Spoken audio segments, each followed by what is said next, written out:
Good morning. I'm Ward 1 Councilmember Brianne Nadeau, the Chair of the Committee on Public Works and Operations. Today is Wednesday, March 4th, 2026, and I'm calling to order this performance oversight hearing on the Department of Public Works for government witnesses. This hearing is being conducted in the John A. Wilson Building in room 120 and on the Zoom platform. The time is 9:31 a.m. Today, we'll hear exclusively from DPW government witnesses. On February 12th, we heard from more than 50 public witnesses on DPW's performance while the agency was hard at work still clearing the city from the recent January snowstorm. Public witnesses can continue submitting testimony until March 11th via the hearing management system. I will keep my remarks brief so we can proceed straight to the agency's testimony. I have some very focused priorities for today, including getting answers on the snowstorm coordination response, ensuring clear agency communications and proactive responsiveness to residents, discussion of the agency's various pilot programs, and the long-term implementation of those that have been successful and popular. Updates on new and old laws passed by the council in the last few years, and addressing overlaps or gaps in service between DPW and other agencies. I'm looking forward to our discussion today and hearing from Interim Director Anthony Crispino, who was allegedly on a plow for 20 hours during the ice storm. Okay. We will have some other council members joining us today. And when they do, we can give them the opportunity for opening remarks. But for now, we'll turn to our government witnesses and swear you in. Please, everybody who will be giving testimony today, raise your right hand. Do you swear or affirm under penalty of perjury the testimony you're about to give to the Committee on Public Works and Operations is the truth, the whole truth, and nothing but the truth? Wonderful. Director, when you're ready, you may begin your testimony. Good morning, Chairperson Nadeau, members of the Committee on Public Works that will be joining us, and committee staff. I am Anthony Crispino, Interim Director of the Department of Public Works. I'm joined today by Christine Davis, my General Counsel, Perry Fitzpatrick, my Agency Fiscal Officer, and Gretchen Brumley, our newest member of the team, my Chief Administrative Officer. I want to begin by thanking Mayor Bowser for her continued leadership and for ensuring DPW has the resources necessary to provide vital services with professionalism, accountability, and consistency. Would also like to thank City Administrator Kevin Donahue for his partnership and steady operational guidance throughout fiscal years 25 and into fiscal year 26. Chairperson Nadeau, we value the committee's oversight and collaboration. Our shared objective remains clear: clean neighborhoods, safe streets, reliable services, and a government that delivers for district residents and visitors. Before outlining our fiscal year 25 progress, I want to address the January snowstorm event directly. This was not a routine winter storm. January's storm brought significant snowfall, followed by a layer of ice and prolonged sub-freezing temperatures that created hardened accumulations that were commonly referred to as snowcrete. Conditions the district has not experienced in recent history. Crews encountered compacted layers of snow and ice bonded to pavement and sidewalks, which increased the complexity and duration of the district's response. In response to these conditions, DPW activated its full snow response protocol. In advance of the storm, we prepared staff to ensure sufficient workforce availability for sustained deployment, pre-positioned equipment, fully staffed salt domes, and staged materials across the district. We expanded contractor capacity from 3 vendors to 5, with surge authority up to 20, increasing flexibility and response depth. Shift changes were staggered to maintain continuous 24-hour coverage. Unlike prior major events, we did not experience staffing shortfalls. Employees were staged within the district and prepared for extended service. Immediately following the storm, DPW conducted salt giveaways at 6 recreation sites across the district, which included Deanwood, Greenleaf, Kennedy, Turkey Thicket, Wilson Aquatic Center, and The Rise, to help residents manage lingering icy conditions. We also deployed snow heroes to assist seniors and vulnerable residents with sidewalk clearing. As with every snow response, our first priority was emergency access. Major thoroughfares and designated snow emergency routes were cleared first to ensure police, fire, and EMS operations could continue without interruption before crews moved into residential neighborhoods. Throughout the storm, crews worked around the clock and sustained shifts. repeatedly plowing and treating roadways as conditions evolved. Plows are designed to protect roadway infrastructure, and during the hardened ice conditions, complete pavement exposure is not operationally feasible without risking damage to streets and equipment. To provide clarity around winter operations and manage public expectations, it's important to define how DPW classifies roadway conditions during and after a snow event. When DPW classifies a road as passable, it means the street has been plowed and treated to allow travel with caution, not that it has been cleared to bare pavement. In most cases, at least one travel lane is open and accessible, though the surface may still be covered with packed snow or ice. Residential streets in particular often required multiple passes before reaching passable status due to vehicular obstructions, drifting, and refreezing conditions. Shoulders, turn lanes, and crossovers are typically addressed after primary lanes are stabilized. A passable roadway supports emergency vehicles and is essential travel at reduced speeds, while a cleared roadway is substantially free of snow and ice and supports more typical driving conditions. Our operational goal during active response is to establish and maintain at least one accessible lane for emergency access throughout the network. Once that threshold is achieved, crews continue cycling back through neighborhoods to widen lanes, improve surface conditions, and advance streets from passable towards cleared as weather and resources allow. Despite these conditions, our core city services were restored quickly and the district reopened while many surrounding jurisdictions remained closed. The prolonged freeze delayed sidewalk clearing by residents and business owners, alley access, and trash collection. In order to flex with the unprecedented conditions, DPW for the first time deployed equipment to cut access lanes into alleys. We procured and deployed bobcats to assist crews in accessing trash and recycling containers in narrow and obstructed spaces once conditions allowed. Those crews worked 9 continuous days around the clock to establish safe access into every alley associated with a route. In many locations, containers were frozen to pavement or filled with compacted ice. DPW deployed escalation crews, redirected personnel, and secured regional contractors to accelerate recovery. While our employees put forth a Herculean effort, we do recognize the need to improve communication and expectation management. Clearer guidance regarding deployment priorities and realistic timelines will be incorporated into future winter preparedness outreach. Internal after-action reviews are underway also to refine coordination and sequencing for future events. Snow operations are our most visible responsibilities, and our crews showed up when the district needed them most. I am extremely proud of the hard work and dedication that they demonstrated during this unprecedented storm, and grateful for the long hours that they spent away from their families to help restore our city. At the same time, we know that there are opportunities for improvement, and we are taking concrete steps to strengthen our response moving forward. We are committed to delivering an even stronger, more coordinated response in future storms. Turning to core service impact. Our work touches every resident and business in the district. We protect public health through reliable trash, recycling, bulk, yard waste, and food scrap collection. We protect public safety through snow and ice removal, parking enforcement, and the removal of dangerous and abandoned vehicles. We support the entire district government by fueling and maintaining more than 6,000 vehicles that keep essential services operating.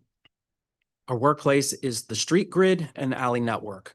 Our success depends on disciplined operations, a dedicated workforce, and coordinated execution across administrations. Since our last performance hearing, DPW has continued to deliver core services while improving internal systems and expanding on key programs. Over the past year, we've supported national special security events and large-scale public gatherings requiring coordinated readiness, expanded composting in every ward, advanced dangerous driver enforcement with interagency partners, improved residential bin service times, implemented structural route optimization to strengthen trash and recycling reliability, completed major beautification initiatives, including a full cleaning of the Key Bridge from the water line to the road deck, and coordinated graffiti response in Rock Creek Park in partnership with federal agencies. And finally, we've begun preparations for the America 250 celebration. Even as service requests and operational demands increase, we maintain uninterrupted daily operations. Turning to our trash and recycling service. Reliable trash and recycling collection remains central to our mission. In FY25, DPW launched route optimization to balance workloads, reduce chronic misses, and preserve consistent pickup days. Monday and Tuesday route optimization has been completed citywide, and full implementation is scheduled for April of 2026. We've seen measurable improvement. In FY25, the average time to complete residential bin deliveries was approximately 58 days. In FY26 to date, that average has been reduced to approximately 19 days, with more than 80% of requests closed within service level expectations. As previously noted, the January freeze significantly limited alley access and disrupted trash collection. We deployed escalation crews and contractor support to accelerate recovery. Our workforce operates without excess staffing capacity, making cross-deployment essential. We continue to strengthen recruitment, training, and route structure to reduce service disruption. Turning to workforce strategy and second chance employment modeling. DPW remains deeply committed to its second chance workforce model, with approximately 95% of our collection employees participating in second chance programming. In FY25, we restructured recruitment by hosting coordinated hiring events that included application periods, same-day interviews, and capacity testing. These structured recruitment sessions allowed us to create a standing hiring register that enables faster backfill when vacancies occurred. This model improves onboarding efficiency and supports workforce continuity. Our teams moved across operational areas as needed, allowing us to respond flexibly to changing conditions and service priorities. For example, leaf collection transitioned to snow response during winter events, and leaf collection staff transitioned to snow response during winter events, and then may be reassigned to trash recovery operations as needed. This flexibility maximizes limited personnel resources, but underscores the importance of disciplined operational sequencing. Our employees are the foundation of our agency's success. DPW continues to advance the district's waste diversion and sustainability goals as well. In FY25, DPW's residential curbside program collected 2.1 million pounds of food scraps. Since its start in 2023, we've diverted nearly 5 million pounds of food scraps through this program alone. In FY26, we are expanding this popular program by adding more households to the program, expanding service from 9,000 households to 12,000, and prioritizing residents in designated low income and disadvantaged communities to advance environmental equity and zero waste DC goals. Also in FY25, we installed 30 compost bins across all 8 wards, positioning DC as an emerging national leader in smart composting infrastructure. Since installation last February, the bins have collected more than 600,000 pounds of food scraps in their first year alone and served thousands of users citywide. Building on the success of this initial deployment, we are procuring up to 20 additional bins this spring to further expand composting access and increase diversion across the district. Turning to capital investments and infrastructure modernization. DPW is making strategic capital investments to strengthen resilience and update critical infrastructure. Our Benning Road transfer station modernization project, the full redesign and construction of the facility to include expanded tipping capacity, advanced fire suppression systems, renewable energy integration, and enhanced safety infrastructure continue to go underway.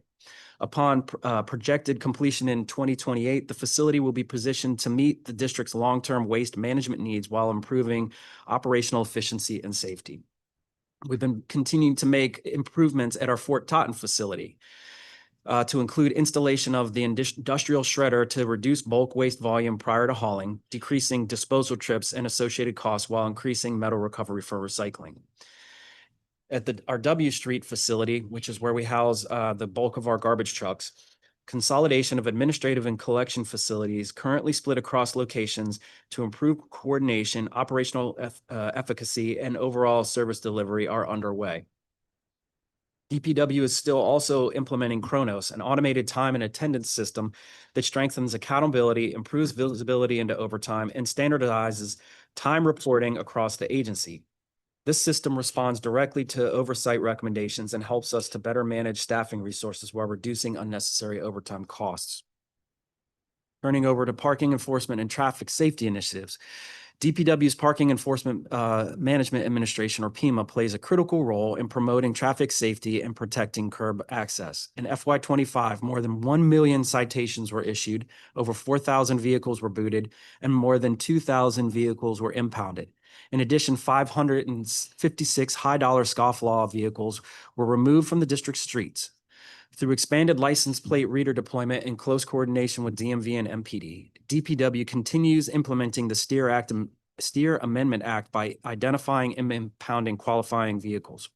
When appropriate, cases are referred through central collections and pursued by the Office of the Attorney General, ensuring that repeat dangerous drivers face real consequences and that our streets are safer for everybody.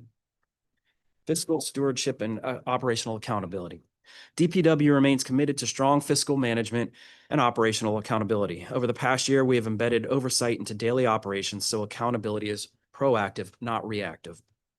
We now conduct weekly overtime monitoring to ensure costs align with operational needs and conduct quarterly performance reviews to evaluate service delivery and address issues early. We have reinforced our foundation by updating policy guidance and standardizing training, improving documentation for transparency and audit readiness. And through these reforms, they directly reflect oversight, recommendations, and audit findings and represent meaningful improvements to how we manage resources and monitor performance. We continue partnering with oversight agencies to modernize systems and evaluate internal controls across the agency. In conclusion, under Mayor Bowser's leadership, we are enhancing core services, investing in infrastructure, expanding environmental programs, and increasing reliability while using data to ensure more consistent results. We continue partnering with the council and the public to ensure our work reflects shared priorities and delivers for the residents. DPW's work is visible and constant. It begins before most residents wake and continues late into the night. Our crews collect waste before sunrise, clear snow and ice to protect emergency access, remove dangerous vehicles, and maintain the fleet that keeps the district government running without interruption. This work keeps neighborhoods clean, protects public health and the environment, and reflects our commitment to administering services that are not only high quality, but responsible, efficient, and worthy of the residents we serve. Thank you, Chairperson Nadeau, and I look forward to your questions. Thank you very much. We've also been joined virtually by Ward 2 Councilmember Brooke Pinto and Ward 4 Councilmember Janice Lewis George. I want to recognize each of them for an opening statement if they wish to make one.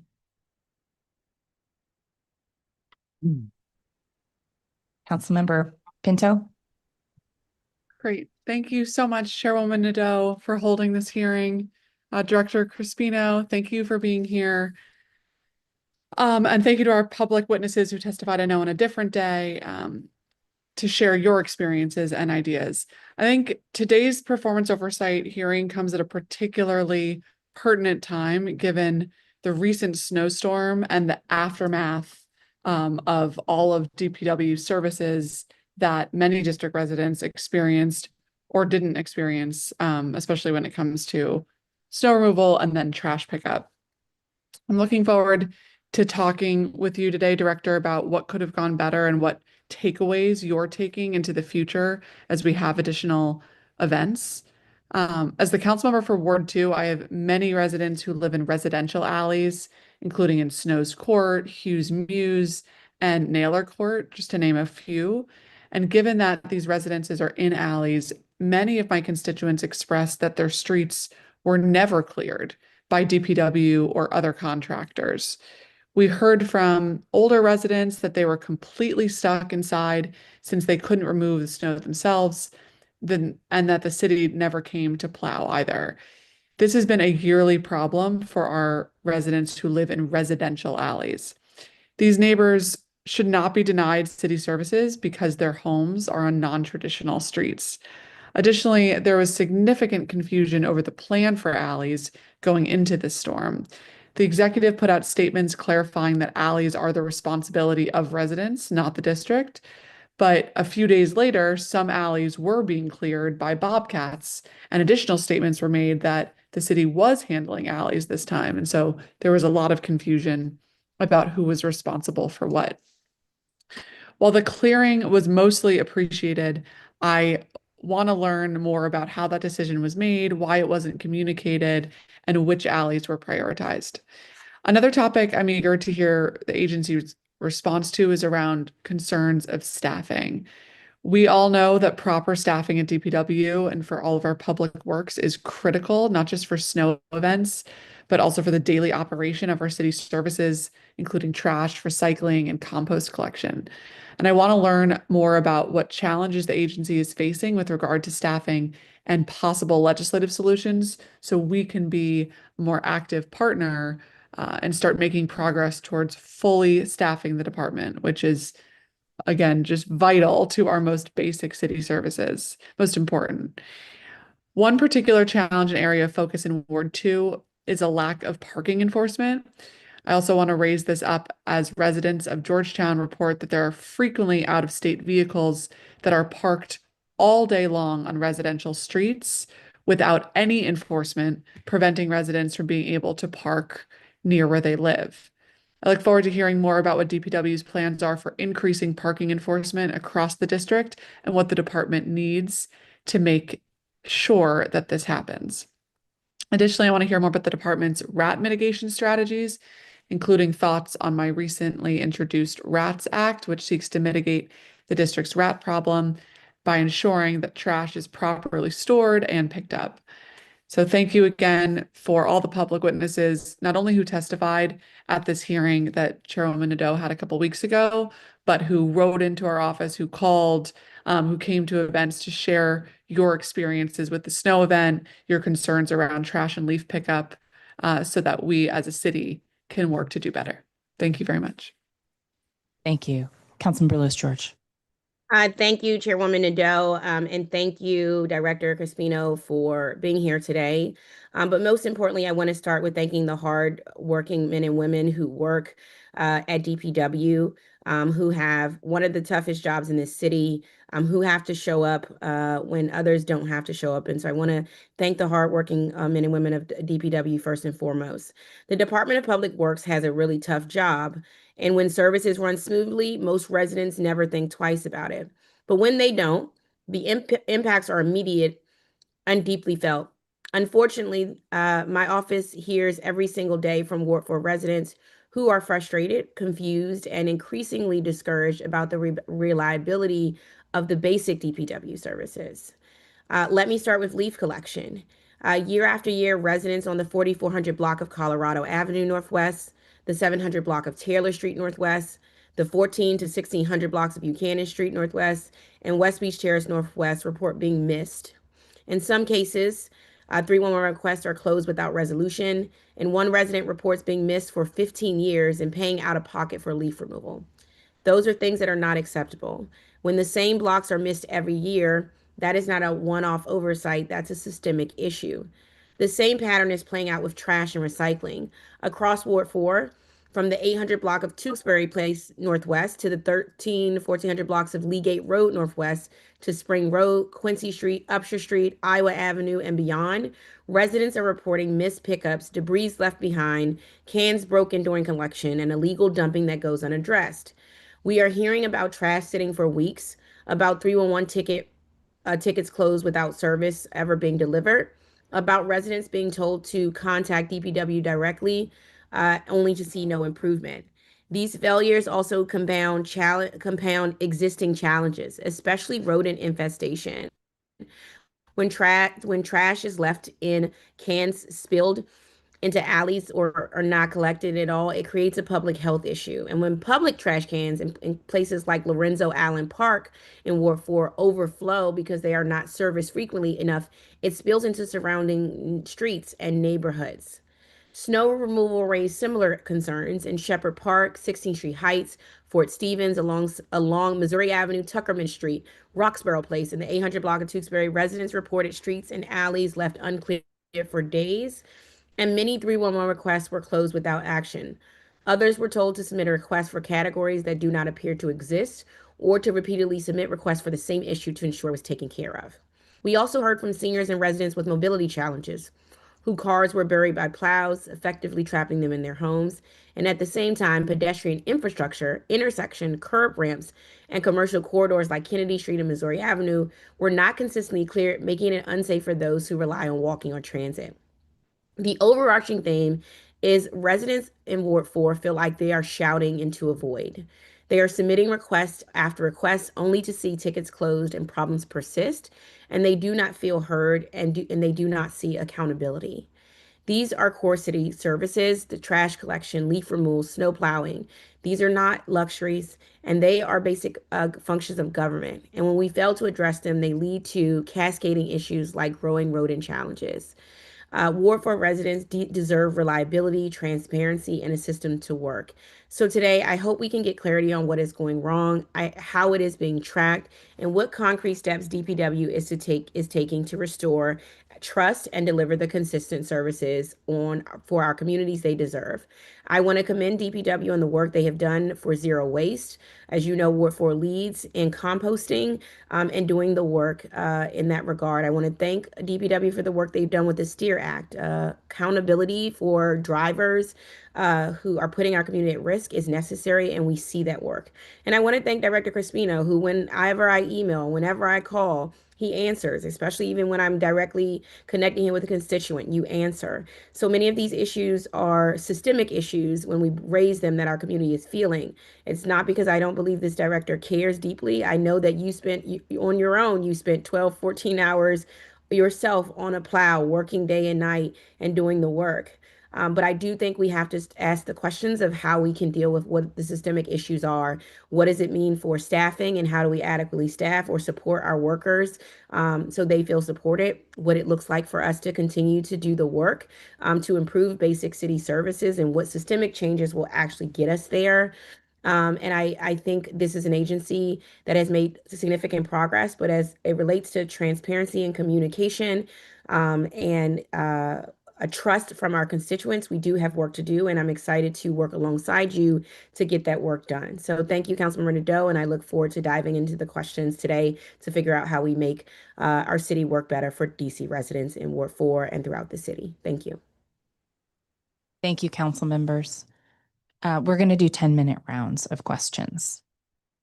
Okay, so let's jump right into the snowstorm response because it's been on people's minds and came up a lot at the public witness hearing. For this first portion, I'd like to kind of treat it as its own thing. So if you could just tailor your answers to specifically snow response, I'm confident we'll get to everything else. Somewhere in the 91 questions I have prepared. Okay, so were you actually on a plow for 20 hours? Not 20 hours total, but I was out and about, yes. Okay. Is this a staffing shortage? Like, what's the? No, that's an Anthony Crispino need to keep moving. But look, in all seriousness, I encourage my employees to fill in wherever they see a need. There was an excess plow. I wanted to see what the conditions of the street were, and to ensure that I wouldn't get stuck. I just took one of the light plows so that when I was moving between facilities to check on them, I could also do some plowing, just augment services. But it had nothing to do with any shortages or anything like that. That was just something that I do. Understood. Thank you. Okay, so let's talk about the pre-planning. Which agencies led the interagency coordination on who does what for snow preparation? Well, that really depends on the type of storm that we're facing. Let's talk about this one. So okay, with this storm in particular, as we got the initial forecast from the National Weather Service, everything was in flux. The forecast was changing pretty consistently, and we couldn't get snowfall amounts until the very end, like almost up until snowfall began. Then there was the factor with the ice, which increased as the snowfall levels decreased. The one consistent thing that we had with this storm in particular, as it relates to planning, was that it was not going to be preceded by rain. So in that regard, DPW and DDOT, as we do with every storm, took the lead to begin planning out the pre-treatment. And what we settled upon was 2 days of brine. So we started 2 days in advance of any snowfall, laying down brine in 2 shifts. And we hit every single street. The brine, as you know, is salt water mixed with beet juice, which allows it to remain on the road surface longer, which buys you more time in terms of when you have to put plows down. Once the actual operation, the first operational period, where all of the plow drivers came in on the Saturday before snowfall started, at that point, we also started to lay down rock salt. That's the primary chemical agent that we use when we're not using brine. And then we laid down salt and right up and through the beginning of the snowfall to the point where it got to a depth where we were dropping plows. And then at that point, as the snow became heavier and the ice started to become a factor, and it became apparent that more resources were going to be needed, at that point, other agencies were brought into the planning consideration, and we started to utilize the EOC as the central planning point to make sure that all of the resources that were being brought to bear were done across the city as where they were needed. Okay, so the main pre-planning was done by DPW and DDOT, and then when did the EOC get activated? So the week leading up, that would have been the DC snow team. So that's why it was DDOT and DPW. We comprised the snow team. But as the forecast began to become more serious, that's when HSEMA got involved towards the beginning of the week and started to bring together the centralized hub for the entire district operations. So it would have been, we started having calls at the beginning of the week and started trying to see what other additional resources or considerations needed to be taken into account. Okay, so snow started on Sunday, if I recall correctly. Saturday into Sunday, I think. Saturday into Sunday. So the EOC HSEMA response began Monday? They were already involved in the planning process, just like starting to pull the folks together. But yes, once the snow really was in and we were in the thick of it, that's when the EOC really opened up and started to take a central role. Okay. And how does that work? So when HSEMA is involved with snow response, who's calling the shots and how does that work? And who's on the team? Which agencies? So under ICS or the modifications that have occurred to the ICS system that we've trained to, once a emergency is declared and the mayor did declare an emergency, and that triggered all of the additional authority that goes along with the declaration. That's when HSEMA kind of takes a more centralized role in coordinating and in consultation with the city administrator and the mayor, then additional resources and agencies are pulled in as needed. So with the storm, if you know, that would involve us, DDOT, FEMS, police, because they could be impacted, the chancellor, the superintendent, any of the agencies that support the core services or human services. Those are all the agencies that comprise or can be brought into the team. So you can expand it as you need it, or you can contract it as you need it. Okay, if I recall correctly, the snow emergency was declared Friday before the storm so that people could move their vehicles Saturday. Correct. Is that right? I think it went into it was declared Friday at noon, and it went into effect Saturday at noon before the snowfall started, to give folks a chance to get off the snow routes. And that then activated a PEMA response also? Yes, because that authorizes PEMA to go out and start to enforce the snow route signage. And how much of that were they able to do in earnest before the snow actually hit? I'd have to get back to you with the exact numbers on the tows, but we were out in full effect. I did see the tow cranes out and they were moving cars, courtesy relocations of cars. Okay, so mostly relo. Yes. Okay. Can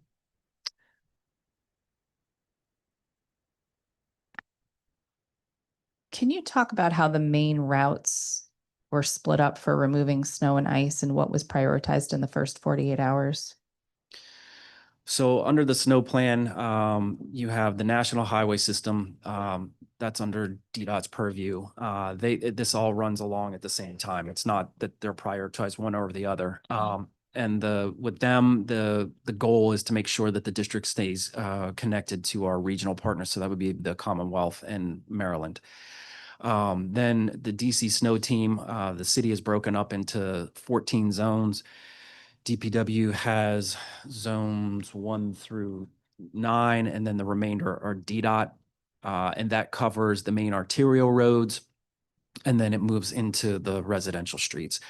With any snowstorm, but this one in particular, given the forecast, we wanted to make sure that the main arterials remain passable for emergency services, and that the hospitals, the fire departments, and the police department, the police districts were all able to access different parts of the city and keep core services flowing. Okay. So the 14 zones are broken up between DPW and DDOT. Who's in charge? Like is it DPW that's still managing the whole process and telling DDOT what to do, or is it split leadership also? So it's a partnership under the current structure. On each of the shifts, there is a representative from DDOT and a representative from DPW. And then each of the two agency manages their zones. I mean, there is bleed over, obviously, if things need to be addressed, decisions will be made, and we won't pay attention to whose particular zone is. It's just to get the job done.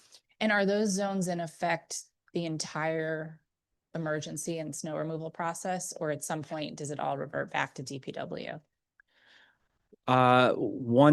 Yes, once you get past the event and the snow team is demobilized, then that's when the DPW municipal plows will take over. Or if it's even less than plowing, then it's DPW maintaining salt trucks just to hit the nuisance spots. And I can circle back on the Sure. towing part for you. Yep. So we issued 6,904 tickets, Wow. 511 vehicle reloads, and 6 vehicles were actually impounded. I assume those are scofflaws. Oh, Ms. Davis is saying yes, those were scofflaws that we encountered. Sorry, could you tell me how many how many impounded again? 6. 6. Okay. Yep. Okay. Could we get a map of the 14 zones? Of course, we can get that to you. Great. Oh, I wasn't watching the clock. I'm going to stop there and turn to colleagues. Are they both still in the Zoom? Okay, so we'll turn to Councilmember Pinto for your round. Great. Thank you so much, Chairwoman Nadeau. And thank you, Director Crispino and your team.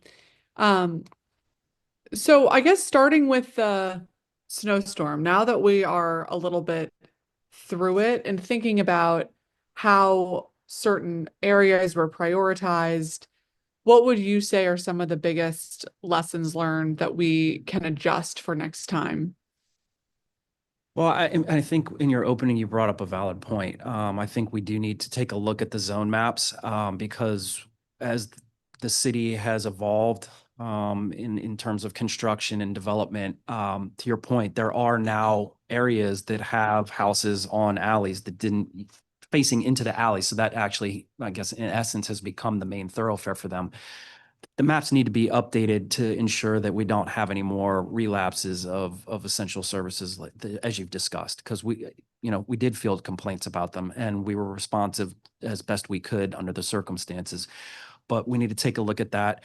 As I said in my opening as well, I think we could do a better job on communicating with the residents, in part to just lay out what they can expect when we perform certain operations, in this case, snow.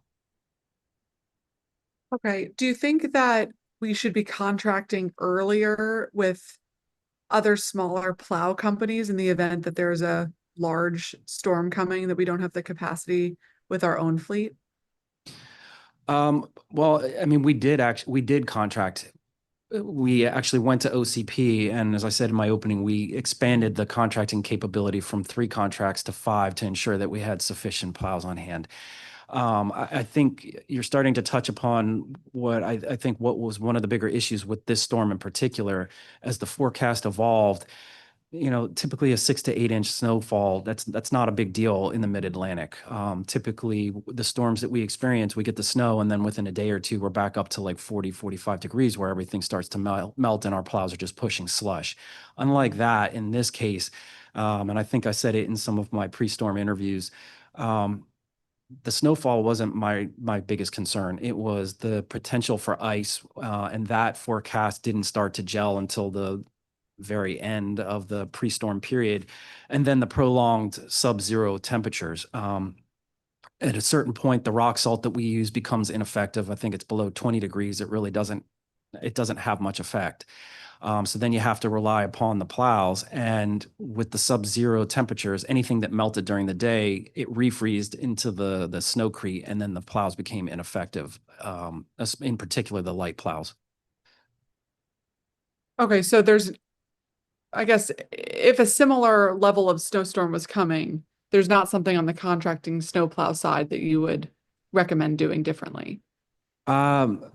No, the mayor gave us sufficient resources and allowed us to be because she declared the emergency, that loosened the contracting regulations, and that allowed us to actually expand contracting capability beyond normally what we would have.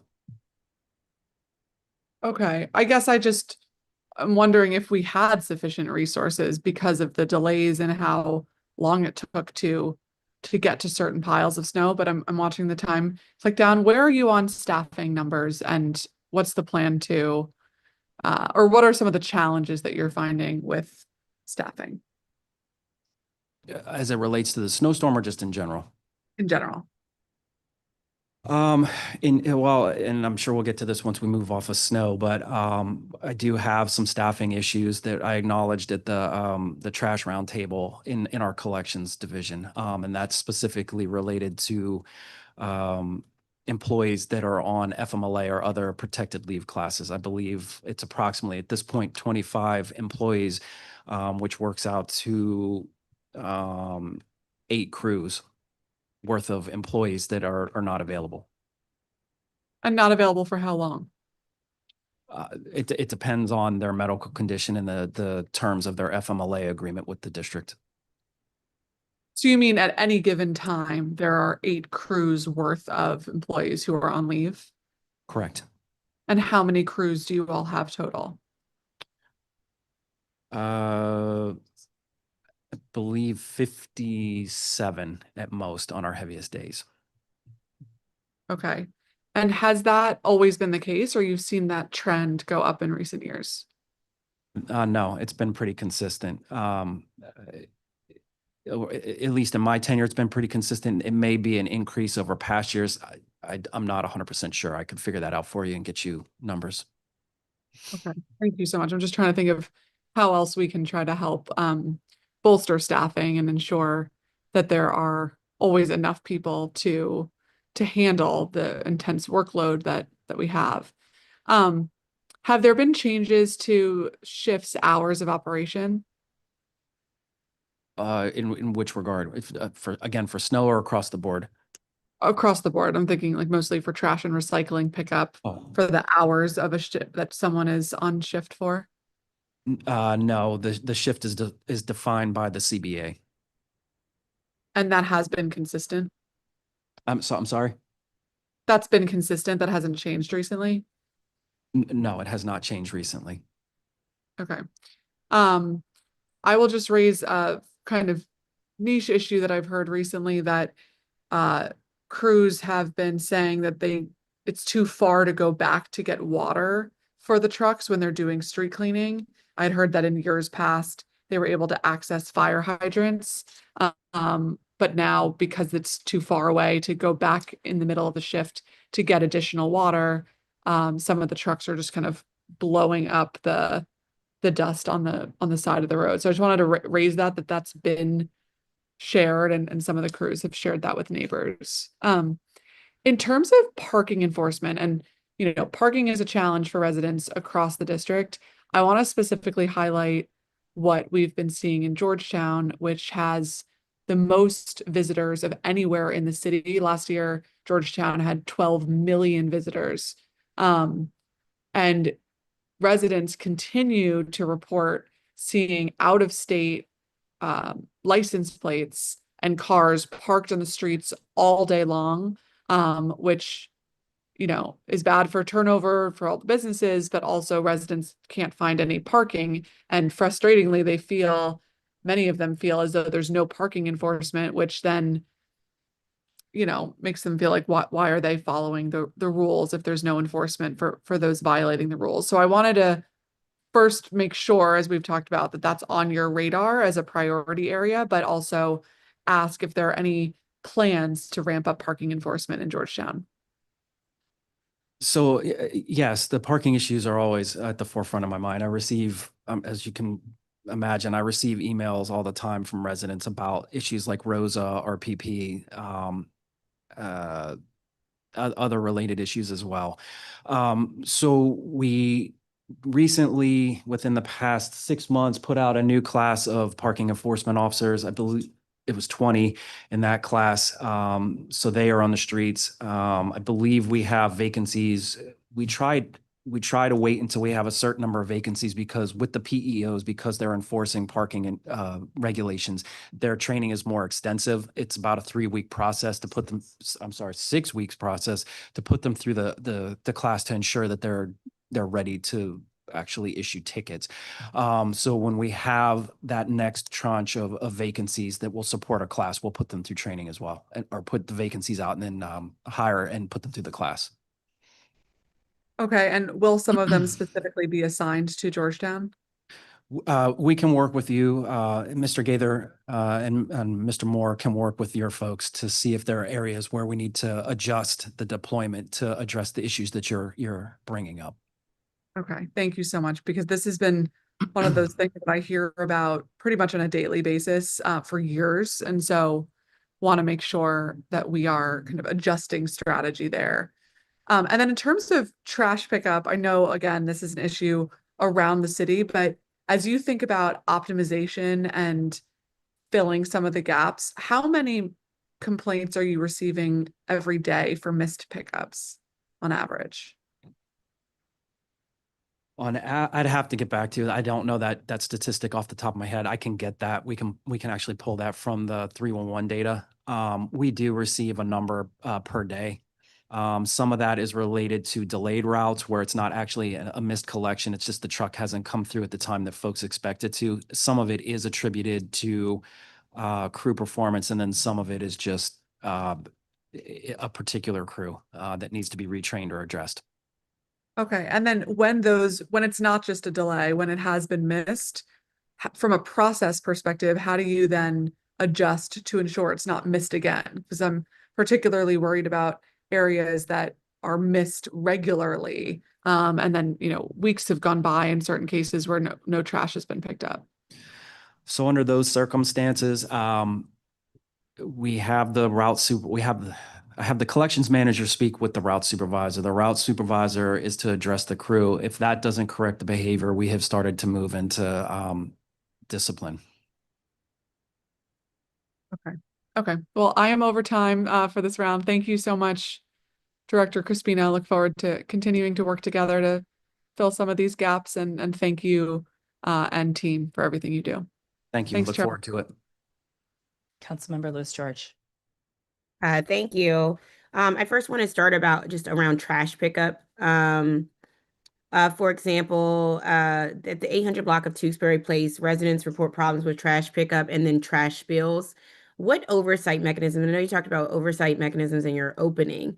Want to hear what oversight mechanisms are in place to address recurring failures on the same block?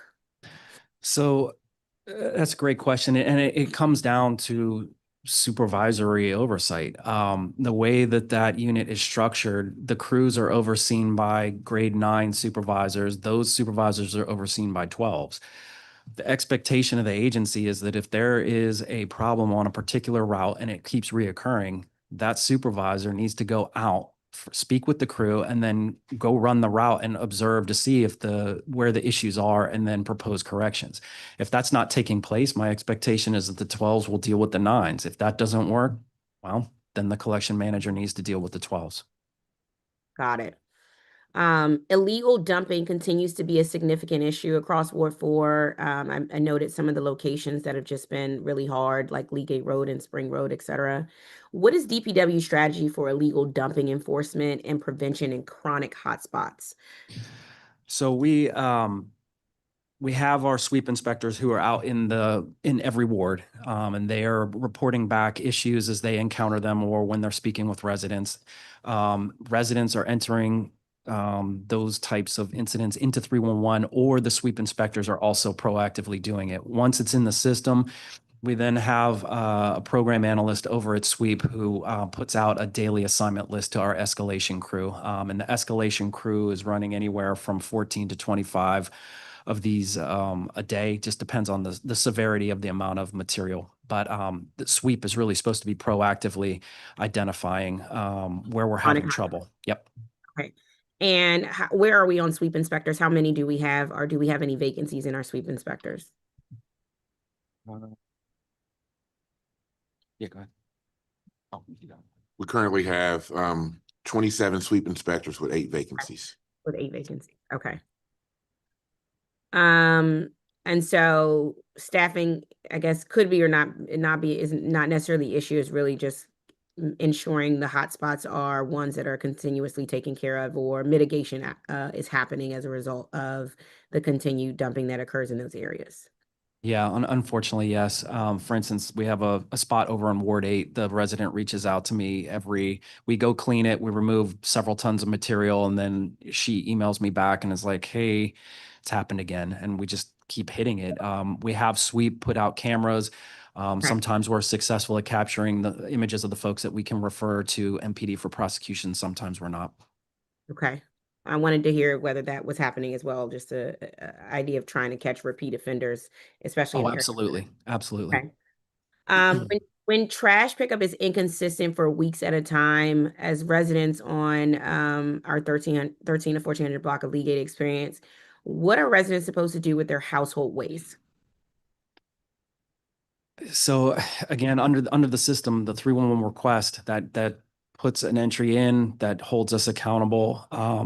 When the 311 request comes to the SWAMA supervisor's attention, then an escalation truck, if it's not on a regular collection day, should be dispatched to go get the materials. Got it. Okay. Because that's a similar that's an experience that we're having throughout the ward. And I guess then the follow-up question is, how does DPW ensure that missed collections do not stretch into multiple weeks, as has been reported in parts of 16th Street Heights and throughout Ward 4, especially when 311 requests are closed without resolution? So the closure without resolution, that's a source of irritation for me. I still have not gotten to the bottom of it, but I am aware of it. I have a new chief performance officer on board. That's one of the things that she'll be tasked with looking into to make sure that the agency's not doing blanket closures of archived or older service requests, which I suspect might be the root cause. And to make sure that we're going through each of the requests and confirming, either through talking to the resident or talking to the operation in question, that the task has been completed before it's closed out, because I know that drives residents nuts. And I am acutely aware of it, and I want to solve it for them. With the ongoing collection issues, if it stretches into a situation like that, where the residents are reporting that it's been inconsistent for several weeks, at this point, if the crews are not going to tailor the behavior, then we'll just use progressive discipline to ensure that they do. Okay. We've also heard from residents whose trash or recycling bins were damaged during pickup, and then they had to pay for replacements. When a bin is damaged by a DPW crew, what is the process for documenting that damage and ensuring the resident is not financially responsible? Right. So under those, sir, I have received those complaints, and when the residents reach out to me or reach out to my management, if we have one of our crews has damaged the bin, my expectation is that we're not going to hold the resident financially responsible for it. That is on us to replace. If they can always reach out to Ask the Director, which is one of the email addresses on our webpage that will bypass 311 for an issue like that. Ideally, I would like it in 311 for accountability purposes, so I have something to cite back to. But I know sometimes if the can is damaged badly enough and we're talking about trash, it can't wait. It needs to be replaced so that the collection can continue. So in short, 311 at first, put a note in there. It's a damaged bin. And then if that needs to be something that's faster, reach out to ask the director so that it comes to my attention. I appreciate that. I want to ask some questions on leaf collection. A number of neighborhoods struggle with reliable leaf collection across Ward 4. But every year we hear from residents in Crestwood near Rock Creek Park, specifically Crestwood, specifically the 4400 block of Colorado Avenue, the 700 block of Taylor Street, and a stretch of Buchanan from 1400 to 1600 blocks have all struggled for years to get reliable leaf collection. And every year I, say, hey, leaf collection is happening. Let's not miss these blocks again. And then we still are having unreliable leaf collection in those areas. Are you aware of the leaf collection issues in these areas, and what's the barrier to making sure they are getting consistent services? So leaf season is one of those tricky programs because it's seasonal in nature. The past 2 years, it's been difficult, especially at the end of the season with the 2 January storms back-to-back years. But the bigger issue is that we're bringing a large influx of seasonal employees. So while the last batch of employees might have known that these are trouble spots that they need to be aware of, they might not be the same employees that come into the agency the following year. Now, that's not an excuse for the agency missing those blocks. That really should be on the FTE supervisors, making sure that whoever is staffing those particular routes or areas should be aware of the problems. What we did do this year, which we had some success and we'll try and expand on it next year, is that we dedicated 2 trucks that aren't assigned to areas just to handle some of the trouble spots and escalation areas. One of the areas in particular, like every year we have issues with Klingel Road because there's a back and forth over whose responsibility it is. The escalation trucks hit that, I think, 3 times because they're not assigned to a route. And I don't believe I got the consistent complaint that I had been getting for years previous. So I want to expand on that and have more escalation trucks that can handle the type of issues that you're talking about. I appreciate that. When leaf collection is missed and DPW is alerted, what happens next? Sort of walk me through what that process looks like.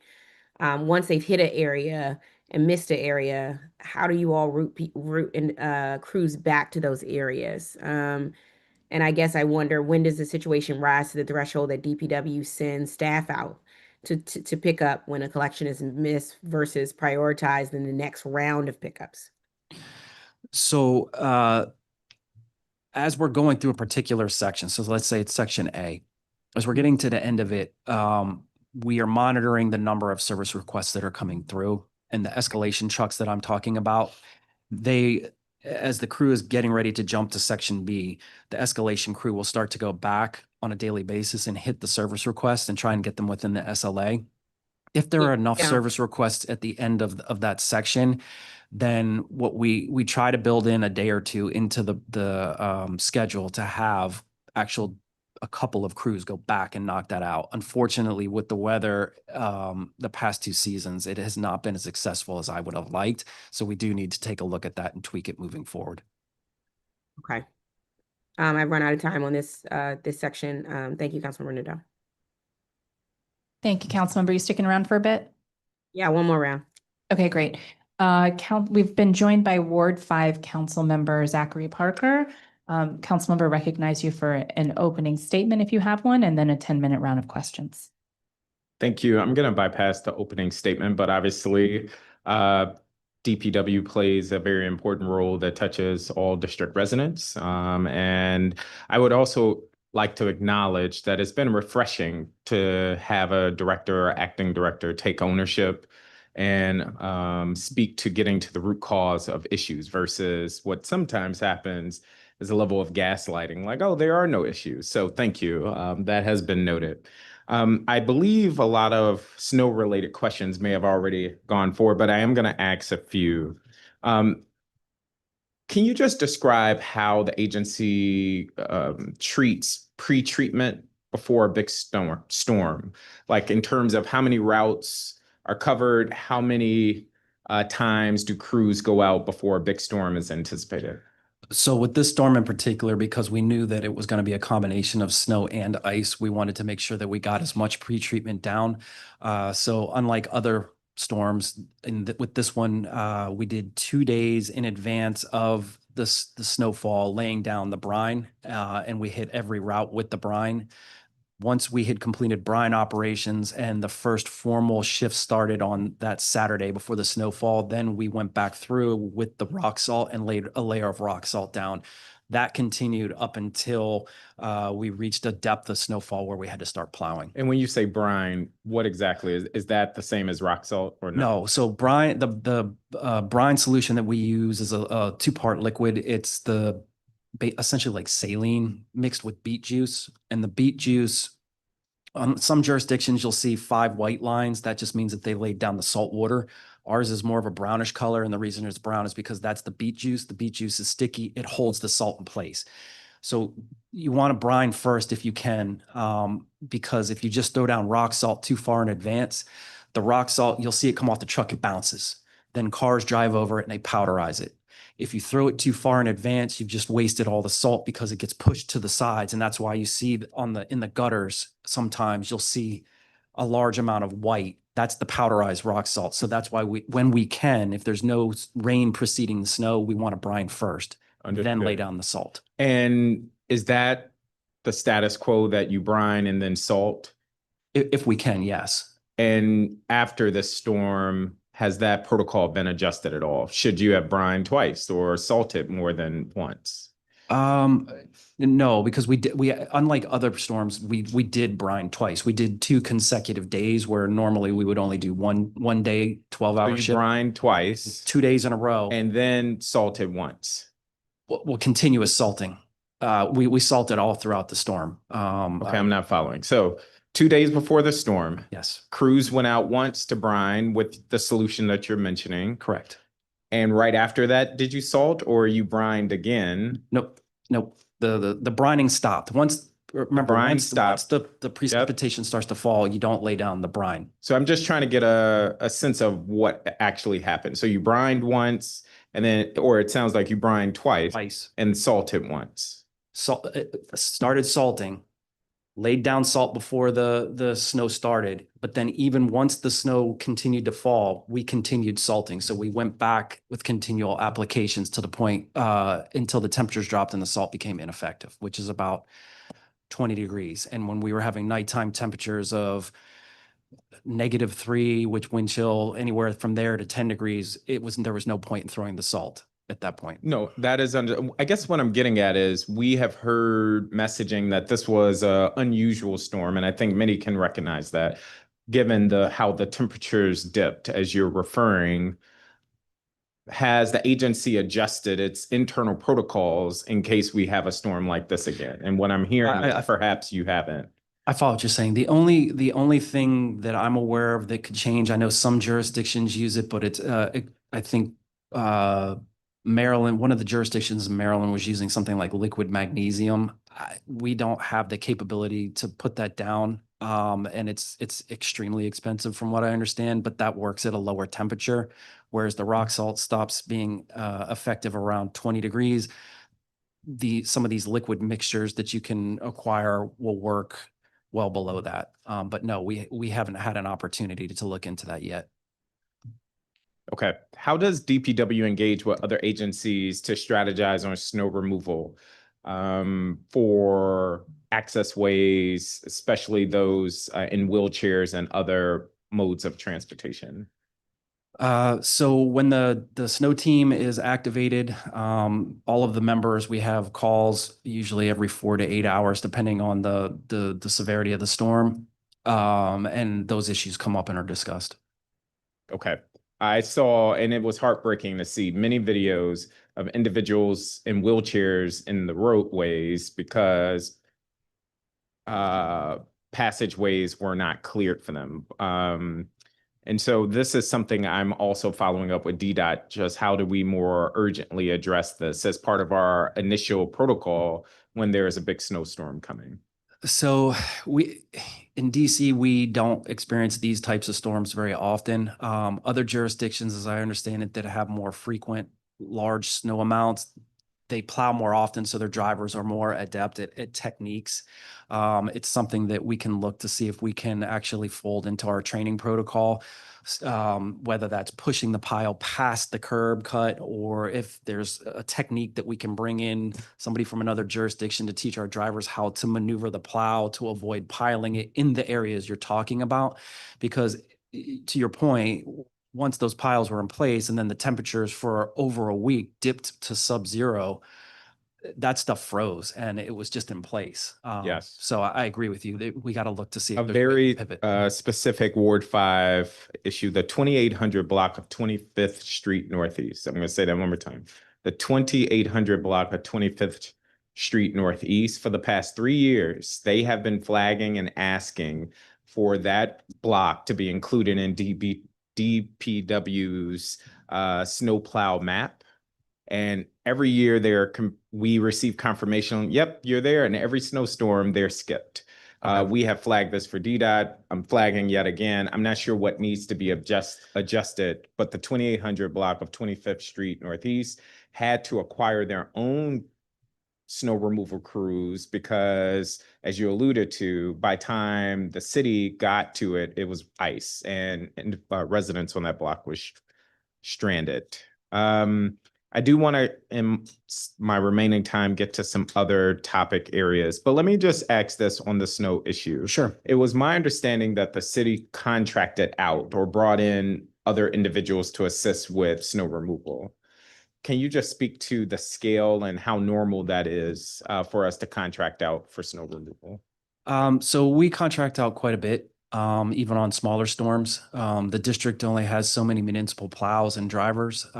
So when we get to a point where we need to cover additional routes, we typically bring it in depending on the amount of snowfall that's expected. And that's laid out in the snow plan. And how many contractors did we bring in for this snowstorm, the big one that we had?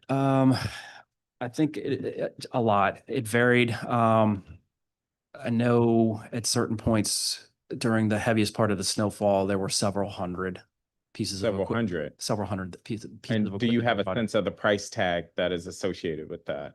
Not yet. Invoices are still being submitted and we're going through the reconciliation process, but I mean, suffice to say, this will be an expensive storm. And who manages the contractors in the DPW team? We have on the snow team, there is a contract plow unit that manages the deployment, the acquisition and deployment of those plows. Okay. So if you could follow up with a price tag associated with the contractors that were brought in to this for this storm, that would be helpful. I would also just flag, my team received feedback from some of those contractors that the treatment that they received, not from you, but from other team members in DPW was less than desirable, specifically how they were spoken to, yelled at, cursed at, et cetera, which I'm told led to some of them not coming back to work. And so was there a turnover of contractors for this storm?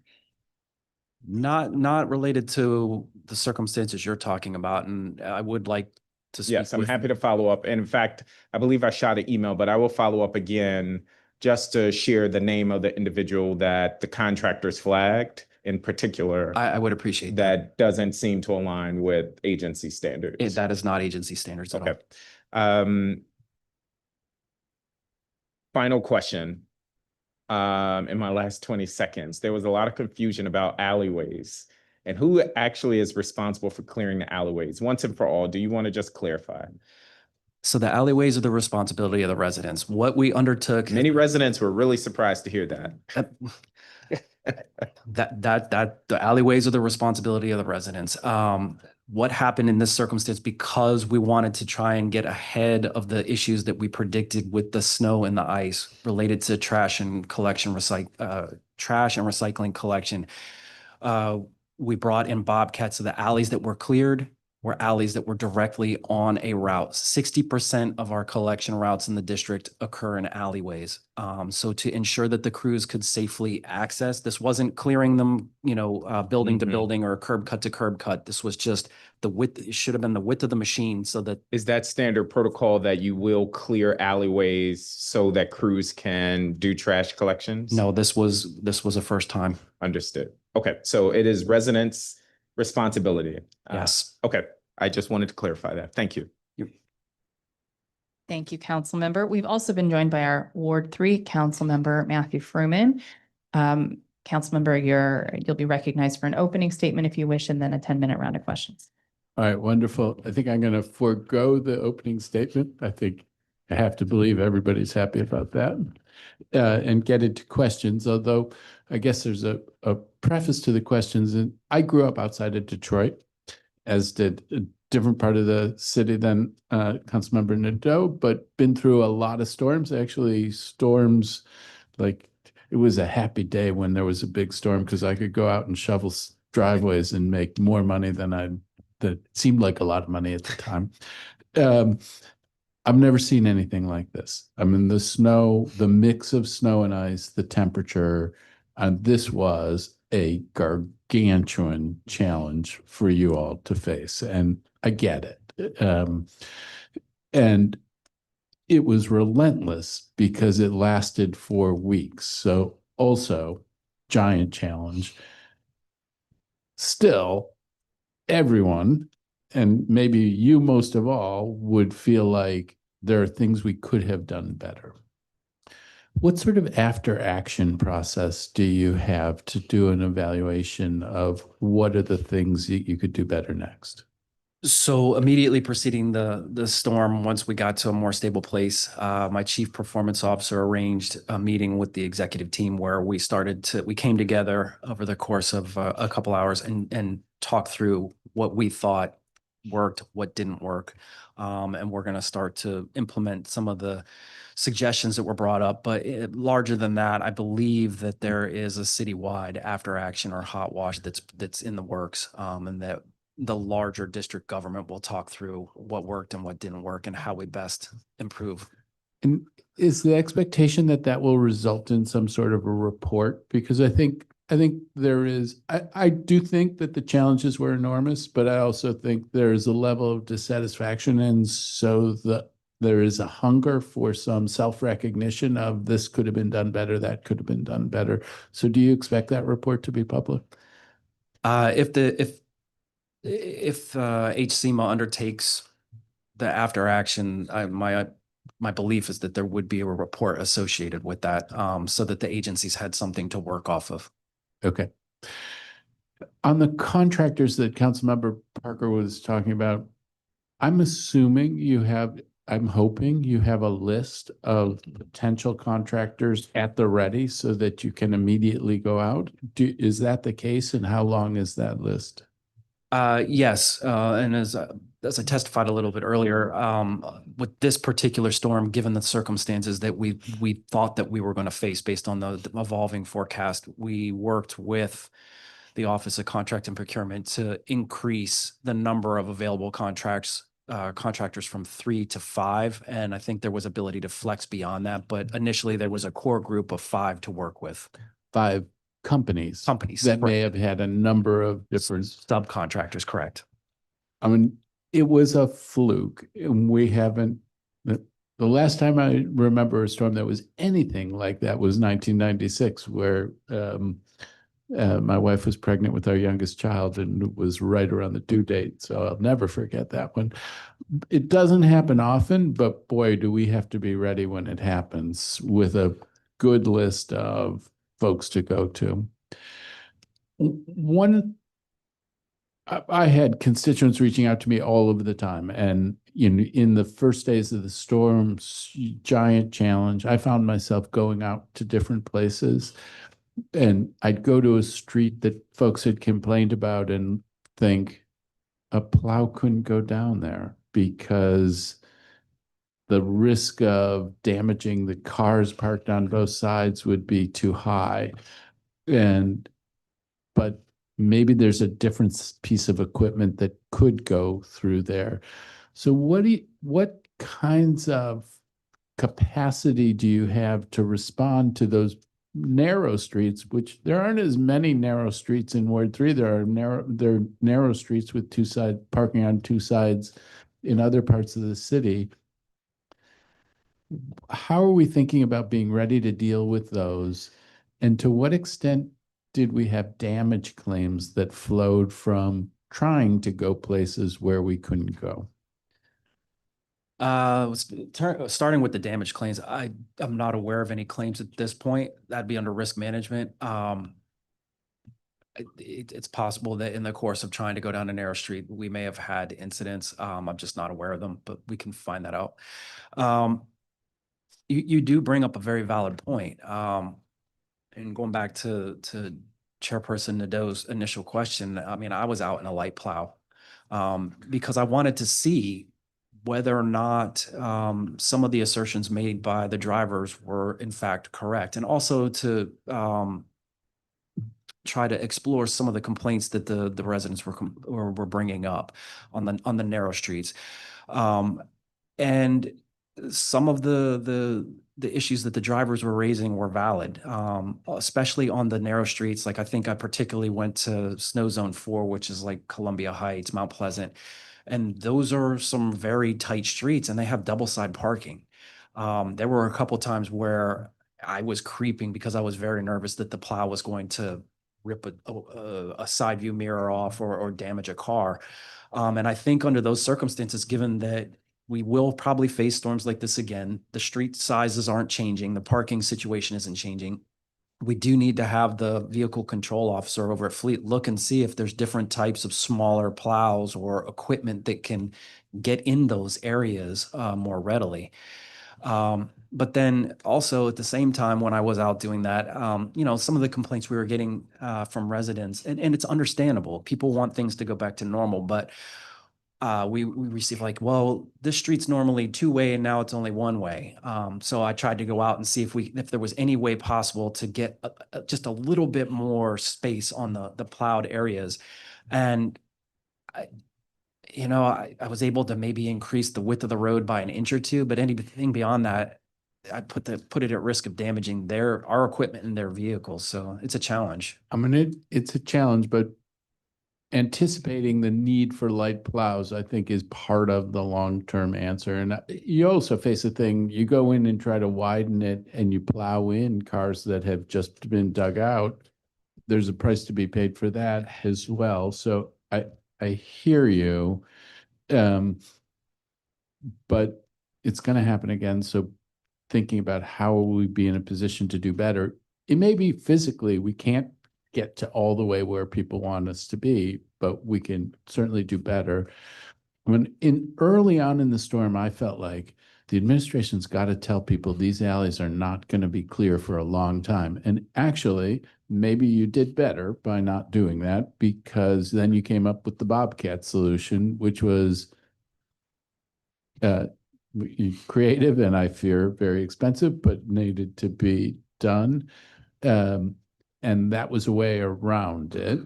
It didn't meet people's expectations fully, but it enabled you to get out there and get started on that. I do think from my constituents, there was a lot of grace early on, like this is a very difficult storm, and then it ran out.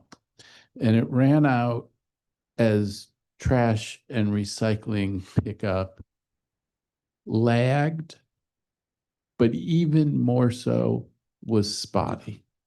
And so I had constituents who said they went up half the way in the alley and they didn't come all the way to my place, and they were beside themselves with frustration and fury.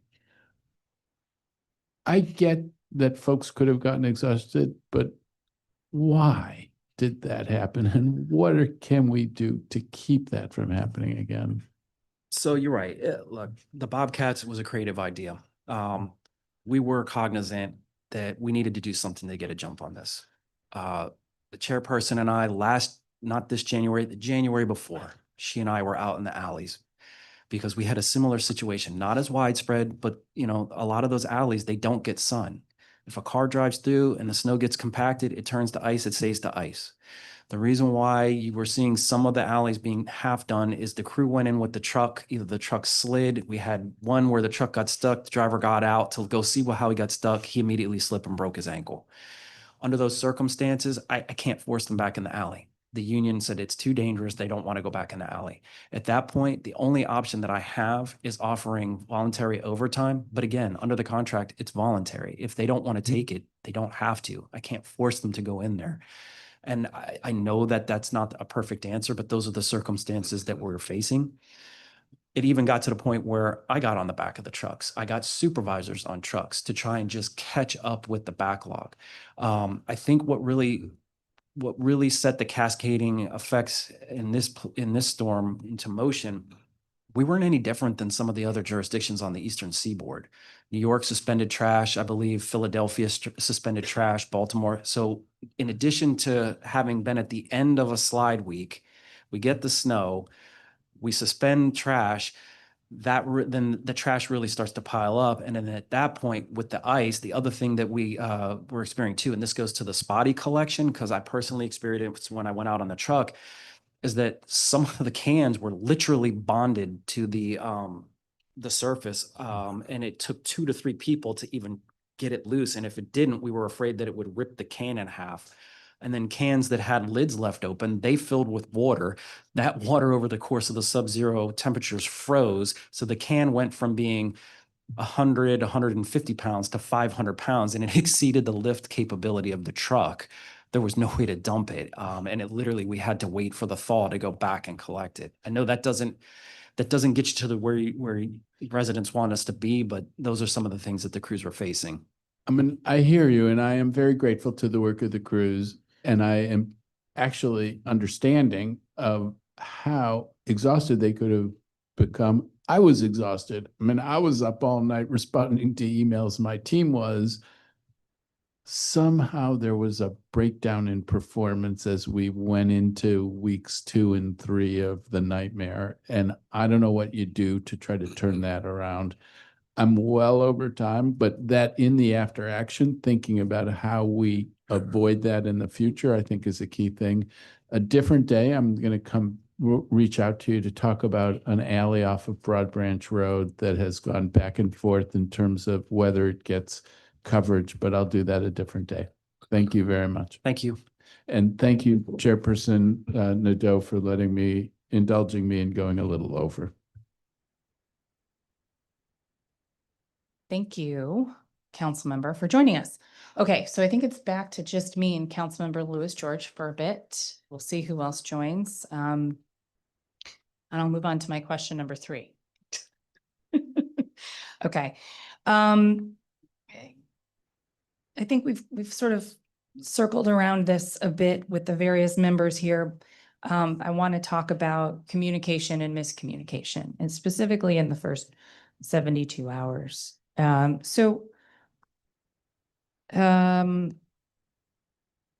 was the talking points from everybody in the mayoral administration and from the Bowser administration early were that the mix of precipitation has been challenging, right?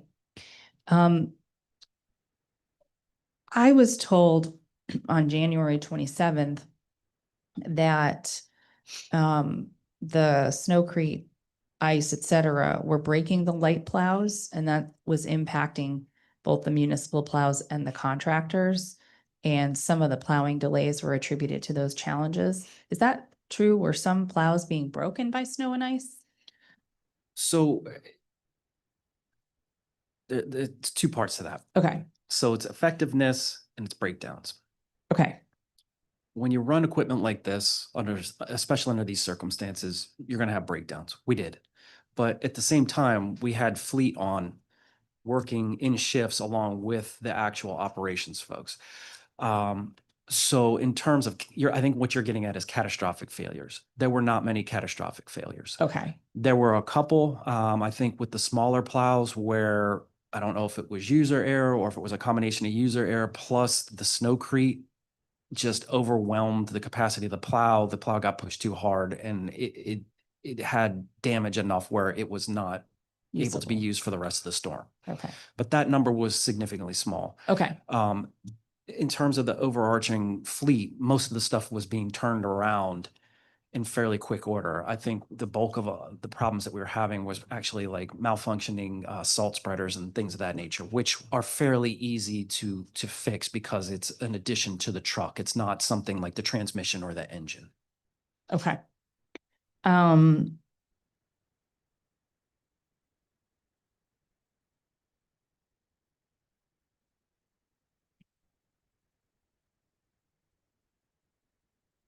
So what types of malfunctions did we see with plows in general, with working plows?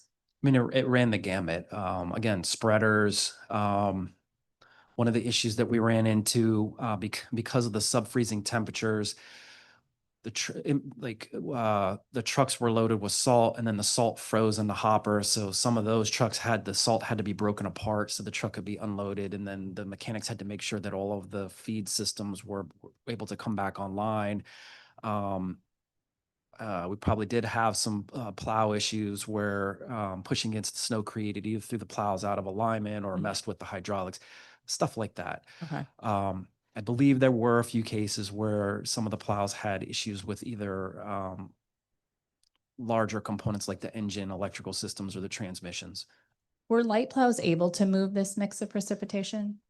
It depended on the day and at what point in the storm. Initially, yes. Once it started to freeze on the overnight, the light plows became ineffective. They don't have enough weight and horsepower. And at that point, what we started to see is a lot of times, especially on the residential streets, is that when they were trying to push, the plow would just rise over top and kind of skip across the top of the snowcrete, whereas the heavy plows had the horsepower and the weight to actually move, but we weren't able to get the heavy plows into some of those streets because of the parking situation or the configuration of the street. So street parking does impact our ability to plow. It's huge. Is that one of the biggest challenges we have in snow removal? Yes. Look, I mean, we get snow pretty regularly for the Mid-Atlantic, but not on a frequency where I think the drivers get to a point where they're comfortable in all circumstances. Yeah. Compared to, say, someone who pushes snow in Massachusetts or Right. New York. They do it a lot, and it's a skill that if you don't do it a lot, you get proficient, but you're not like a skilled operator. And sometimes I think they got a little apprehensive if cars were parked strange or it got very confining, and then the trucks fishtailed. They probably got a little bit nervous, and They don't want to damage a vehicle. Correct. It was interesting because I saw some chatter about people being annoyed about flex posts or bike infrastructure being a reason that things are taking a while. But my understanding was always that, especially in residential areas, it's actually, ironically, for the people making that argument, it's the cars, not the alternate transportation infrastructure. Regarding the flex posts, in the aftermath, I've seen more than my fair share of them up on the grassy verge where RIP flex posts. Hey, a plow came through and the flex post lost. Yeah. Okay. Well, that is something that we should make sure to replace and get DDOT on the QA there. One other question about the zones. Do both agencies, DDOT and DPW, have their own QA systems for the areas that they're responsible for, or do you use the same? Under this storm, it came together, and we used DDOT's QA system. How does that work? So inspectors go out. Those could be employees pulled from anywhere. We use sweep inspectors. Director Kirschbaum has people within her snow team component that she designates, but they go out and they run behind the plows and they work with the zone captains, and they actually look at the streets and then give it the rating. So the DDOT QA inspectors were in all 14 zones? It was a combination of them. I believe the Mokers helped out at a point. DPW sweep was active. And I believe there was as memory serves me, it was a living document where it was all of those different touch points were feeding into the document. And that's what we were using to create the escalation list to go back and say, hey, this road still isn't passable. We need to send plows here. You're making me nervous when you say document. Was it paper? I don't know if it was paper or if it was a Like a Excel spreadsheet? spreadsheet. Okay, so it was not like a real-time app sort of thing? No, Yeah, no. okay. That sounds challenging to manage. It was. That is a room for improvement. I will fully acknowledge that. Is that, I've been in the snow war room before, and I know there's a bunch of screens and a lot of data and a lot of inputs coming in constantly. And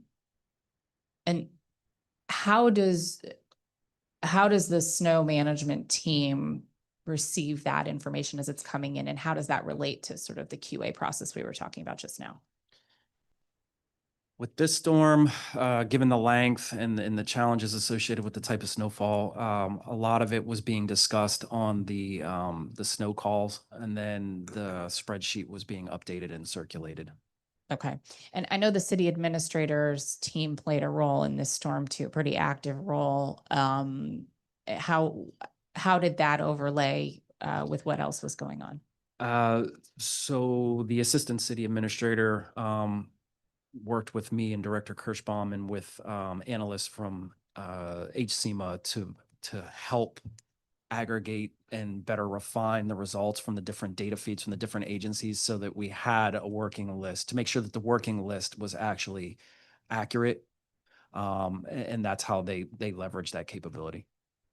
Thank you. Okay. I feel as though I need to read this question as it was written. Please enjoy. Let's plow through this topic a bit more. What was the total number of plows owned by DC versus contractors that were deployed in DC?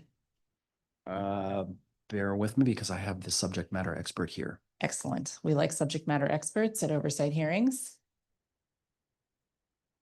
Do you want to hear directly from me, or would you like to swear Ms. West in? If Ms. West wants to come over, that's fine, but she'd need to come to a mic.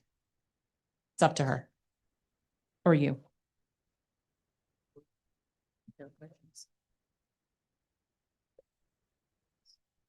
Okay, raise your right hand. Do you swear to tell the truth, the whole truth, and nothing but the truth to the Public Works Committee? Wonderful. Okay, just hit your button. All right, so the question was, what's the total number of plows owned by DC versus contractors that were deployed in DC? Deployed for this particular event. We don't deploy all of our municipals every event.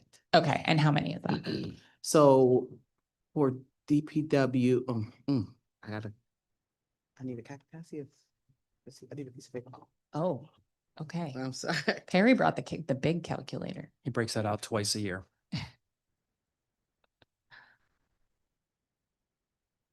While she's calculating that, I did want to say that I've already had thoughts on the QA/QC process. Great. And I've already reached out to Director Osborne to see if we can schedule some meetings. I think there's some areas where we can improve and leverage AI technology. What I'm particularly interested in, since it's housed in his agency, is seeing if we can utilize drones flying a predetermined pattern and have the AI analyze the camera feed to see where we need to focus resources. Interesting. Yep. Do we have drones? That's what I want to meet with. I believe Charlie Gademi is his drone expert, and that's what I hope to find out. We also met with another vendor as well, where we might be able to leverage traffic cameras, but I don't know yet. Okay.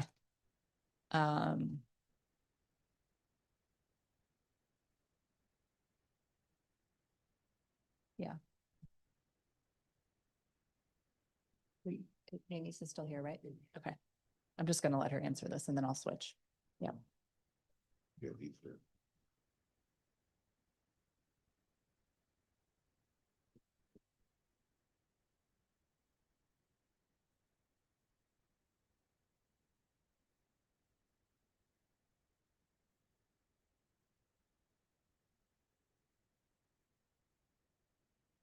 All right, Councilmember Nadeau, you ready? Yes, ma'am. So for this event, we use approximately a little bit over 600 pieces of equipment for contract plow. That's include the trucks, the pieces of equipment, the bobcats and everything. For municipal vehicles, we had 77 and 58. I'm sorry, 120, 130, 135. 135. Okay, so that 135 of our own, Yes. and that is the total number we own that work. Well, that's not the total number we own. We have some equipment that we use that that will still be sitting because some employees that were out for, so like we hire contract plows to help out on some of our municipal vehicles when we have people that are on FMLA or not out. So we just use those contract plows to cover routes. Got it. Okay.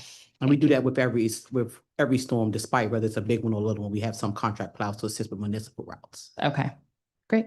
Thank you very much. Okay, Councilmember Louis George is up next. Thank you. Thank you. The goal is to give you back some time, Councilmember Nadeau. So just on snow removal, many of my colleagues have covered most of the frustration and had answered and asked most of the questions there. But we did hear from residents that were told to submit 311 requests for snow removal, but indicated there was no clear category for plowing or, of course, alley snow removal, which I note is, I guess, wouldn't happen, but for trash collection purposes, alley snow removal for trash collection specifically. Why is that, and how can residents effectively request service if this ask is not made available? What I would tender is that because of the unique nature of the storm, it exposed the issues you're talking about, that we hadn't had circumstances like these, so the categories weren't parsed down to the specificity that you're discussing. So that is a takeaway, is that something that we need to do is create more subcategories, so that if we have a future storm like this and we direct folks to 311 to report the issues for accountability on our side, and so that they can see progress on their side, they have an option to choose from. Okay. Thanks. I appreciate that. I wanted to move on to parking enforcement. Like my Ward 2 colleague mentioned earlier, constituents in Ward 4 also report that out-of-state vehicles regularly park in residential parking permit zones, but parking enforcement does not regularly enforce these blocks in many of our neighborhoods. DPW has stated that the first sighting of an out-of-state vehicle results in a plate being entered into the system, but a warning is not issued until 15 days after the first sighting, and no ticket is issued until 60 days after. However, with inconsistent parking enforcement, this policy means that out-of-state vehicles effectively have free reign to park in residential parking zones. And I'm just so confused at why the policy is the way it is, and how is DPW addressing the issue of out-of-state parking enforcement then? So my understanding is that that's regulation, that's not policy. I would expect Mr. Gaither's employees to follow the regulations.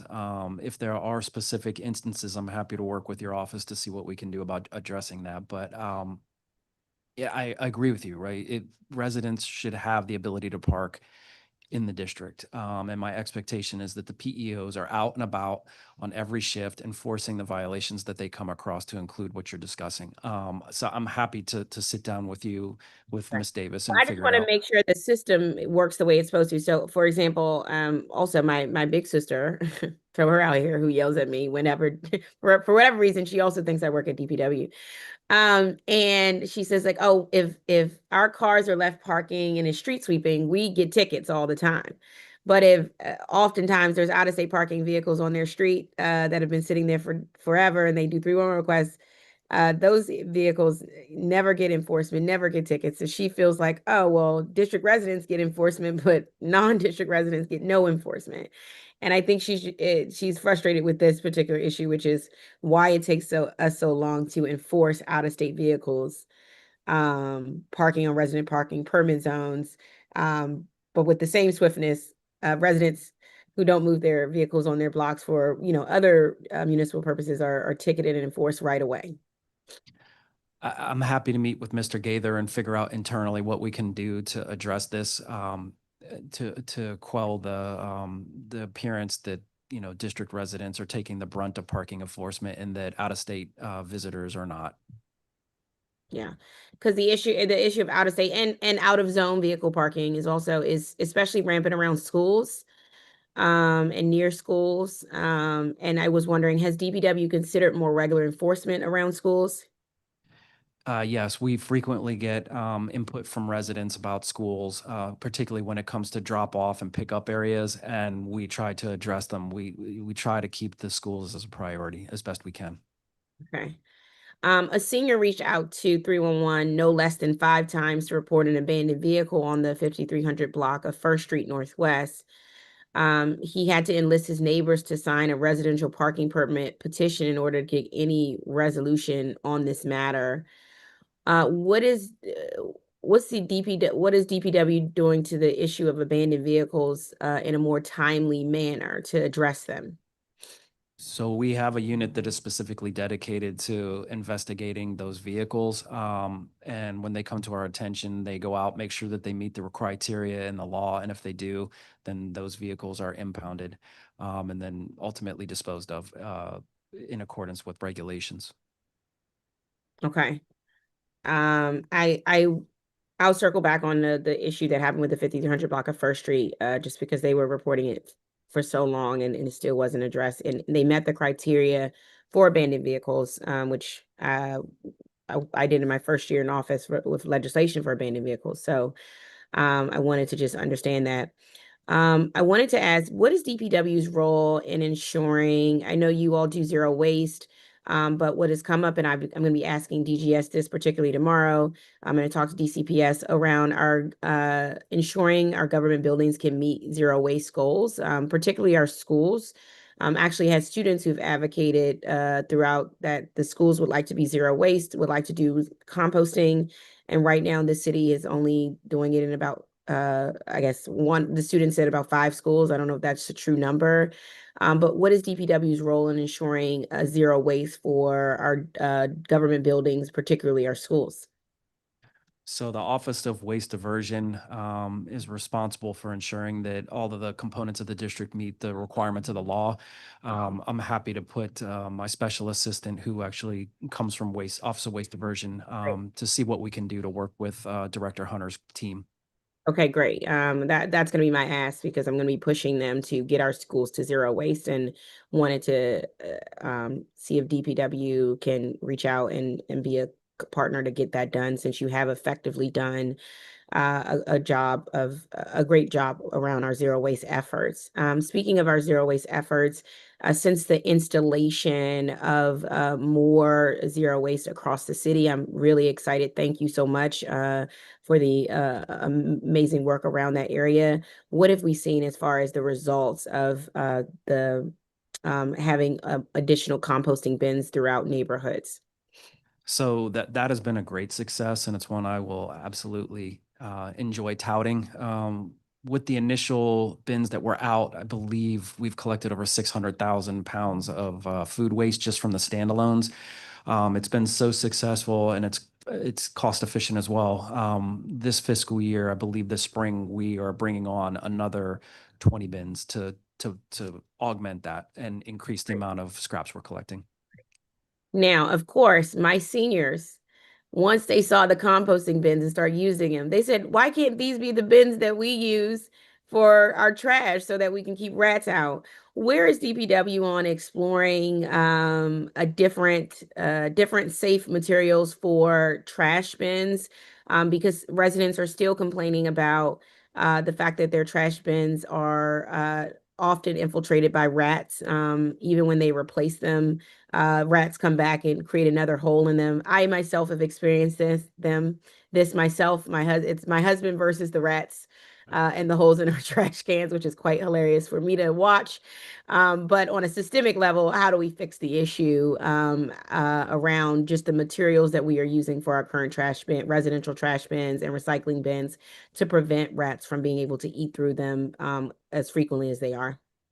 So this it's going to be a multi-prong approach. Obviously, we'll work with our vendor to see if there are any cost-efficient replacement models for the residential cans that are more rat resistant.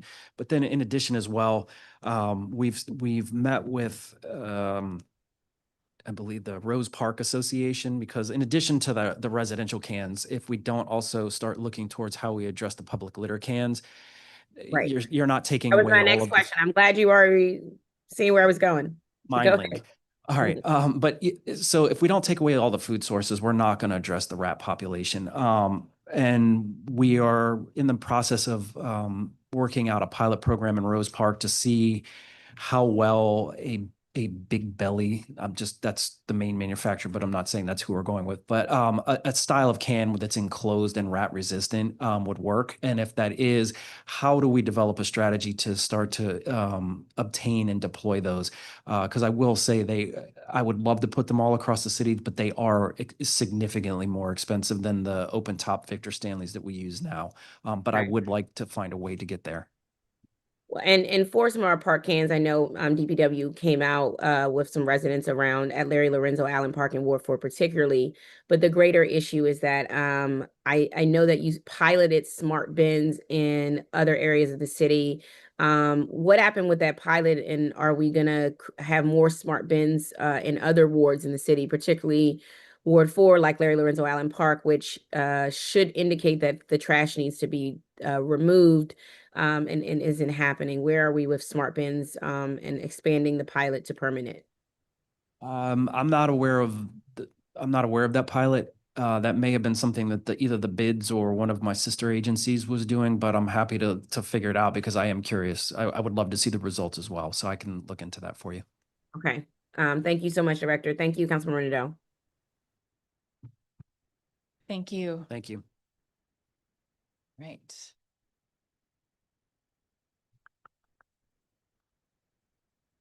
All right, so with snow, what information do you wish was more clearly communicated to residents, or what you think were the greatest misunderstandings that should have been cleared up?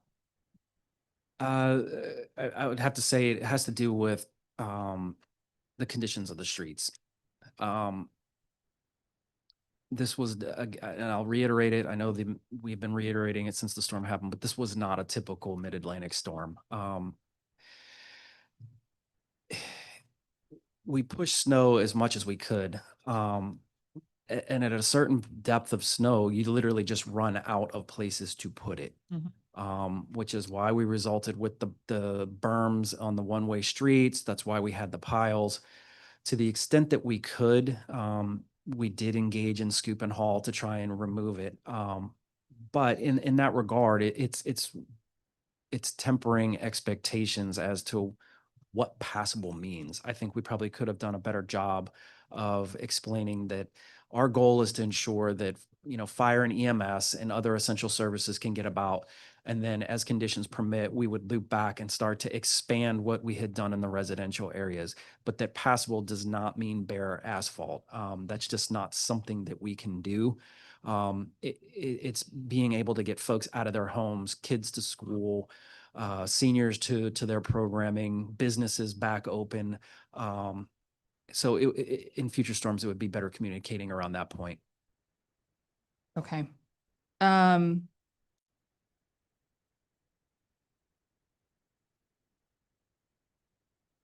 Were we able to obtain plowing contracts with everybody we wanted to? Were we competing with other jurisdictions? Were we at a point where we weren't getting enough of what we needed from contractors, or did we get exactly what we went out for?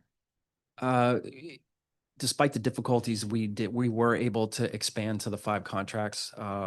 Miss West was extremely forward-looking this time around. In addition to the plow contracts, we also made sure that we placed an order for salt with the expectation that we would deplete our stockpile. So in advance of the storm, we ordered, I believe, 30,000 tons of salt and had that order in place. What you're referring to, yes, with every snowstorm, there's a finite number of companies that offer this type of equipment, and every jurisdiction wants a piece of the action. So yeah, there was competition. I'm sure maybe we lost some of the smaller contractors to somebody who's paying a little bit more or had more capacity to take them on. But by and large, we had what we needed. Okay. But did we get the number of contracts we wanted, or were we short some that we would have liked to have? No, I think we had what we wanted. Okay, great. The mayor suspended snow clearing fines. Is that correct for sidewalks? Yes, initially. Okay. Any idea why?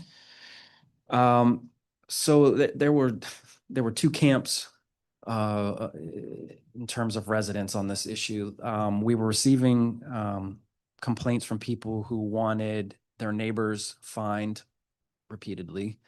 And then we were getting complaints from folks who are like, why are you enforcing sidewalk clearing if the streets are not at a point where we consider it passable? So we paused enforcement for residential folks until we were able to get our house in order, get the streets passable. And then also we did the salt giveaway where we gave away tons and tons of salt to residents. I think we serviced 4,500 residents to give them every opportunity to lay down chemical on their own and start to clear the sidewalks. So it was a bit of a compromise. Who's responsible for clearing bus lanes during storms? Is it different based on the zone? Bus lanes? Bus lanes You in the mean like roadway. the red dedicated Yep. lane? I mean, that just falls to whoever. Whoever. Yep. Okay. And who is responsible for ensuring there's a walkable path from the bus stop to the bus? That off the top of my head, I don't know. DDOT, I believe, has a contract for clearing the bus shelters themselves, and Director Kirschbaum did an admirable job of that. But the actual path, I don't know. I'd have to get back to you. Okay. That is the fact that you don't know is probably one of the reasons we had issues with this, right? It seems like nobody really knew. And so we had basically snow mounds all around the bus shelters, and it was challenging to get on and off. It certainly, even where there were paths cleared, they were not wide enough for wheelchair users, which was a big challenge.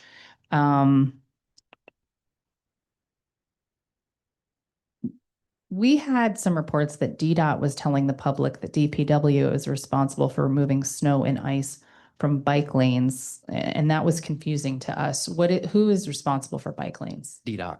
Okay, and that is, are we talking about protected bike lanes or also bike lanes in roadways? And if it's a bikeway in an unprotected bike lane where it's You're just gonna get it. green, whoever is responsible for that zone should be plowing curb to curb. If Yeah. it's the hardened bike lanes that you're referring to with either the cement tabs or the flex posts, that was DDOT. Okay, so I think it was a combination of issues then in both types, because there were some protected bike lanes. I mean, you'd mentioned Klingle Road earlier, right? Mhm.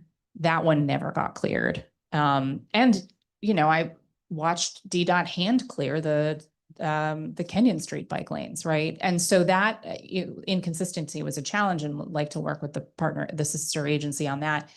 But the other phenomenon was, you mentioned, like, at some point, there's not a lot of places to put this snow, right? So if you have travel lane, unprotected bike lane, parking lane, and you got cars in the parking lane, you're trying to clear the roadway, that unprotected bike lane is the thing that gets sacrificed most often, because that's where the snow ends up.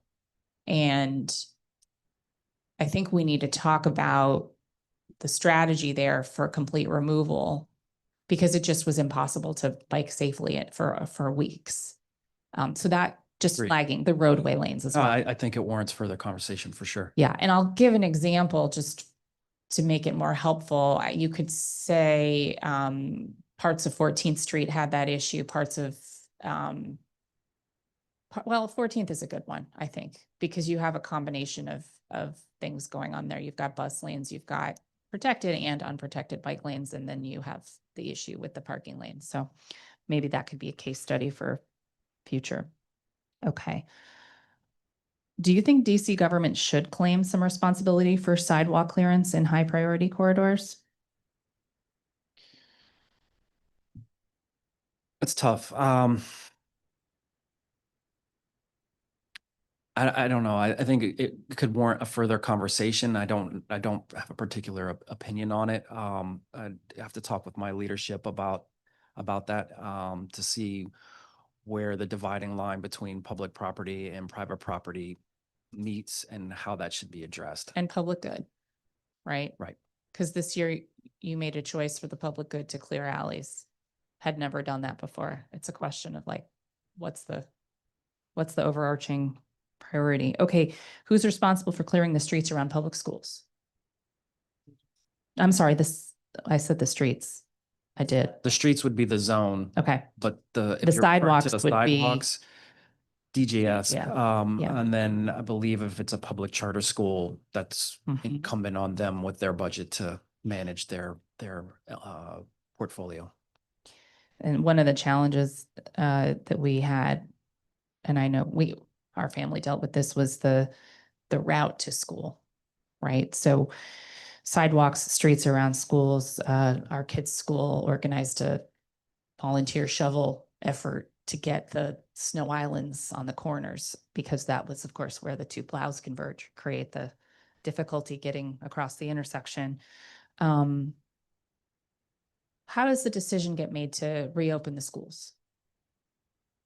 There is a cabinet call, and the relevant agency heads discuss the progress in terms of where they are with their responsibilities. So for DPW, I would inform leadership as to where we are in terms of the roads being passable. Director Kirschbaum would do the same. Director Hunter would talk about his portfolio and what efforts and percentages he was at, and then the chancellor and the superintendent would each give their inputs related to their responsibilities. So the bus fleet or the ability to get teachers in, stuff like that. And what was the conversation like around the routes to school Which part? in that cabinet meetings around school opening? I mean, what did people, how do people factor in the route to school safety? I mean, safety is always a consideration, but it had to do with the ability for vehicles to safely traverse, the buses to be able to safely traverse. We also took in consideration WMATA, because I believe I didn't know this prior to the storm, but WMATA has 8 bus lines that are considered school lines. So it was making sure that those could either run unobstructed or with a minimal detour. So that was the thrust of the conversation. And was it primarily about vehicular transportation, or was there conversation about sidewalks in those cabinet meetings also? I mean, sidewalks as it relates to the school property Okay. that fell under Director Hunter's portfolio. But not as much the routes themselves, the private sidewalks. Not as much, no. Okay. Hold there and I'll Sure. turn to Councilmember Parker. Thank you. Thank you, Chairperson Nadeau. Director, what is the status of the Benning Road Transfer Station? Glad you asked. Yes. And while you're looking for that, the reason why I'm asking is because we've been told that the W Street Transfer Station and that the district use eminent domain to wind down is still in service until that Benning Road Station comes online. And so we're just tracking this very closely. Right, that's correct. So as part of the eminent domain process, the owner of that private transfer station on W Street was given operational rights until a certain point in the Benning Road process. So turning to Benning Road, we are still in the abatement process. It's a large facility. It was built as an incinerator, and in the 70s they used a lot of materials which are now considered hazardous, which we have to safely remove and dispose of. So phase 1 abatement, which is the interior of the building, task completion is scheduled for mid-March. The first incinerator has been abated, and then they are currently working on incinerators 2 and 3. Incinerator 4 is done, and they hope to have this work finished mid this month. And then I believe the next step is the actual raising of the building.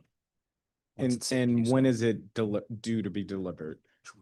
Calendar year 2028. 28. May 2020. Oh, I'm sorry, late, And- not May, late 2028. Late. Correct. And that's still on track. As far as I'm aware, yes. Okay. I wanted to turn to rats. Yes. What work is being done by DPW to deal with this? Like, one thing that just jumps out to me are the trash receptacles on the corners that are often open with trash spilling out from them, which serves as a feeding ground. I know we've talked before in previous hearings about DPW acquiring more sturdy cans that are made of metal, which would make it hard for rats to chew through. It is my understanding that those are cost prohibitive, as well as there is a supply issue. So where we generally with DPW thinking about how to address the rat surge in the city, but also with acquiring new cans. So from a basic service perspective, now that we are coming out of snow season, and we're moving into our grounds maintenance season, we are already gearing up to start general alley maintenance, and we have we're developing the schedule, and I should have that soon, where we're going from top to bottom in the district, and we should touch every alley, I believe, twice, just to make sure that all of the clutter, harborage, and things of that nature are removed, that the general appearance is good. But then being more nuanced in terms of the containers, as I testified to briefly a little bit ago, we've met with the Rose Park Association, the National Park Service, and we're working with them to actually pilot a couple of the big belly style containers so that we can measure efficacy. And then from there, my hope is that we can figure out how to start bringing those, even at the higher cost, into the inventory, especially in the areas that are high volume, or, where you're frequently seeing like overloaded cans, so that we can cut down on that and the rat's ability to get into at the And food. zooming out, what would it take for DPW to say, we're swapping out all of our cans? I don't know. Swapping out all the cans, I don't know if there's a need to swap out all the cans. It would really I would actually want to look at the use data and the frequency of emptying, because if it's a low volume can that hasn't had any issues, I don't know if it would be Have you worth. looked at the corner receptacles? I mean, those seem to be like prime opportunity, even if we found a lid for most of them, or found a container where it's harder for like a rodent to get inside. It seems like that would help a great deal. Unfortunately, for what I'm aware of, is that it's either the style of cans that we have now, the Victor Stanleys, and then the next jump is to the big belly style can. And that delta between those two models is about $3,000 to $4,000 per unit. So I really do want to look at the use data to make sure that where we place the can, we're getting the most juice for the squeeze. Understood. And how many cans do we have? We have over 6,700. I'm trying to do the math problem in my head, but I got it. It's upwards of, I think, $53 million. Only $30 million. I think 53 million. 50, maybe I'm transposing, 35, 53. It's a lot. In a previous health hearing, DC Health says that they are preparing to roll out a pilot abatement program with bids, and they were reluctant to say which communities. I was trying to press to see if it was going to be in Ward 5.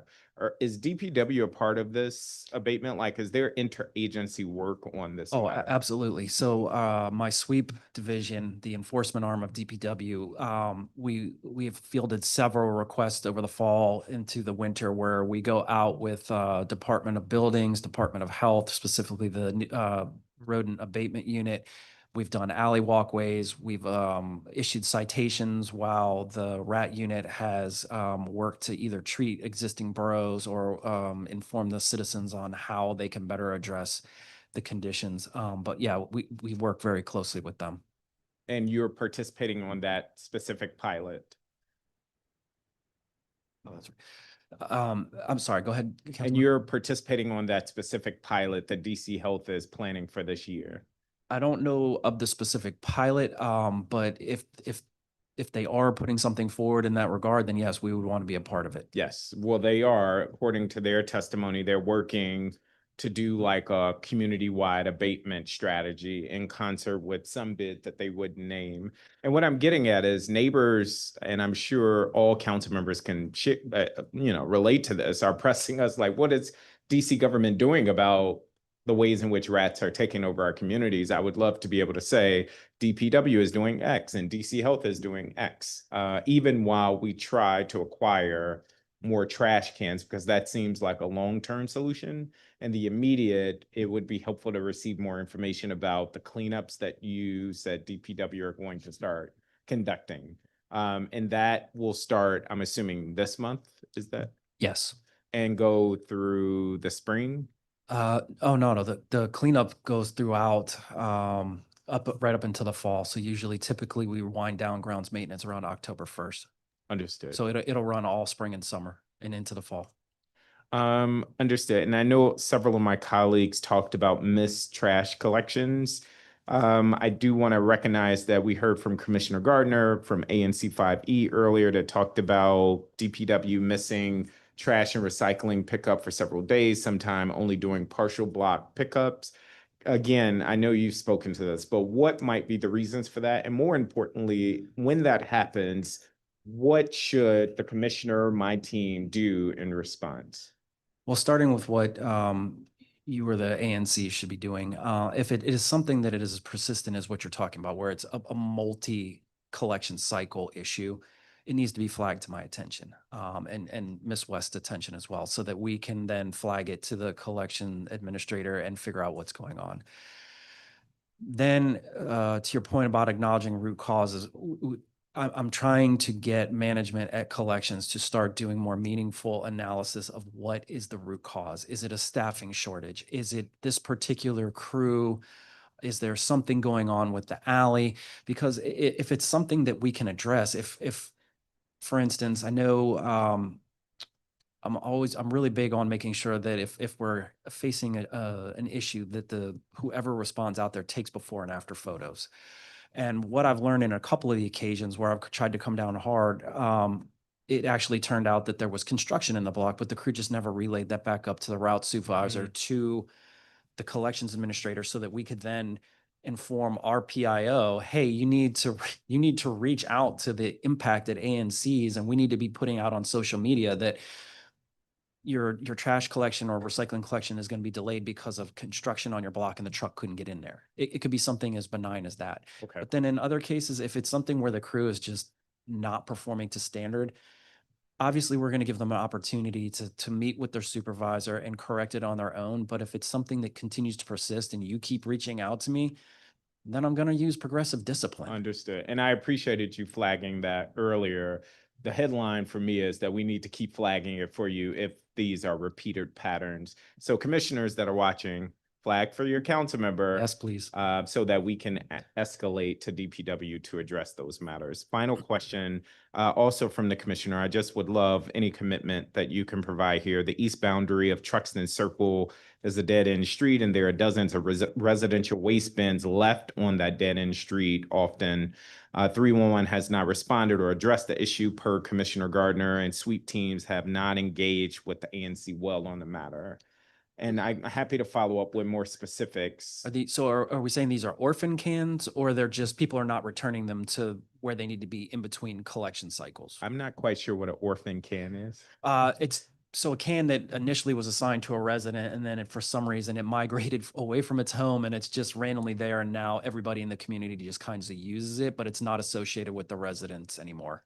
Because if it's not associated with a specific house, then I'm happy to send out the container crew to remove it, because loose cans tend to attract litter and illegal dumping. It just sounds like there's a line of cans that live at the end of that block. Okay. Because it's a dead end street, and it seems like a gathering spot, but I'm happy to follow up with the commissioner and get more information to you. Yeah, the details will be helpful, because then that tells me where I need to direct it within the agency, but I'm happy to take care of that. And the 2800 block of 25th Street Northeast. Yep, got that. For Add the to the snow map. map. Add Yeah, to the snow thank map. you. Thank you, Director, and thank you, Chairperson Ado. Okay, you gonna hang out for a bit? Councilmember Parker, you hanging out for a bit? Okay, we'll look forward to that. No. Love to see you when you return. Okay. I would love to wrap up the snow section of my questions. So I wanted to ask you about WMATA's involvement with the response. What was the interaction between DC government and WMATA during snow response, and were they part of the EOC? Yes. They are part, just like other quasi-government agencies, when the EOC is activated. general manager was in constant contact with the chief executive, and things were being related down. I know that Director Kirschbaum was in close contact with her counterparts, especially as it related to those specific bus routes that I mentioned that transport school children. And then also as it related to making sure that the bus bays were dug out. Okay. I also want to talk about the plow tracker. What's the purpose of the plow tracker? The plow tracker. So the plow tracker, That's how I feel too. the plow tracker was not, what it was not designed to do was to inform residents as to the condition of their streets after a plow went through. It's a legacy platform that was designed, as I understand it, to just show DPW and maybe DDOT through the GPS modules that are in the trucks how often a plow had gone through. So if a plow, it's color coded to show, I guess, the time period and when the truck last went through. So if the truck hadn't gone through in 12 hours, we would, the zone captain could say, hey, a truck hasn't gone through here in 12 hours. We need to redirect resources.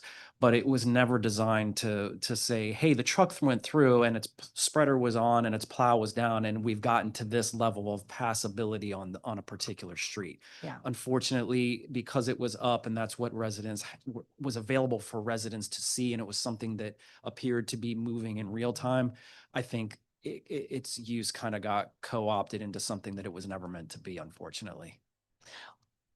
So it was meant to be a transparency effort. Yes. Okay. But fundamentally it's meant to be a tool for you guys that you Correct. then just made public. It's correct. It's an operational tool. It's like, hey, we haven't touched this street in this many hours. We need to put a plow there, or a supervisor needs to go see what's going on. It was just to flag issues, not to say this is the condition of this particular street at this particular time. Okay. And as you mentioned, it merely indicates that a tracked vehicle has been down the street, not what it was doing on the street. Correct. Okay. And the technology does not allow, on that platform, does not allow you to do anything different. No, it's literally just GPS. So Okay. it's And it's only GPS for our municipal vehicles, not also the contractors. for the plow. I think that's right. If it's not, if there's other capabilities, I'm happy to follow up with you. But my Yeah. understanding is it's our municipal vehicles. Presumably it wouldn't have the contractors on there because they No. haven't. No. Yeah. Okay. What would be a better tool for the public? Well, in the off season, that's something that we need to explore. I mean, I want to be as transparent with the public as possible about what we're doing and try and give them as much information, because I think if we're able to be proactive in that type of communications, it will cut down on a lot of the complaints that we fielded during the storm, where people felt like kudos for trying to be transparent, but the information you're giving us is not painting the picture that I am seeing. And you're telling me it's this, but I am seeing the exact opposite. So working with my IT team, I want to see what platforms are out there. Maybe we can leverage some of the existing technologies that we already have related to trash collection or leaf collection. There has to be something that's readily available that we can put in place, easily put into a dashboard and project to the public and give them accurate information with limitations or caveats. Like Yeah. It's Could not be a gonna be- fun like hackathon. it could Remember be. when we used to do those? Are those like, do people still do those? Okay. So you mentioned leveraging traffic cameras earlier. I don't know if you had this in mind. I think you were say that was for QA, but we noticed that some jurisdictions just have public access to live webcams so people can look at real-time conditions. Is that something that could potentially happen here? So there is a vendor that deals with that we have been in contact with. I don't believe that they provide that service to the general public because of security issues. But in speaking with the representatives, one of the things that that system is actually good for is tracking the progress of a snowstorm. Where they have the cameras coming down the major corridors, such as I believe it's like I-66, I-81, 70, 95, and you can actually see based on the camera's live feed, the progression of the storm, which helps you better prepare for when it's going to hit your jurisdiction. But I don't think that they make it readily available to the public, unfortunately. That's like for the weather service or No, this governments? this is for governments, municipalities, and states. Okay.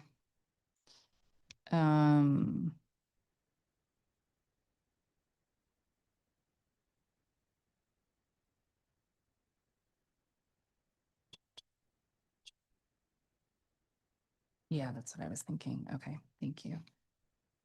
Could the agency make a snow removal category in 311 in the future?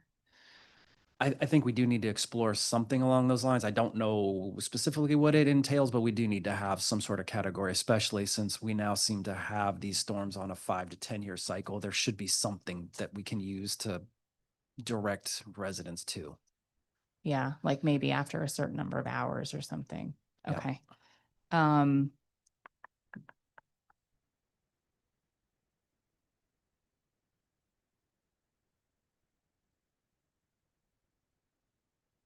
I think we got.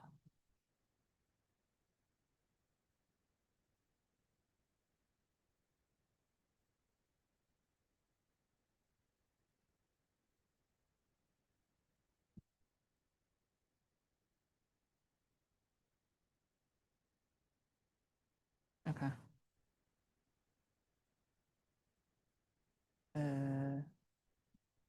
That is not quite the scenario.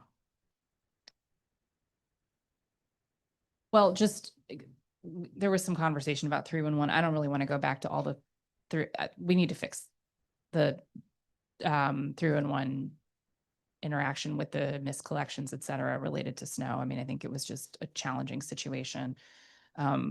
Just as a point of information, I got a ticket closed out this week, letting me know that all trash should have been picked up by now, and if not, to let them know, which I think is just someone clearing out the queue.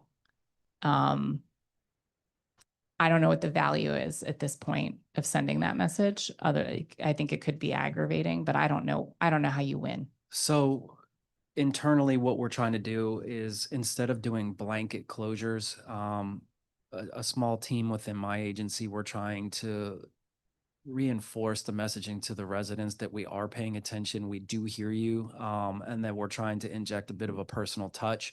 So it's not just you're getting a closeout. The idea was that we, even at this length of time after the storm, circling back just so the resident knows, hey, we did see that you put it in. Got we it. do want to make sure, because even up until now, I still am getting some random emails about like some very nuanced circumstances, and under those nuanced circumstances, it probably does benefit us, because then the resident's like, yes, DPW is listening to me. Okay. It could, I mean, there could be a bit of aggravation if I submitted this, my trash was picked up, and I just assumed that it had been closed out the system. Why are you reaching out to me with this? Yeah. But we wanted to make sure that it wasn't just blanket closures, that the residents know that we are trying to look at this as in the weeds as possible. That makes sense. I mean, and as late as this week, we had people who said their recycling still hadn't been picked up. So I know some of those cases were still open. Okay. Does DPW play a role at all in receiving the 311 requests? Or they're all going through OUC, right? If someone picks up the phone and talks to somebody, or are they Or talking to online. DPW? Well, yeah. Well, I mean, if we're talking about actual 311 requests, Yeah. no, those are coming from 311 through I believe it's the Salesforce system. Yeah. We have customer service reps that can access that and see the requests and then assign them out. If we field through whatever social media or customer service nodes within the agency, when they get those kind of contacts, then the expectation is that they are going into the 311 system and creating a 311 request, because we want everything to be in the system so it's trackable, there's accountability, KPI monitoring and stuff like that.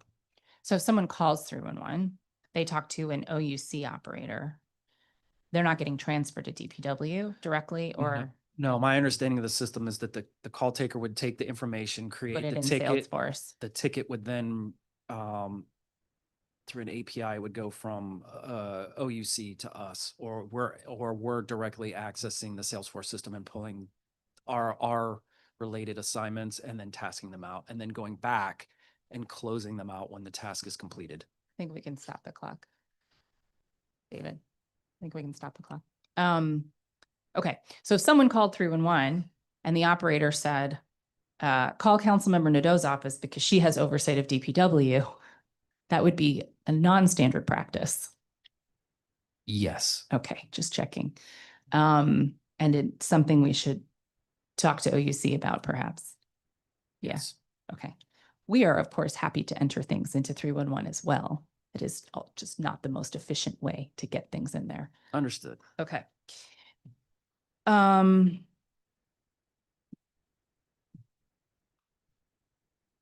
Great. Great. The alleys became dirtier than usual because of everything going on. And it really complicated things because we were hearing one thing from the executive and reading another thing on DPW's website. So let's break it down. DPW suspends alley cleaning from October 1st through March 31st. Is that correct? Yes. Okay, great.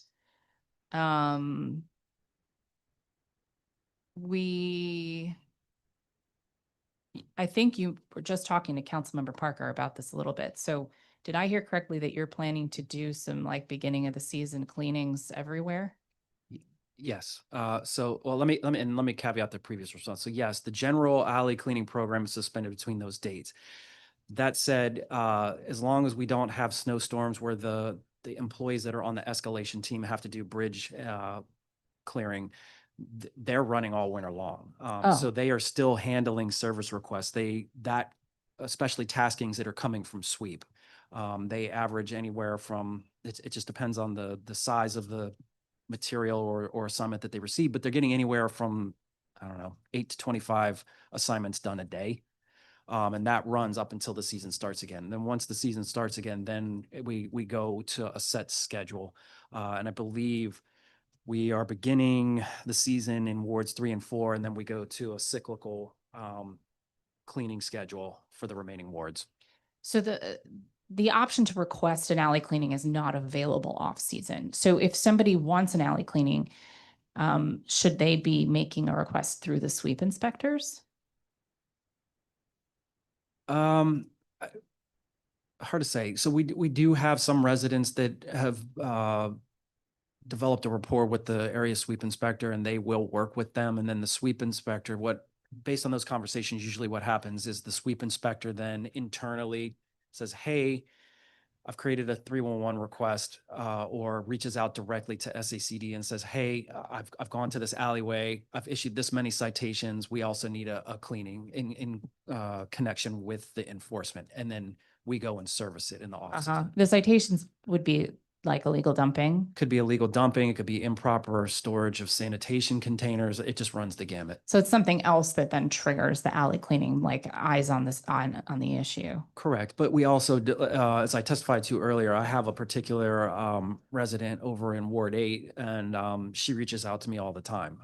Unfortunately, she lives on adjacent to one of the alleyways that's a dead end. I believe there's trees on either side, and then it's close to the Suitland Parkway. So I don't think that her neighborhood is being subjected to just casual, hey, I'm going to toss my kitchen trash bag. I think it's actual commercial nefarious entities that are coming into the district to dispose of construction materials and tires. And unfortunately, we go out, we remove tons of materials at each go. And within, I don't know, a couple months to a couple of weeks, she has to reach back out, and she reaches out back directly to me, and I just loop in Miss West and her team, and we handle it. Is that a scenario where you try to install cameras? Yes. Do you have them available to install as needed, or are you like, do you have them in stock per se? We move them around. Yeah. Oh, okay. We have a combination of just static cameras, or I say static. Mobile. Well, they're all mobile, but no, what I was going to say is cellular and non-cellular. So some are just downloading to a card, whereas others, we have the ability to get a notification if a vehicle or something is in the area. Oh, okay.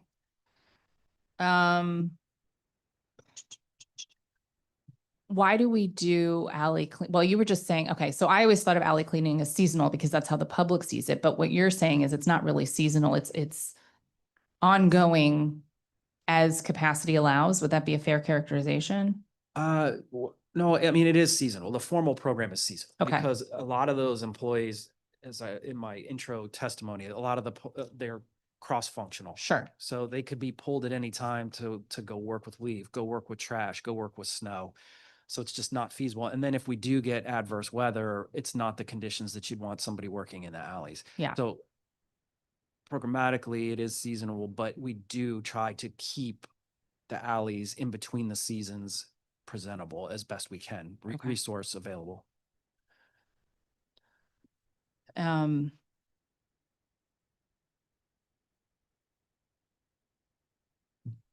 Why does street sweeping resume March 1st, but alley cleaning not until March 31st? That predates me, so I don't know. I'd have to actually get you a response. I don't know why the seasons are staggered. Okay. The only thing that comes to mind, and this is just a logical assumption, is that because we want with the street sweeping. Nope, actually scratch that. That logic I'll doesn't. just wait. Just wait. Yeah. Maybe it's tied to leaf.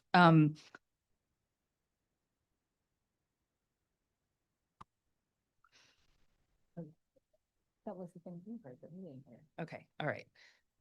We love alley cleaning. We're just making sure we ask exactly the right questions. up I here. love alley cleaning too. It's Okay. our bread and butter. Yep.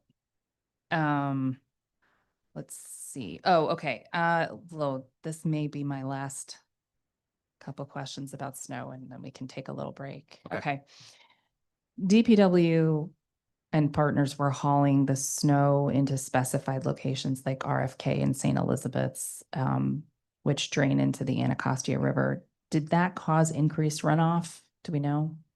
No, and I was cognizant of that because I was here in 2016 in a different capacity. I was over at HCMA for the blizzard. And when we used the entirety of the RFK campus as a snowfield, and I remembered the precautions that we needed to take. So in advance of the storm for RFK, I reached out to my counterpart, Director Jackson over at DOE. We worked with their team because we're already enrolled in the SWIP program for our facilities, and we made sure that we installed Right. the appropriate covers over the storm grates. And then prior to using St. Elizabeth's, we did the same process. And then because Carter Barron is actually federal property, we made sure, and it's close, it's in proximity to a small stream. We made sure that we worked with DOE and NPS to make sure that all of the precautions were taken before we deposited the snow. You have a wealth of institutional knowledge because you've been at the DC government for a very long time. How do you ensure that knowledge is part of SOP and integrated into the snow responses?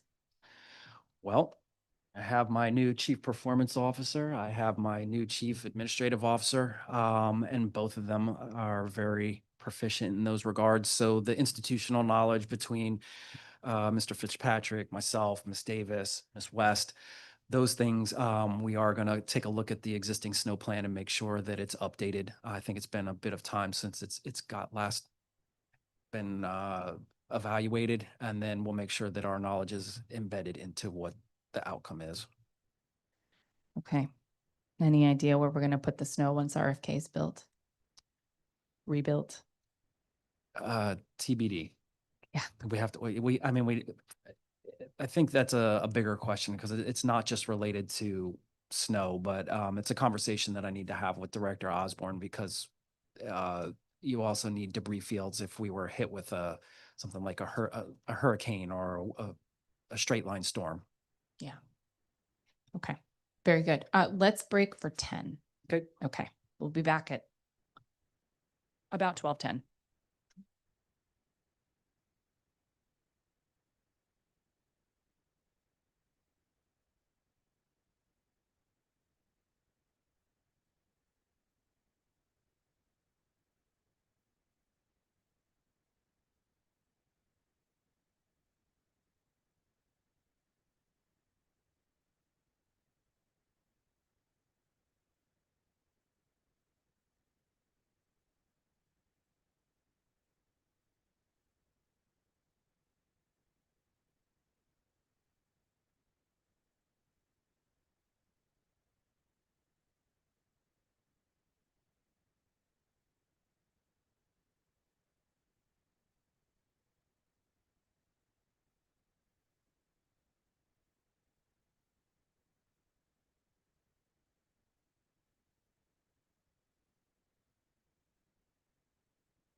right. And we're back. Okay. Everybody ready? All right. Shifting over to some questions on the agency's performance oversight in general. The agency's written responses state that one of the most significant things you learned this year is that the structural changes in many alleys contributed to inconsistent collection among certain routes. Can you expand on that?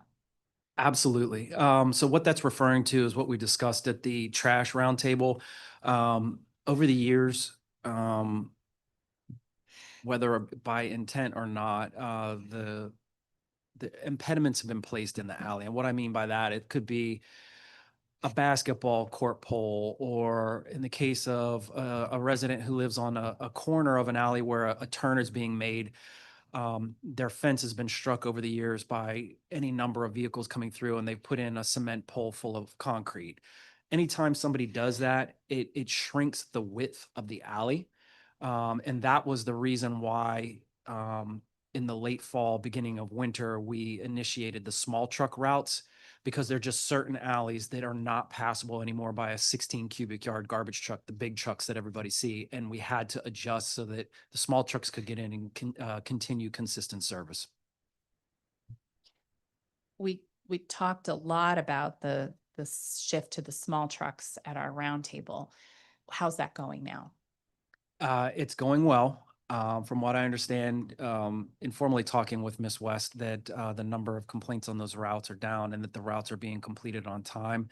In fact, I guess it's going well enough that she moved forward with the planning considerations for the larger truck optimization, which we talked about, where we had looked at the routes and there was a delta between the bigger routes and the smaller routes that needed to be addressed, so that all of the trucks were kind of doing the same amount of stops on each route.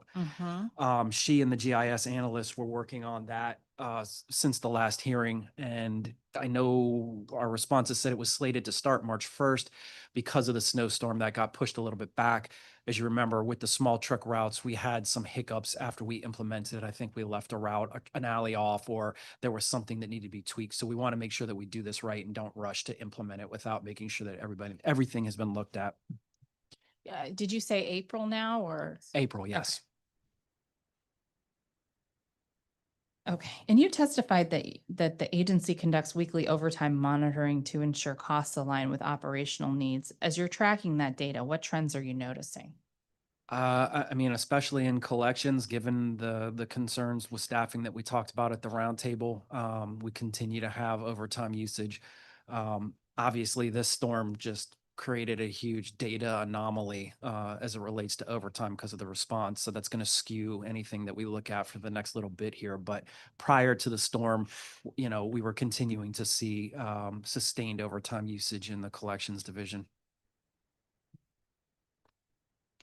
And was that that was to come behind and get missed routes? Is that generally? Well, so with the standing number of employees that are out on FMLA, we start every day in the hole. Part of the workaround that myself and Mr. Fitzpatrick has talked about was implementing the swing shift, but then that only addresses the standing number of folks that are out for those protected leave classes. On any given day, you're going to have people that either have scheduled leave, sometimes you get unscheduled sick leave, and that leaves gaps, which means that then we have to resort to the voluntary overtime system to get the routes picked up on time. And that was driving the overtime costs. Okay. All right. So just want to make sure, I want to repeat it back to you. So the swing shift is used to fill that gap you were talking about with Councilmember Pinto earlier, maybe 8 shifts at any given time on Correct. that protected leave. Correct. And then when you have call-ins, and so let's just say call-ins, you're going to need to use overtime to backfill. Correct. Under the Call-outs, sorry. Right. Right. So I don't want to just limit it to FMLA. It's any class or status where we have to abide by either a program requirements. I'll put it that way. Okay. So that could be fitness for duty, FMLA, PFL, missing anything?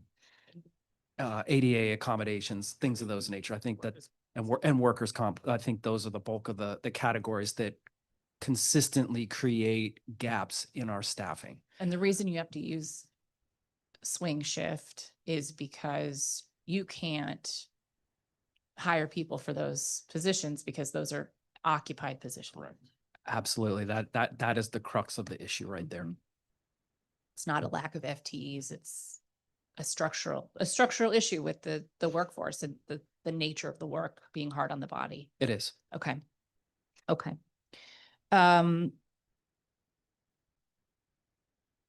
Let's see. In FY 25, the agency hired 203 FTEs, and then in FY 26 to date, 193. The separation rate is pretty low, so that doesn't strike me, that those aren't seasonal workers, are they?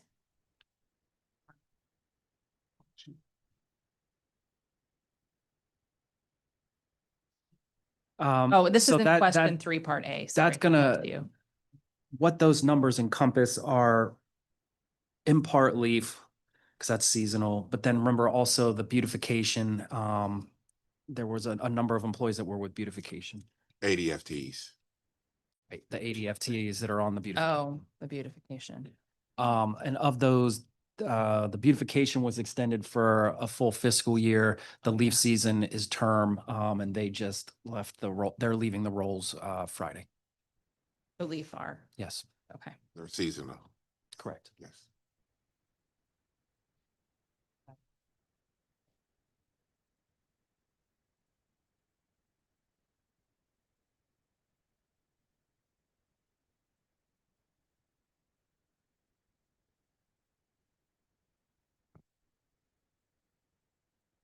How many of the folks hired on for leaf are going to be converted to full-time or hired into full-time positions? It varies year to year on what vacancies we have. We always try to recruit from those programs. We want to see it as a pathway to permanent employment.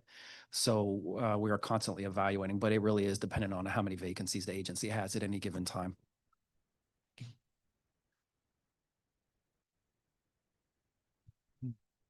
Could you provide an update on the district's emergency contract for hauling and processing recycling materials?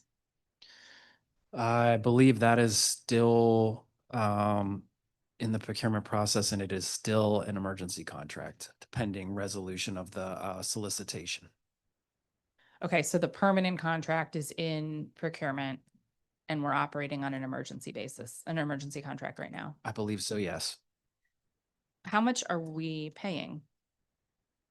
I don't know the figure off the top of my head, but I can get that for you. On an annual basis or? No, well, are you Yeah, talking about yeah. annual or per ton? What, both would be helpful, but I mean, per ton is probably more meaningful to us. Yeah, I mean, let's sit here. Perry Yeah. can give you the annual, and then we can get back to you with the Okay. per ton rate. Hauling and recycling. So the contract is with OCP. Correct. Yes. In what stage? Did you Legal say- review, if I'm not Yeah, mistaken. it was legal. Legal review. Yeah. So the end. Fingers crossed. Yes. Okay, sorry. Okay. So hauling, we spent in 24, $5.6 million. Recycling, we spent $2 million. In 25, our recycling was 2.3, and our hauling was 6.5.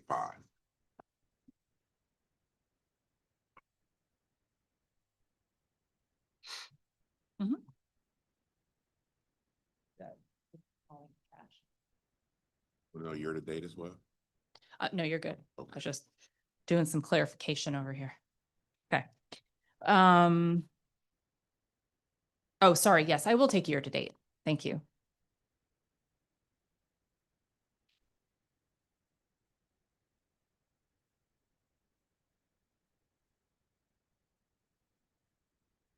Year-to-date hauling is 1.7, and that's as of January 2026.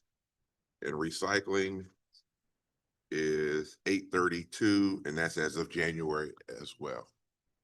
832. Okay. Yes, 832K for the first 4 months of the year.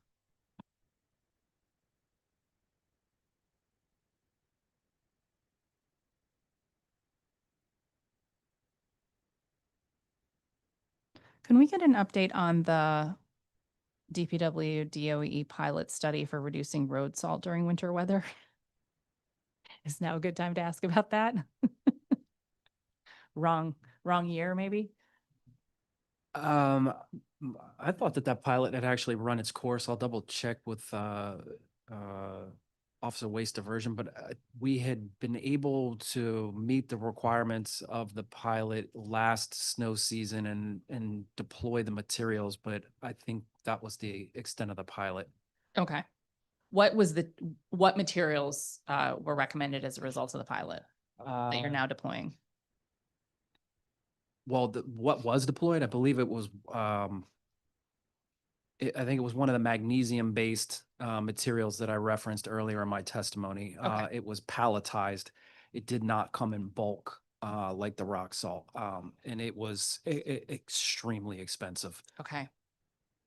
So do we no longer use that? Do we not use that this year? No, because we did the pilot, and I don't believe that it was financially feasible to do it. Got it. Okay.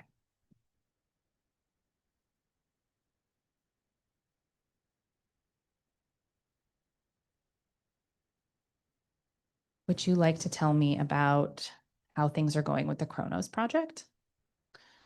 Kronos. So I know I've testified a lot about that over the past year. Yes, it's moving forward. At this point, we have been working internally with the vendor to go through our business process to look at how it interacts with the CBA. We are in the process of procuring the equipment that goes along with automating the time entry for the employees. And I believe we are still on track to have it in place. I wanted it before we got into the upswing of the spring cleaning season, where residents increase the amount of disposal, and that really starts to put the stressors on collection routes. So we're aiming for before Memorial Day to have it in place, which will be awesome, because I know I've been talking about it a long time. That is so exciting. How much training are you going to have to do on it? I believe we built in training with the vendor. I think from the management aspect of it, that training is going to be geared towards making sure that the supervisors know how to run the reports. But in terms of like broad scale training, the employees just have to tap in. I think also the other last piece of it as well, as I recall, and Ms. Davis can correct me if I'm wrong, I think we still also need to go through the I&E process with the impacted union, just to make sure that everything is above board. Okay. And are you rolling it out to the entire SWARMA team at once? We're going to do it in phases. We want to start with collections and then move out from there. And then the goal is eventually to have it implemented across the agency.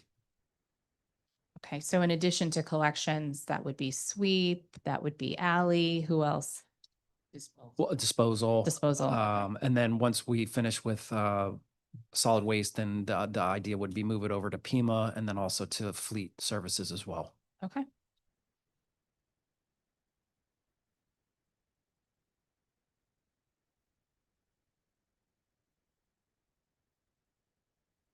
How long do you think it'll take to roll out everywhere? That I don't know. I'd be speculating at best. This calendar year? He really doesn't know. Perry says no. Yes, Perry's saying no. I'd say at He's least saying don't answer because we don't know. we don't know. Yeah.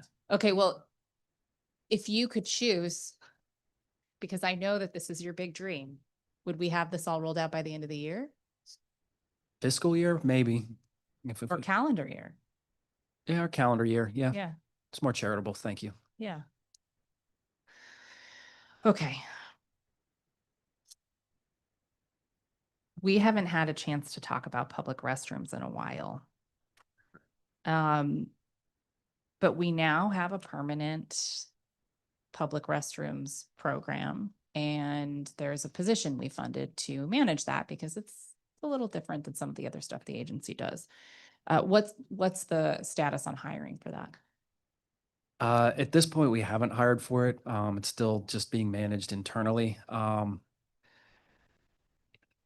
I think it's really going to depend on the funding for the next fiscal year in terms of creating a long-term standing position within the agency. To be frank, it would probably be hard to hire somebody short-term, just to have funding disappear and then the position disappear as well.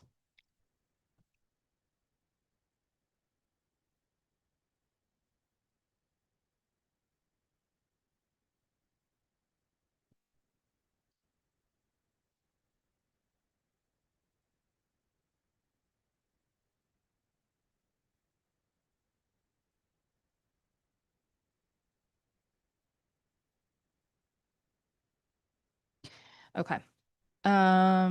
Let's see.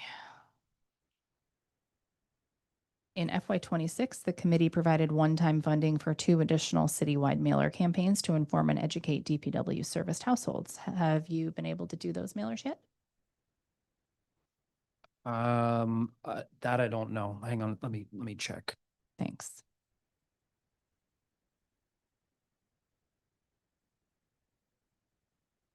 I don't believe we've undertaken those yet. Okay.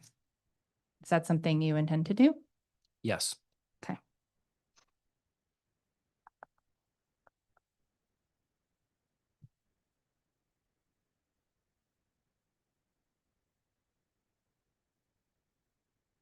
So we also oversee the Office of Administrative Hearings in this committee. And one of the things that is noteworthy is that 48% of OEH's backlog cases come from DPW. And they noted a surge in NOIs and NOVs issued in the past year. That probably aligns with some of the work you've been doing. So can you talk about what leads to that surge? Sure.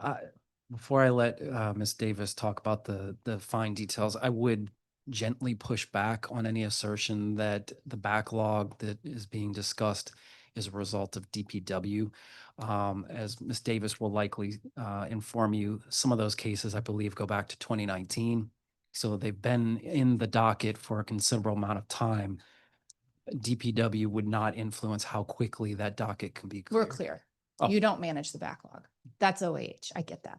Okay. But the volume is interesting, right? And the fact that not the majority, but so many of the cases at OAH are DPW cases. So it makes me think about workflow there, but also want to understand how they come in and why. And, also if you have a sense of, because they can't tell me this, maybe you do, how many of your cases are upheld at OAH? Do you know that, Madam General Counsel? I can confer with the sweep chief. He keeps statistics regarding cases that are overturned, reduction in fine, and hearings, the results of our hearings. Great, that would be so I can get that useful. data. Yeah, OAH's system doesn't really track that, so that'd be a huge helpful piece of the puzzle for us. But what do you think in terms of all of the NOIs and NOVs coming in? Is that additional staffing? Is that a new focus on particular violations? Why do we think, they've seen an increase? In part, I mean, Mr. Thompson, who we're referring to, the head of sweep, is a very efficient manager. He takes the job very seriously. He's very enthusiastic about it. And the sweep inspectors also like their areas of operation. I think we're engaging more with the residents and we're taking this serious, especially as we have brought on the beautification team the escalation teams, they're working in tandem with the sweep inspectors, and I think you're starting to see the results of that.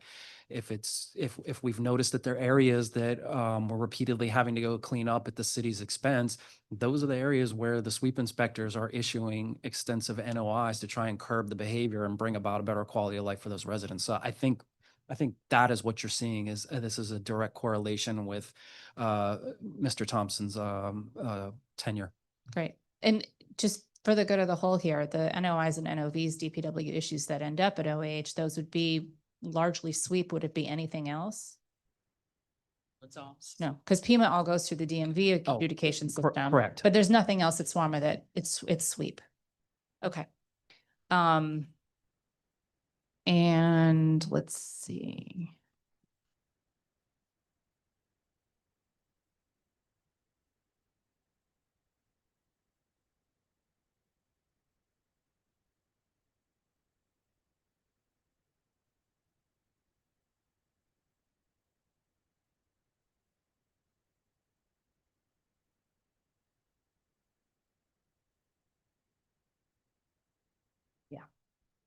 I'll double check. Okay, sorry. Sidebar. When someone files a claim against DPW for like, say, damage of a truck, those go through ORM. You don't do any of your own. No, that's all through ORM. Yeah, okay. Oh, Perry, We pay settlements and judgments. you pay the settlements You out pay of your settlement. budget. Yes, we do. But is it all adjudicated, for lack of a better word, through ORM? Yes. Okay. ORM receives the claim. Yeah, They seek information from DPW. We provide the information. They determine whether or not we are responsible. And if we are responsible, they send the amount and Mr. Fitzpatrick pays the bill. yes. Correct. That's what I was alluding to. Mr. Is Fitzpatrick pays the bill. Uh, Yeah. Out of my own pocket. That's right. Okay. Okay, very good. Let's see. I think we got to 39.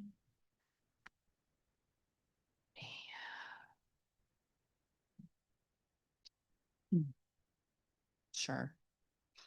We're going to move into some Part B questions. I think we've talked enough about route optimization. Don't have to come back to that.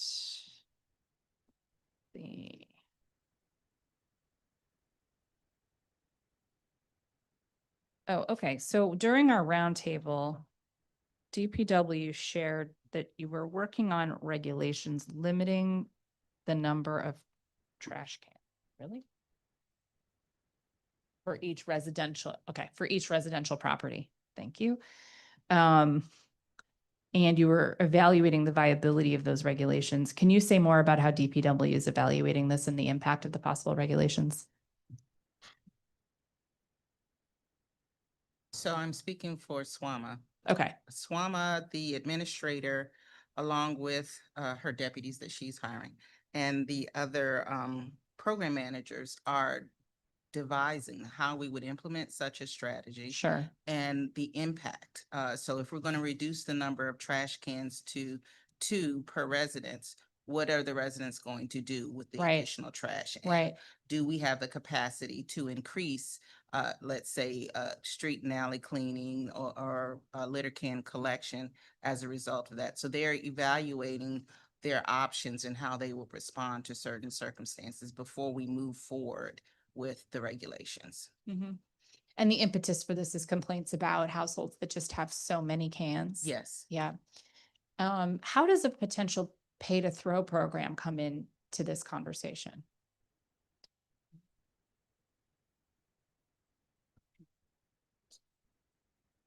For the can problem, initially, I don't think it does. I think at some point down the road, you have to do an analysis to see how does the system evolve to meet the needs of the district. But for this is resolving a longstanding legacy issue where people have just retained cans. Yeah. I'm not sure if they are generating more trash. I think when I was alluding and explaining what I meant by an orphan can, I think the thrust of the complaints that we're getting is that they have these excess cans behind their houses, and as people are transiting the alleyways, these cans collect litter and illegal dumping. And I think that's what we're trying to address on the front end. without impacting their ability to get rid of residential waste. But I do think that in the course of looking at this issue, there do need to be conversations about how the system itself evolves. Well, that's a good point. We may not be there yet. One thing that we could start with is perhaps the same way we did for multifam, determining what we think is a standard for the amount of waste per household, or, you know, people living in a household, and try to start from there before you transition to a pay to throw program, right? And that could be sort of the training wheels to something like that, but I don't know. Do we have an idea? Is there a standard, a national standard perhaps, about how much waste a household should or does produce? I believe so. I do believe that have been studies done in the past, like, I don't know if it's so much as a waste characterization. Yes, a waste characterization study. And Sure. that's one of the factors that they look at, is like, how much does a household of this size generate or is expected to generate in any given year? And then you can kind of project out what your capacity needs are going to be in the future. Okay.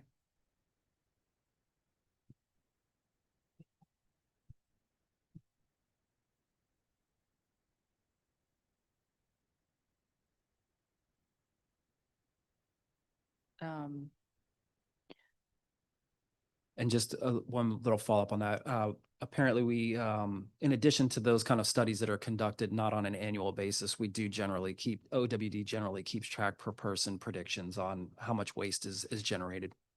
Okay. And I guess the wild card here is we don't necessarily know how many People are. people are in People in a residence, residence, right? correct. Someone does, but it's probably the Census Bureau. Yeah. And probably not that well, honestly. Okay, so let's see. In pre-hearing questions, DPW shared your sweeping bike lanes in the wards at least 3 times a week. Does this happen year round or just during street sweeping season? We don't tie it just to street sweeping with the bike lane sweepers. The only thing that impedes their ability to operate is the temperature, because they require water as part of the dust suppression system. And you don't want water in the plumbing system at below freezing because it'll crack the pipes. Okay. So we probably had some gaps this year because it's been so cold. Yes, but I've already asked, and I know they've been out, especially given the some of the litter that I think was pushed up by the plows and has now been deposited as the snow melted. I asked that they go back out, and they've started already. Okay. And just to clarify, because this is always the question, this includes both protected, this primarily is protected lanes, I assume, because the unprotected are just cleaned when the street's cleaned. Correct. Okay.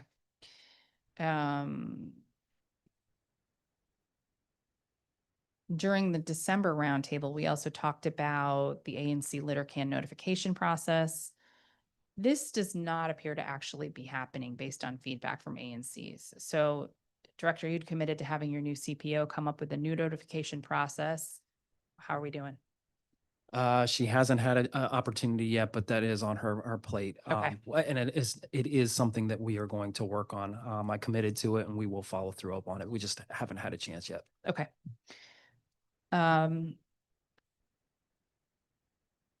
We talked about litter cans a bit today.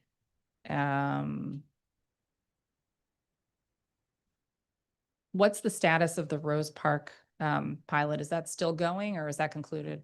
No, because that is, we're attempting something that we haven't done before. So the Park Association reached out to both DPW and the National Park Service, because it's one of those parks where they Yep. abut each other. Yep. And the association, they have, I guess, their own separate stream of funding. And they wanted to assist us. So we have to go through the donation agreement process. We determined in the first round of meetings and then subsequent communications that it didn't make sense for them to try to transfer funds. It made more sense as like an in-kind, where they purchase the bins and then we install them and monitor them and service them. But we are actively working through the donation agreement process, because it is something that I would like to see to fruition and then look at the data. Great. So it hasn't actually started? You're No, still no, we're negotiating still- over the cans? Well, not the cans, working through the process, the donation process. Okay.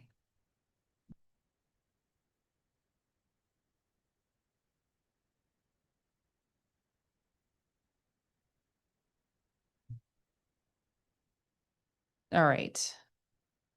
In FY 26, there were 80 new FTEs for the corridor cleaning initiative. What's the status of that? Were they hired? Yes, they were. Okay. And what are they doing? They are still performing the corridor work. Which corridors? It's citywide. We don't have a defined schedule for them, as we are seeing areas that might become areas of interest along the highways or that have grown faster than others. That's where we're focusing them week to week. Places that are getting complaints, extra attention from feds, that sort of thing? I mean, it's a mix. We try to be proactive in where we put them, but yes, we are cognizant of complaints that are received from our federal partners, and we try to accommodate those as best we can. Okay, and these are we also talking about like arterials? Oh, yeah, it's not limited to just the highways. It's Okay. also arterials, yes. Any other smaller roads? If the need arises or something comes to our attention, then yes, that can be on the table as well. If there are particular areas that the council members would like to see attention, we can always take a look. So all 80 were hired for these positions? Correct. Okay.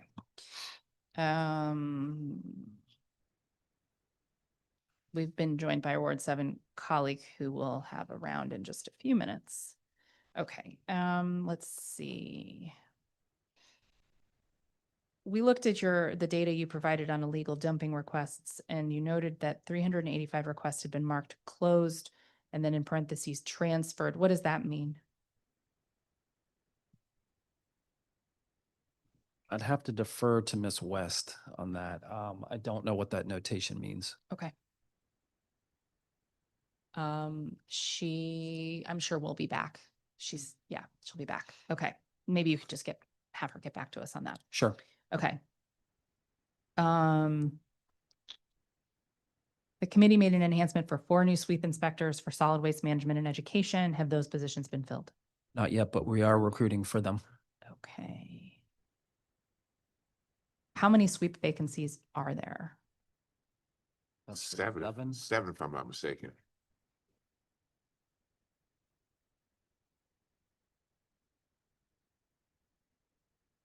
DPW There's is, 8. there's- There's currently 8. okay, Yes, 8.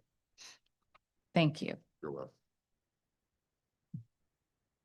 We heard from witnesses last month about the Benning Road Transfer Station, and that the advisory committee hasn't been meeting. Why are we not having those meetings?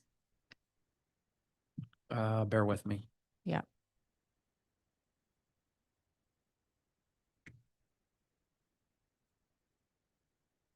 Tugging along. Bless you. So the reason that we haven't met or held a meeting yet is because we're still in the abatement process. At the time we last talked, we had not onboarded the designer and engineering firm. They are now on board. When we get to the point where demolition has occurred, then that would be the time to bring in the input from the committee so that they could give input on the design and Okay. use of the land.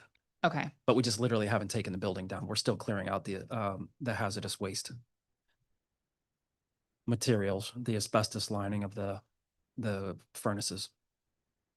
Does the committee get any sort of regular correspondence or updates? No, but we can give an update. That might help. Yeah. I think in the absence of that, they think things are happening without them. Okay. You indicated the project costs have increased due to a few different factors. Can you share how much more funding will be needed for the project? Until we sit down with the design firm and see what the layout and the operational capacity looks like, I'd be speculating. Okay. I based that previous statement just on the fact that in any given year, cost and labor always go up by a certain percentage. All right. In the FY 26 budget, the Office of the Clean City was moved to DPW. You testified at the Trash Roundtable last year, the agency planned to incorporate the manager role fully into the agency. Has that happened? So we currently have an individual detailed there. Is that? Oh, oh, I apologize. Yeah. We actually did recruit for that, thinking of the wrong position. We did recruit from that and we have selected somebody. I think we are just waiting for the approval and the start date. I think you stole my mocher. No. I can't confirm or deny. That's fine. Okay. They, mokers do a hard job and then they deserve to move on. So. All right. Well, we would love to hear when all of that is confirmed. And when do you think we'll get the new webpage up?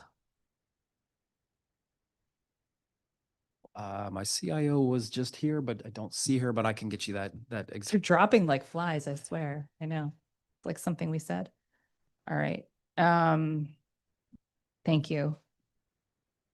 The last solid waste diversion report. Oh, you know what? That's my time. I'm going to turn to our Ward 7 colleague, Councilmember Wendell Felder, for an opening statement if you like, and then a 10-minute round. Thank you so much, Madam Chairperson. I won't give an opening statement. I just wanted to dive in on with my questions. I will say before I dive in, Director, I must commend you that every time I reach out to you, whether it's been with this recent snow issue or addressing legal dumpings in Ward 7, you and your team have been more than accommodating. So I appreciate the work thus far and look forward to the continued partnership. But just wanted to pick off where Chairperson Nadeau left off.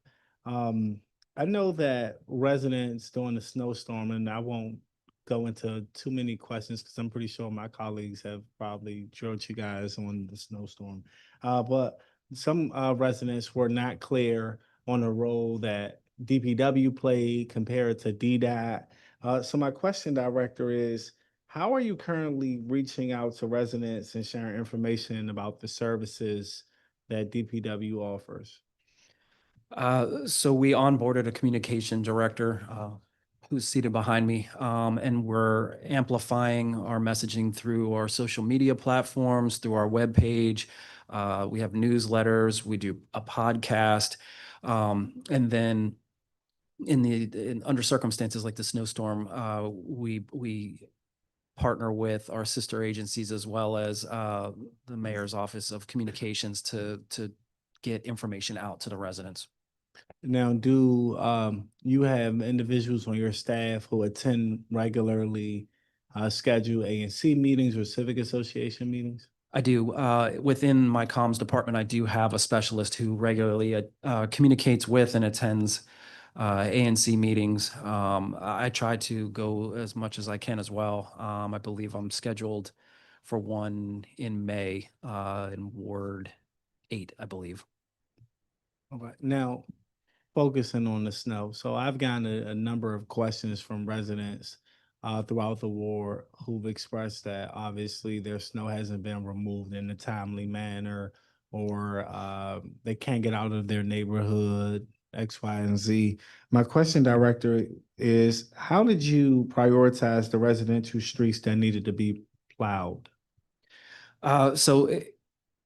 As we discussed earlier, the district is broken up into snow zones. Each of those zones has a snow captain who is responsible for ensuring that the plows assigned to that zone are deployed and on the routes. The first priority always under these circumstances is going to be making sure that things like hospitals, police stations, and fire departments are cleared and that they have access so that they can provide the services to the residents. And then from there, we start with the larger streets and then work into the residential neighborhoods as accessibility is expanded. Thank you for that. Now, Director, could you share with me what the snow removal coordinations look like in advance of the snowstorm? Sure. So for a storm of this magnitude, it initially started where the snow team itself was stood up, and that's a collaboration between DPW and DDOT. But under these circumstances, given the forecast that was being projected at that point, HCEMA also got involved as they run the Emergency Operations Center.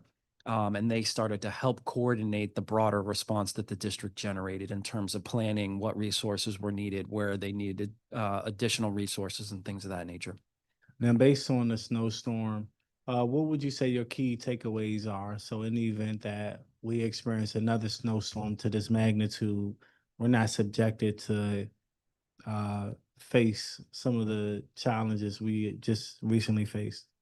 I think, at least from, I can only speak to DPW. From DPW's point of view, our communication with the residents, because our participation isn't just limited to the snow team. We also have to continue core services, which includes trash and recycling. And I do acknowledge that there was some confusion as to some of the operations that we undertook to make the alleys accessible for our trash crews. And that we need to do a better job in future storms and making sure that the residents have a better understanding of what exactly we're doing to ensure continuity of service. Thank you for that. Now I'm gonna shift gears to leaf collection. Yep. Now I've heard residents reach out to me that their leaves haven't been picked up. Could you share, Director, how is the leaf collection schedule determined each season? I mean, it's pretty simplistic. Unfortunately, the past 2 years, the tail end of the season has been impacted by winter storms. In a nutshell, the season is comprised of 2 passes. The city's broken up into zones. Each zone is supposed to get 2 passes. Unfortunately, this year, because of the snow, it threw off and we were not able to complete the season. Those are seasonal employees. They come on for a very limited term. That term has ended. With the understanding that there probably still is some leaf matter left on the streets. What residents can do at this point, we will have folks out doing general maintenance, but that doesn't necessarily mean that it'll be focused on the leaf collection. If folks bag the leaves and then they put in a yard waste request, we will collect that material. Thank you for that. Now, Director, we've been on a number of walkthroughs. I remember a month into this role, you and your team came out to a vacant property on Sheriff Sheriff Road. Road. Yeah, Yep. and you guys, there was some illegal dumping, and you guys addressed that, which I appreciate. For folks who may be listening, who may be unaware of how the illegal dumping process is remedy. Could you walk us through how to report illegal dumpings and how your agency handles and or escalate issues? Absolutely. So if it's straightforward illegal dumping on public space, that's DPW. I would encourage residents to put in a 311 request. If it's something that would have immediate impacts on health and safety, that I would escalate, by reaching out to their ANC or to your office so that you can direct line to me so that I can make sure that we're dealing with it on a faster, expedited basis. And something like that would be, I know that you and I have dealt with a couple of times, circumstances where there's been a change in, while this is normally not under DPW's purview, but there has been a change of management at an apartment complex that DPW doesn't service, but the trash collection has lapsed. And now there is a very large pile of decomposing trash that is going out into the adjacent alley. Something like that has immediate health impacts for the surrounding residents. That's something, especially in the summertime, that's something that should be escalated. But under the normal course, put in a 311 request. We're always monitoring 311. And then we're generating task lists where the team goes out with the sweep inspector. The sweep inspector does their part of the investigation, and then we clean up the materials. Now, Director, could you speak to how you track hotspot areas of illegal dumping? That's primarily done through sweep. The way our enforcement arm operates is that each ward is broken up into areas of operation, and there's a sweep inspector assigned. They keep track of those areas, and that they're the ones that are helping to generate where we need to devote more resources to clean those areas up. Now, think of a place like Ward 7 where unfortunately there's a number of illegal dumping areas and or hotspots. Could you speak to what thought have you given to put enforcement measures in place to deter illegal dumping behavior? Sure. Especially in areas where we have repeat abuses of public space. Sweep will not only post the area, but they will also put up trail cameras to monitor where we're catching any activity of illegal dumping. If we're able to get a clear picture of a license plate or something where a person is visible, and we can make an identification to start a civil action, we'll do that. If it's something that's commercial in nature, we frequently partner up with the Metropolitan Police Department's environmental crime unit, and then have them push forward with a criminal prosecution by either the Office of the Attorney General or the United States Attorney's Office, depending on whether it's a misdemeanor or a felony. Now, how are you tracking the effectiveness of those measures? I mean, that's a tough one. I kind of feel like the finish line is always being moved forward. As soon as we clean up one area, illegal dumping crops up in another. I don't know if I have metrics that I could provide to you other than the number of times that we're going out or the number of cases that we're initiating. But to measure success, it's an ongoing battle. Thank you, Director. Madam Chairperson. Thank you, Councilmember. Director, the last solid waste diversion report was published in 2022. When will reports on the interim years be published? At this point, we're finalizing the updated statistics for calendar years 23 through 25, and then we anticipate publishing the complete report later this year. And then what will be the regular schedule for publishing? I believe it's supposed to be annual. Is that feasible? I believe so, yes. With my current staff, yes, I think that's feasible. With respect to the Interstate Waste Reduction Working Group, the agencies involved in the planning are DPW, DOE, DGS, and DPR. Is that correct? Yes. Okay. The Zero Waste DC plan was the result of more than 8 years of research and analysis to develop unified interagency strategy to achieve the goal of zero waste. The Interstate Waste Reduction Working Group held a workshop in the beginning of FY26. Can you give an update on some of the developed goals? Let's start with Action 14, citywide recycling and composting. So in collaboration with the working group, we are continuing to advance the zero waste plan. The actions listed in the plan, including citywide recycling and composting, collaboration, clean and green DC initiatives. We, in particular, over the past 3 years, we have advanced our organic waste collections efforts, and that's where we're seeing the most amount of progress. So that's the composting program? Yes, the residential plus the smart bins that are posted citywide. Okay.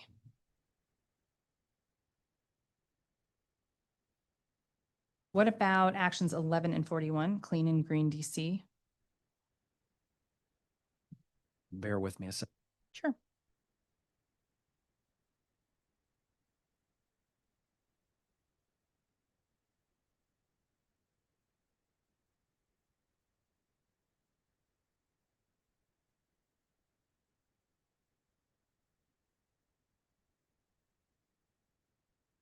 Okay, we're getting into the weeds here, but as I understand it, this is near and dear to some of the things that you and I were talking about. This would be Clean City. So it's increasing messaging. It's enhancing the Adopt a Block program so that we can get further into the grassroots efforts that the communities are doing to clean up, assisting them.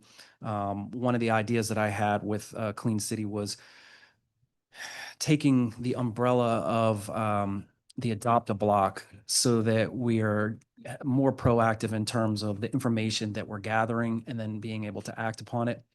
So for instance, block captains could report back to the Clean City coordinator. We could then internally determine, hey, for instance, this block has a particular problem. They want to do a community cleanup. Are these resources available on this date and this time to support that initiative?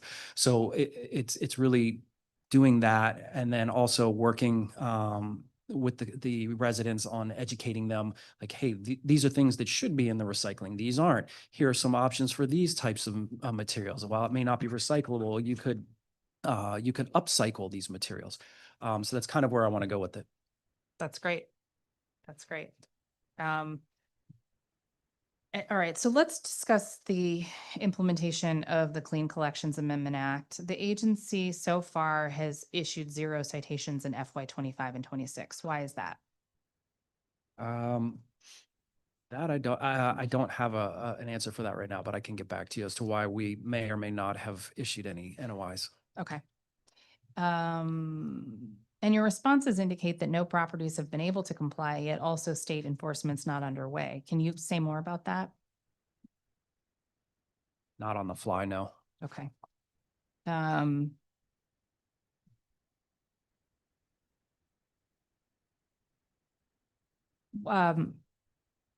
Which positions on your team do the enforcement for the Clean Collections Amendment Act? This would be the multifam, I believe. That's sweep. Okay, so that's sweet. Yes. All right.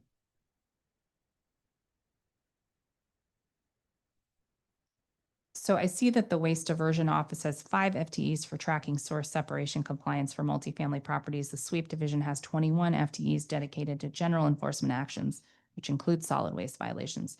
Explain to me, so I guess I'm just confused about why we're not enforcing the mandatory source separation. I believe OWD provides more like technical assistance where the sweep is the actual enforcement arm of the agency, but Okay. I can definitely circle back and follow up as to why there may be a disconnect. Okay, so for commercial composting, DC code 8-1031.03A required certain commercial entities to source separate food waste starting January 1st, 2023. Then in 2024, statute was amended and authorized DPW to do additional commercial entities, to include additional commercial entities in the program. What's the most up-to-date information you have on this program? So I believe we're referring to entities such as like the largest arenas in the district, universities, and retail grocery stores. My understanding from OWD is that the vast majority of the establishments are in compliance. Okay.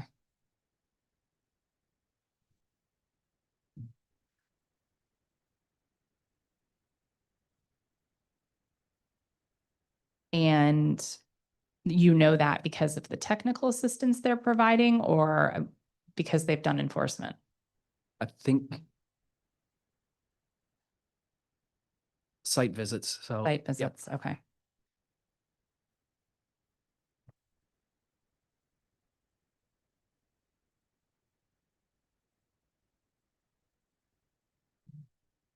All right, so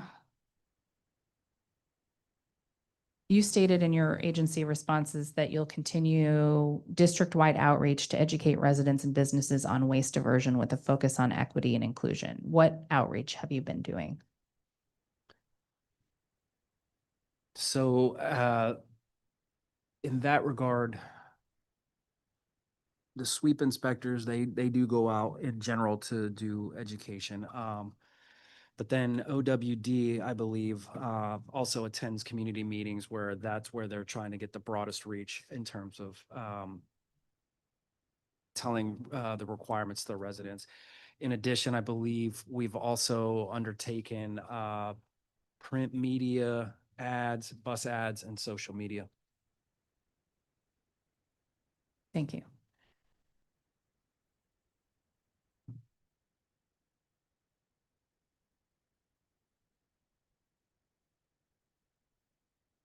DC code section 8-1031.04A spells out the composting requirements for all government facilities and agencies to source, separate compostable materials once DPW implements a compost collection program. Can you confirm whether this program exists? So it's my understanding that DGS oversees solid waste management. Well, I know they oversee solid waste management in agency buildings, and right now they don't offer organics diversion across the board.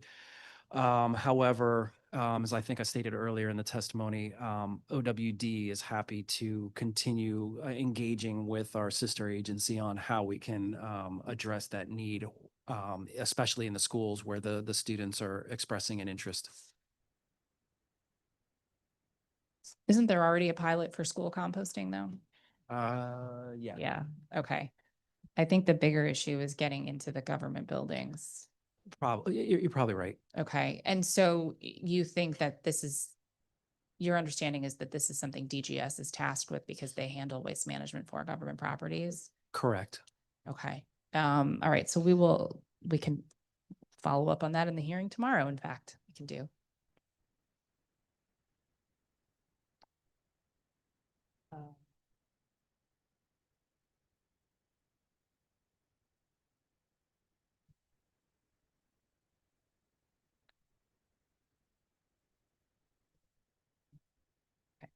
Okay.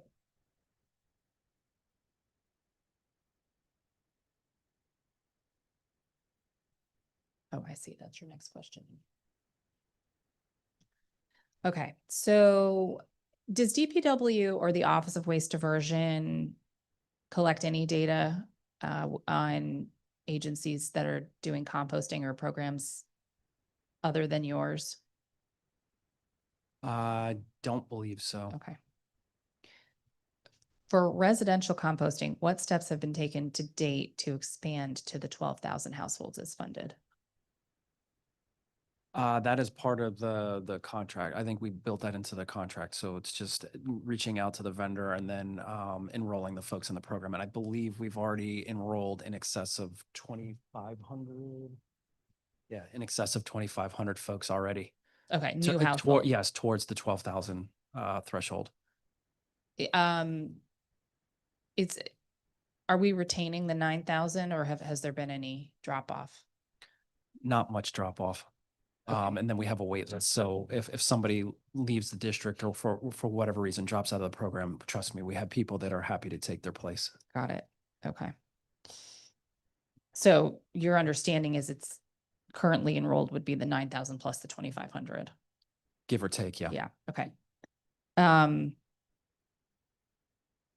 I understand that DPW is taking steps to begin the transition to in-house compost collection. Do I have that right? That was the laid out plan.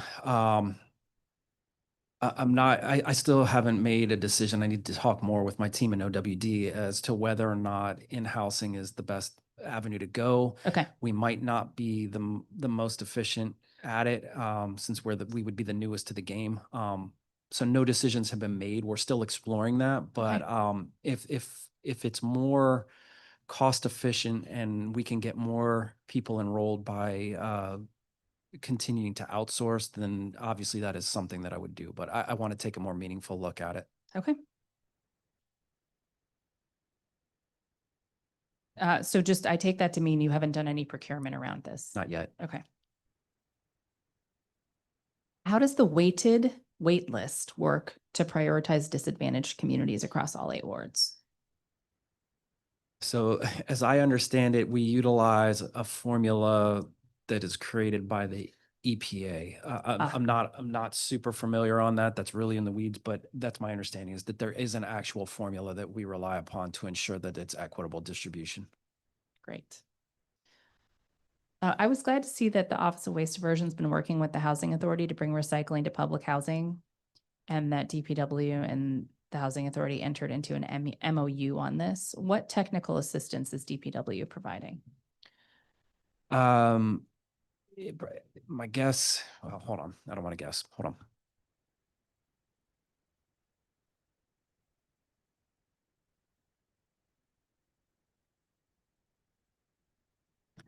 Okay, so what we will be doing is train the trainer. Workshops with tenant association leaders for each of the participating DCHA buildings.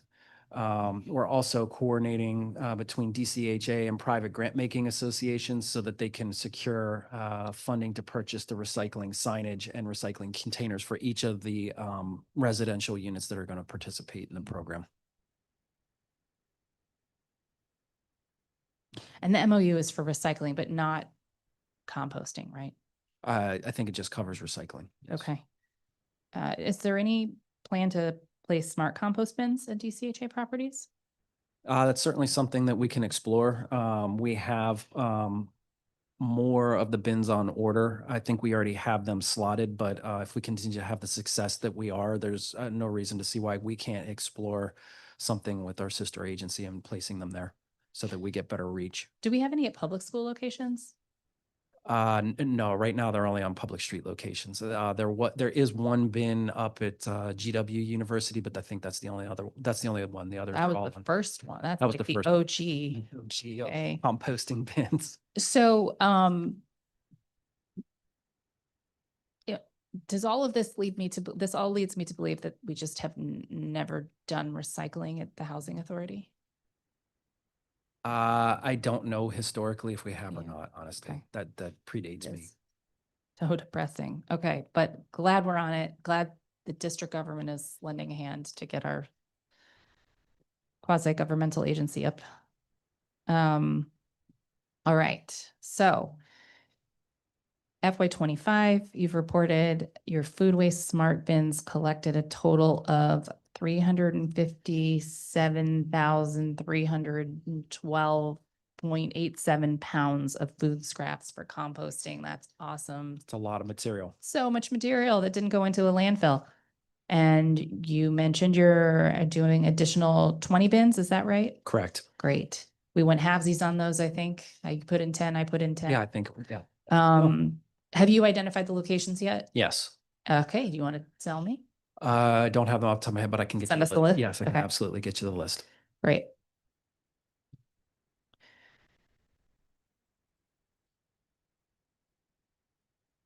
And those are the Metro keys, right? Yes. Metro Store, I think. Metros. They're the Yes. same ones. Same ones. Correct. Same vendor. Now, you talked with another member today about the Stanleys that we use for litter cans, the cost differential between those and something like the smart cans. But so are you exploring piloting those then anywhere for a regular litter? It'll depend on the outcome of the pilot at Rose Park. Okay. I would like to move in that direction, but as you pointed out, there is a cost differential. The open top Victor Stanleys, which most jurisdiction uses, they average about $1,500, whereas the smart bins, even just the base level, which is what I'm looking at, I'm not looking at the compacting solar versions. Those are anywhere from $3,500 to $4,500 a unit. The ones that we have for composting are less expensive than the big bellies? No, I believe Or are they about the same? the ones that we have for composting are slightly more. Okay. Of the two prices that I just told you, I think Big Belly is on the higher end of the public litter cans, where the Metro Store are less expensive, and then even cheaper than the composting bins. Okay. Okay. Is for the mobile app, do you know, is there a feature that allows users to keep track of their food waste deposits so they know how much food waste they personally kept out of the landfill? No, because how the bin is telling the vendor that it needs to be serviced is based on LiDAR. It's not based on the weight. So it's essentially just looking down into the can, and as the level comes up, when it hits the threshold for 80, I think it's 85% full, this then signals, hey, I'm ready for pickup. But that's a great idea. I'll ask the It'd be vendor. cool. I guess I'm not exactly sure how they would measure that, but all right. And so for glass recycling, have you identified any areas for bunker locations yet? Well, now that the A&E is on for Benning Road, that's something that we want to explore with them, is putting it on the new green transfer station facility. Okay. Okay. So I've been joined by my at-large colleague, Councilmember Christina Henderson. I'm going to turn to her for any opening statements she might have in a round of questions. Thank you, Chair Nadeau, and it's afternoon. Good afternoon. Apologies for late. I was chairing my own hearing, and I came downstairs and my staff was like, and DPW is still going. And I was like, and I'm going to not sit down. I'm going to move on downstairs. So here I am. Let's get started on the trash and recycling. I just want to acknowledge upfront that I know your social media people are tired of me and my side quests on trash of the last couple of weeks. But I am tired of the trash that is accumulating, which is not a reflection on your staff. It's also a reflection on community members who continue to use public trash receptacles as their own personal trash can situation. And I actually witnessed this. I was walking my dog. I do a lot of this when I'm walking my dog in the morning.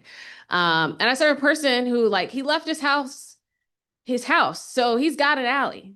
And in the alley, I have to assume there was a trash can, but he left his house with a bag of trash and I didn't follow him. The dog wanted to go that direction. So I went that direction and I literally saw him carry his trash to the park.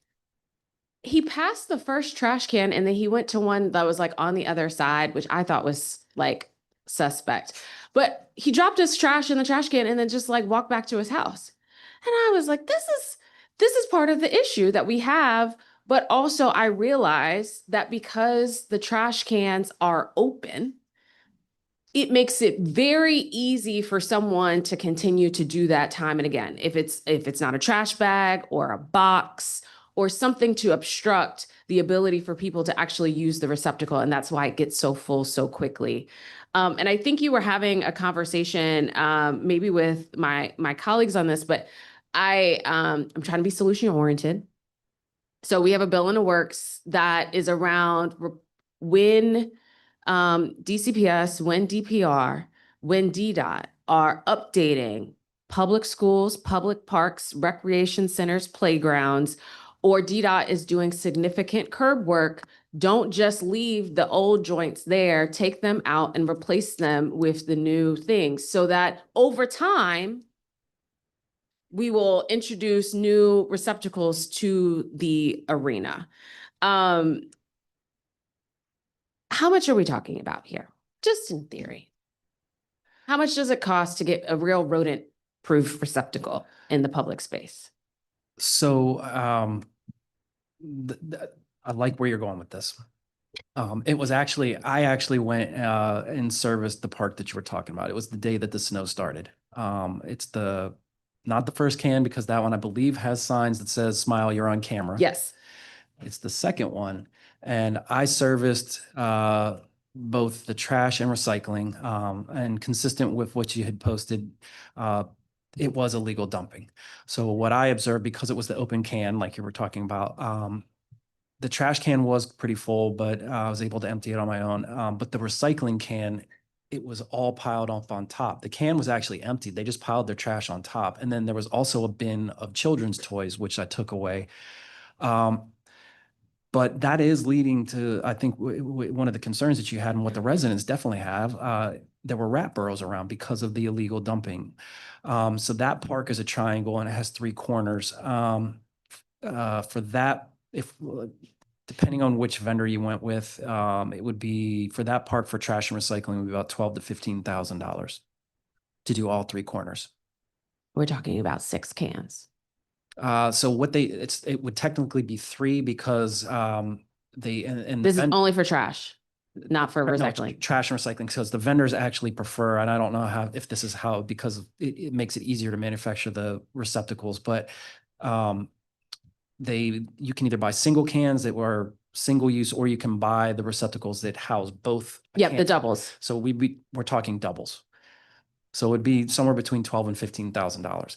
If what you're talking about, if the bill's aim is to incorporate those costs into the front end of construction, yes, that would be huge, because then all my crews need to do to come in on the backside is it's a T-shaped key. They open up the back, and it actually makes it easier because with the Victor Stanley cans, they're circular. They have just a plastic liner. Right. There's no wheels. So they are dragging the liner across. There's no wheels. There's no bag. There's just a lot. But with the enclosed cans that we're talking about, essentially what's inside of it is the same size and configuration can as everybody's blue recycling bins. So they have wheels. Okay. They have the bar across the front. Why that's important is because it saves my employees' backs and knees, because after they've dragged the liner to the truck, there's nothing to help put it on the lift into the truck. Okay. The cans that come with these enclosed bins actually interface with the lift that we already have. So you can just dump it hydraulically. Okay. So if you built it in on the front end,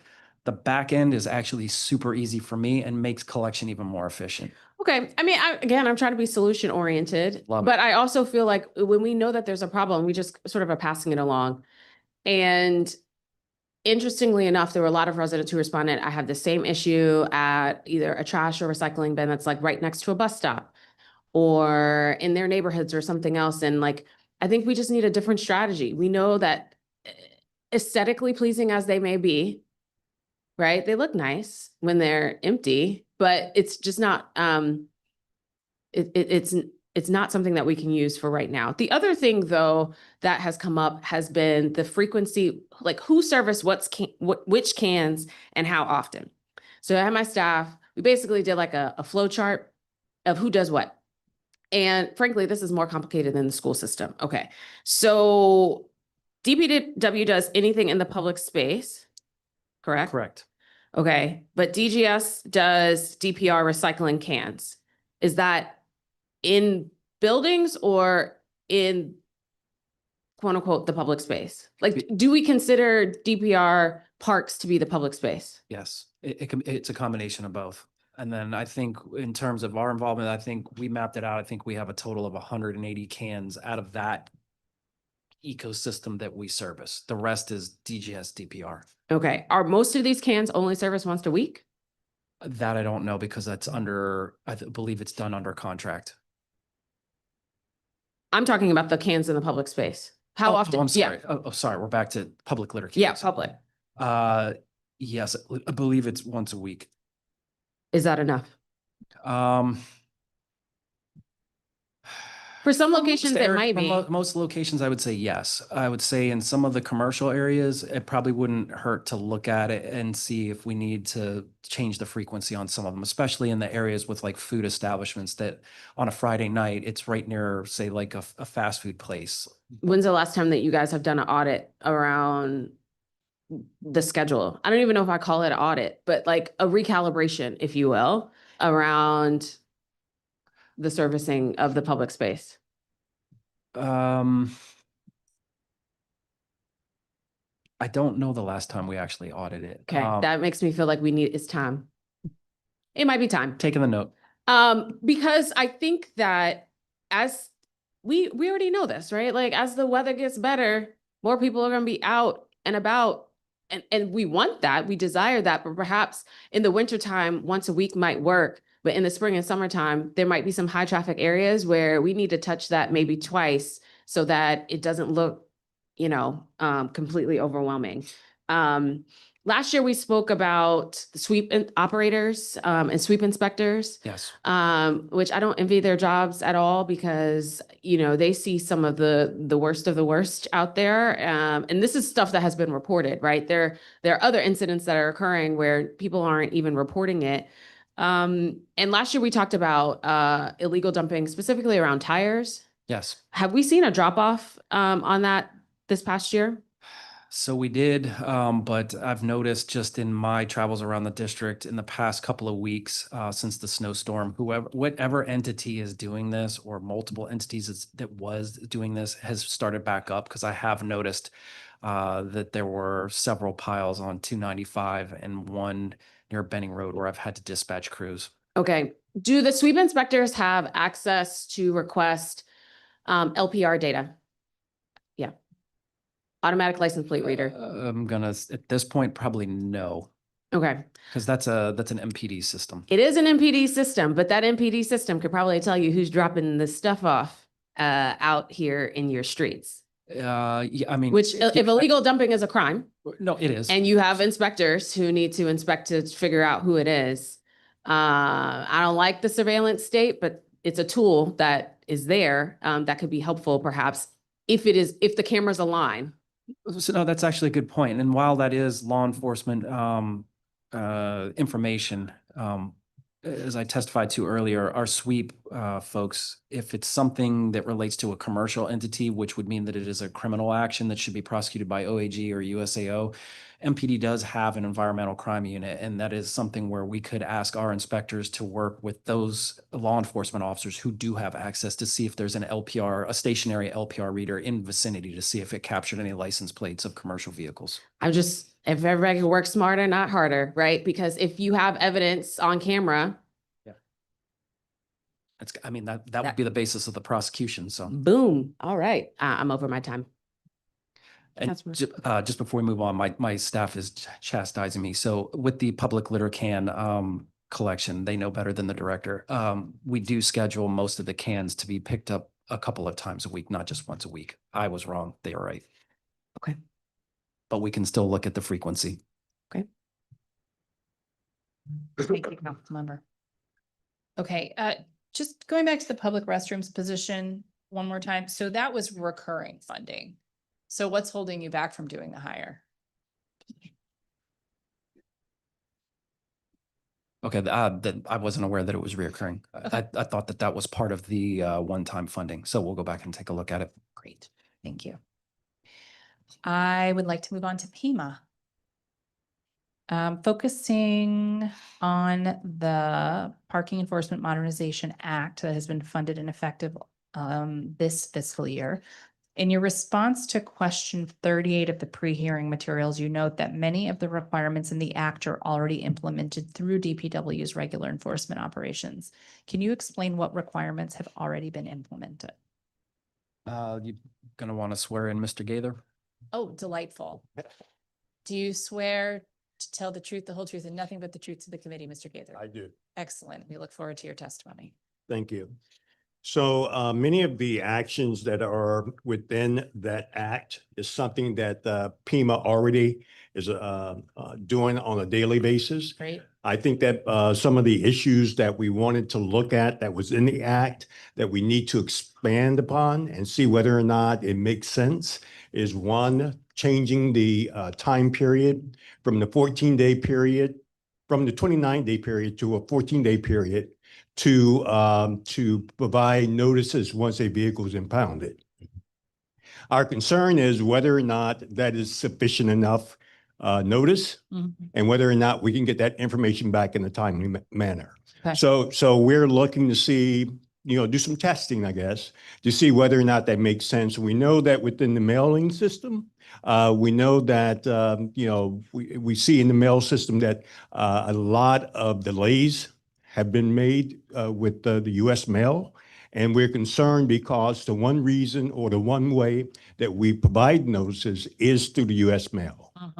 So we want to look at that. But all the other actions that we do, towing vehicles, picking up scafflaw, impounding vehicles with 2 or more tickets that are 6 days old, or vehicles that have 2,000 or more in outstanding fees, we're already doing that as a part of our operation. Section 112 of the law establishes enforcement priorities with a focus on unidentifiable and abandoned vehicles and high priority safety violations.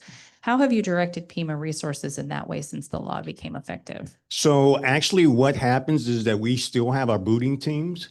Each and every day we have 8 teams that go across the city looking for these vehicles. Once we find these vehicles and they have outstanding fines, those vehicles are booted and then they are removed from the public space within the 24-hour period.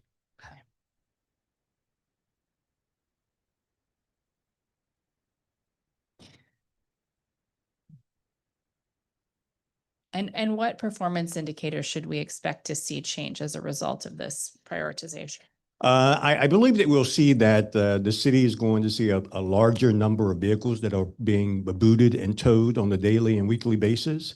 You'll be able to see that we are, beginning to get these high value scafflaw off of our streets. And I believe that it will affect the safety of our public streets.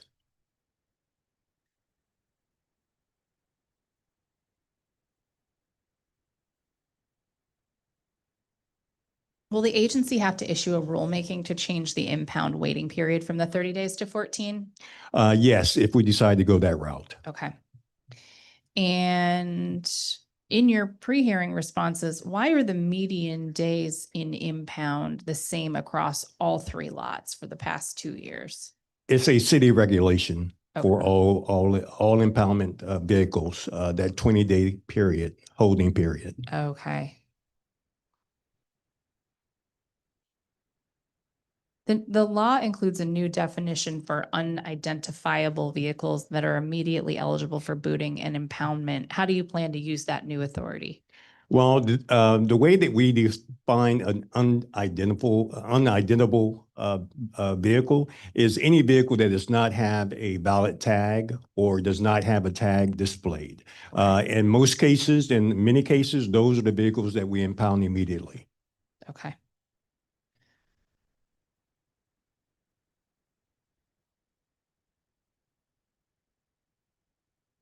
And that's already in progress? That's already in progress. Great. What training have PEOs and boot and tow crews been given on the new criteria? So each and every day we have what are called, we have our, well, first let me go back. Each PEO, when they become a PEO, they go through an extensive training. But during the week, they have meetings before they go out on the street. Usually what happens during that time is that we explain new regulations and we answer questions based on those new regulations so that they know what they need to be able to enforce once they go out in the street and start enforcing. And how many vehicles have been booted or impounded as a result of being deemed an unidentifiable vehicle? I would actually have to go back and look at those stats because, we don't separate the stats, the stats when it comes to us impounding a vehicle, but I'll be more than happy to look into that for you. Okay. And can you provide more information about the impact of the scofflaw pilot in the last year? Only that it's been successful. We are really happy about the efforts that we have been able to produce, and we consider to be happy to be able to do that again this fiscal year.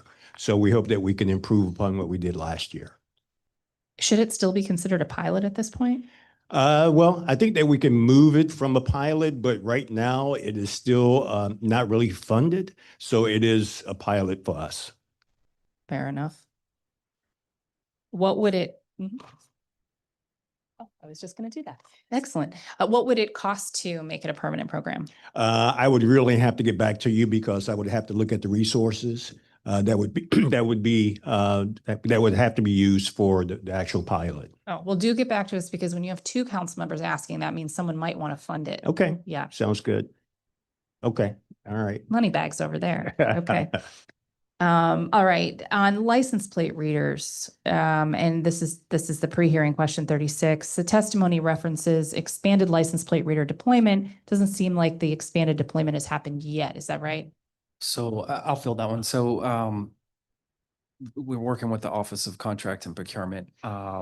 There were some issues with the procurement process. I believe we have overcome them collectively. I have signed off on all the paperwork they needed for me to sign off on, and I believe the purchase is in requisition status, and that there should be 135 units. What's that? 135 units between the tablets and the accompanying cameras coming. We're not going to put them all at once because we need to install in phases so that we don't take all of our vehicles off the street at the same time. Fair enough.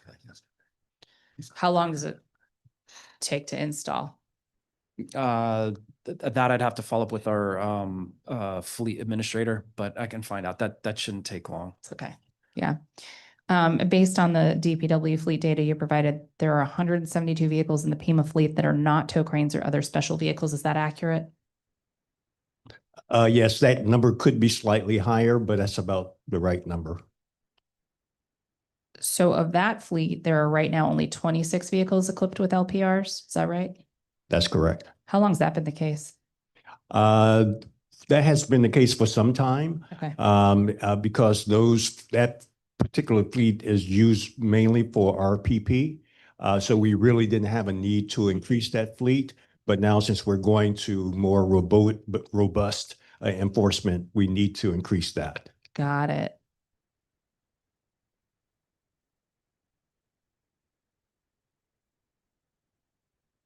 According to the responses, 20 of those 26 existing LPRs need replacement. Is that due to age or other factors? It's to age and also new technology. So obsolescence, essentially. Yes. Okay. The response also says that you'll be acquiring anywhere between 100 and 153 LPR devices. Okay, subject to procurement outcomes. We just discussed that. All right. And is the goal still to have the entire fleet outfitted with LPR? That's correct. Okay. With the current LPR system, can a PEMA officer enforce for RPP and other infractions at the same time? With the current system, yes. Okay.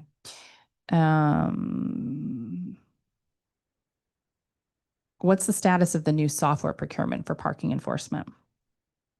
At this point, that's ongoing. Okay. We're trying to look to see exactly how we need to expand upon that. All right. I'm going to pause there and turn back to my colleague for her round. Thank you. I actually wanted to follow up on some of the parking enforcement pieces. When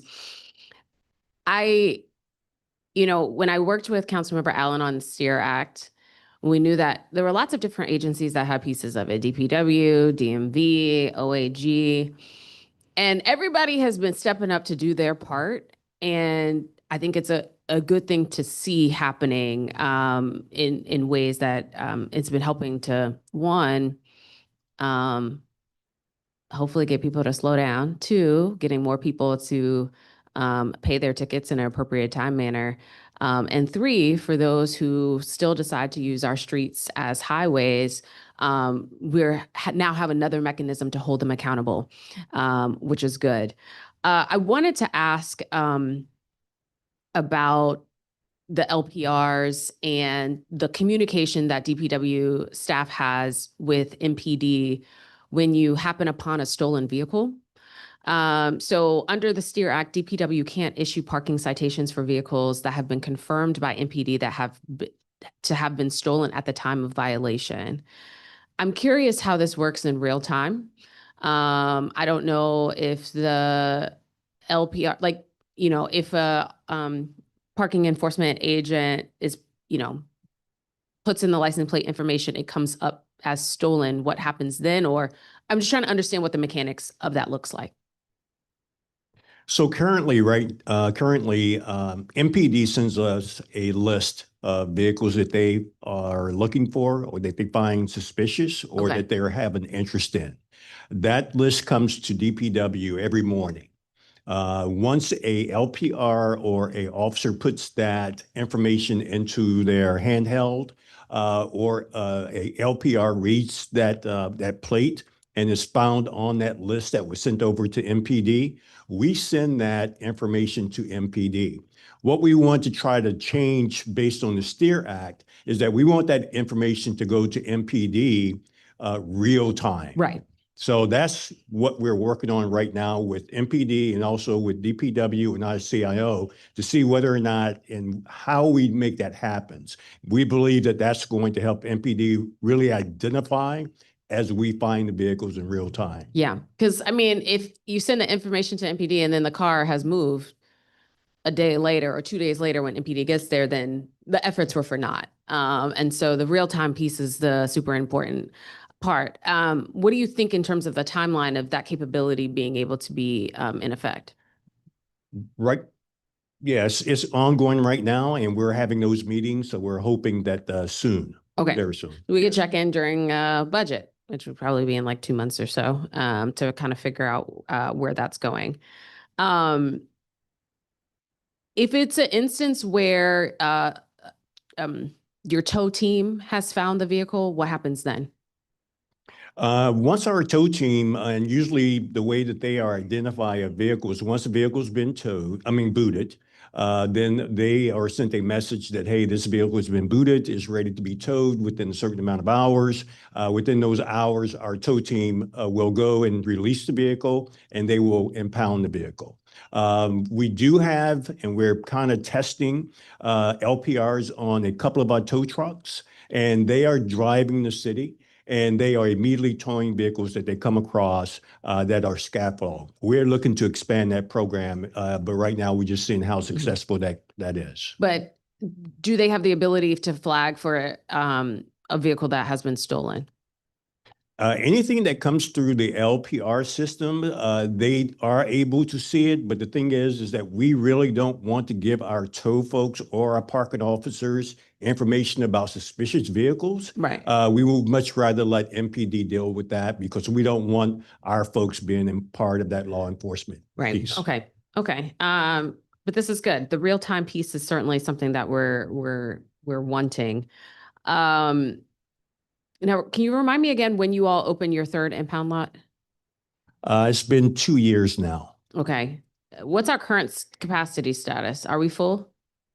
Well, I mean, we are using all of our space. The good part about it is that we are now moving vehicles out of all of our spaces quicker than what we were doing before. So it is always evolving each and every day based on the number of vehicles we're bringing into the lot. Okay. So how are you guys moving them out further? My understanding is that, at least what I learned last year, right? DPW has to hold on to vehicles for a certain number of days.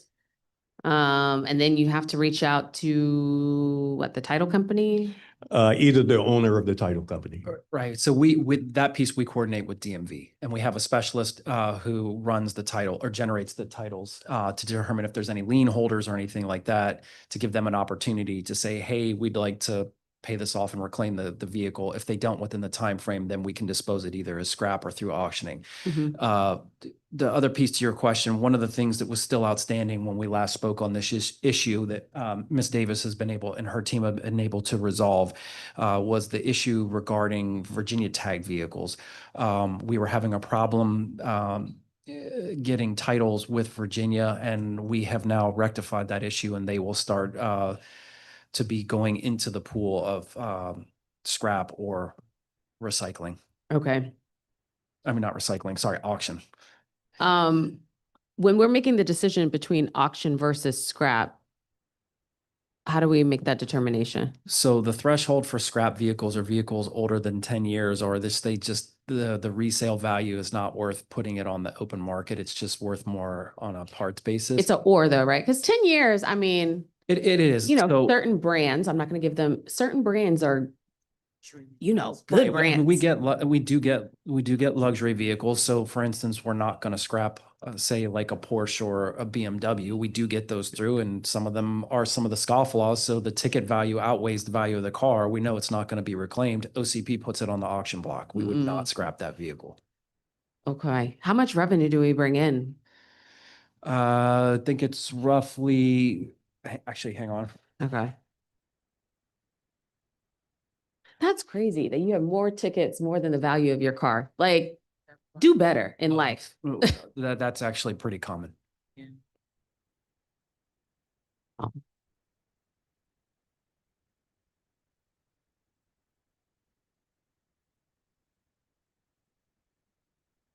Where's the scrap versus auction revenue?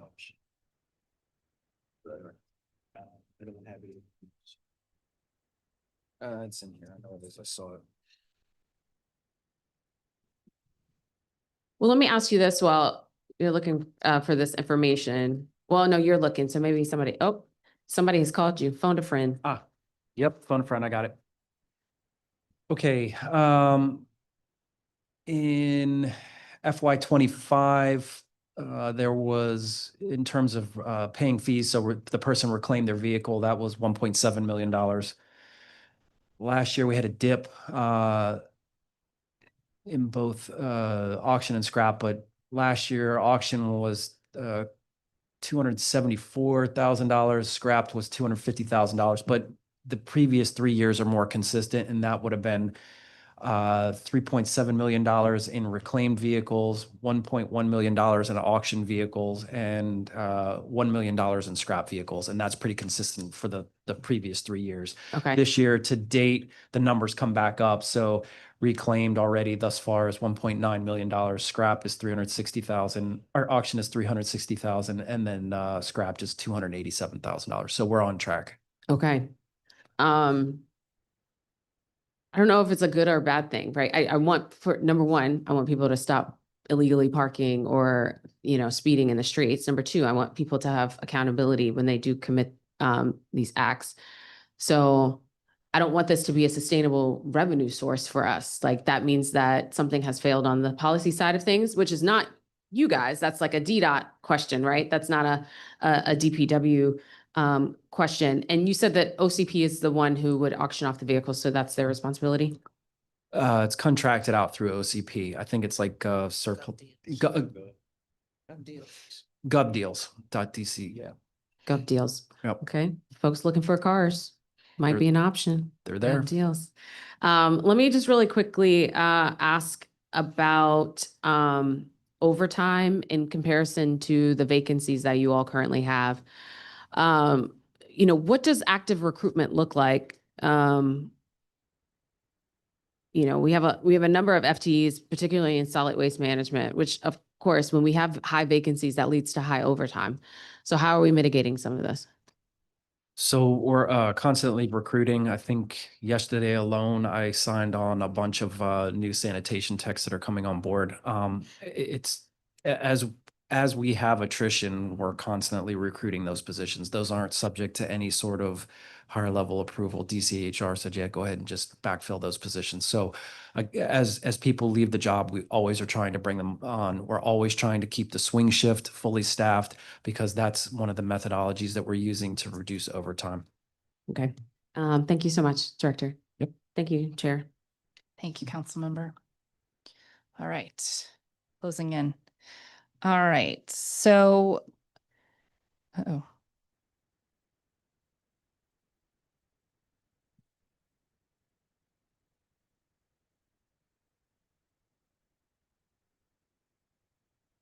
The new software procurement for parking enforcement. Is that the same software for sweep? Yes, G-Techna. All right, so we had heard in previous hearings, the software procurement was fully funded and moving along, and now there's issues? It's not related, as I understand it, it's not related to the funding. It was related to the procurement process. It was not on the DPW side of the house, I believe. It was an issue with the actual process. I see. Okay. How many tow cranes are currently equipped with LPR? Oh. 2. 2. And do you know how many vehicles have been towed by a tow crew from their own LPR rather than being dispatched? We'll probably have to get back to you on that one. Yeah. The rest of my questions are still for Pima, so you might as well. Yeah. Okay. Did you want to try that or get back to me? The question was how many vehicles have been towed by a tow crew from their own LPR rather than being No, I dispatched? agree. We'll come back to you. Okay, great. Do we have a sense of why ticket revenue collected in FY25 saw such a decline compared to the last 2 years? There was a 16 million reduction compared to FY24. So we've been kind of looking at that and trying to figure out what what issues might have affected that. We know that there is a possibly attrition that has to do with PEOs and not having a lot of PEOs. We also know that there's a lot of infrastructure changes in the city where a lot of parking has been taken out of the city. So we're looking at that as a good possibility of some of the revenue decreases.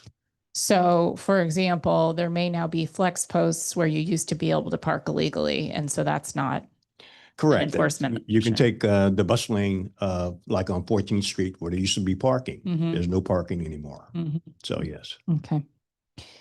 I also see that the percent of contested Pima tickets that were contested and then dismissed has been on the decline, which is good news.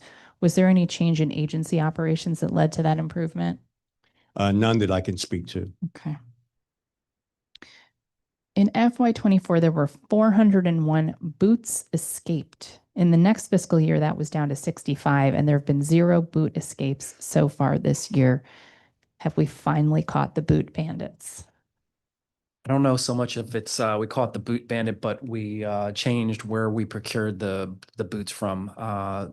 Johnny, correct me if I'm wrong. I think we're actually using the same boots as Philadelphia. They are robust. Okay.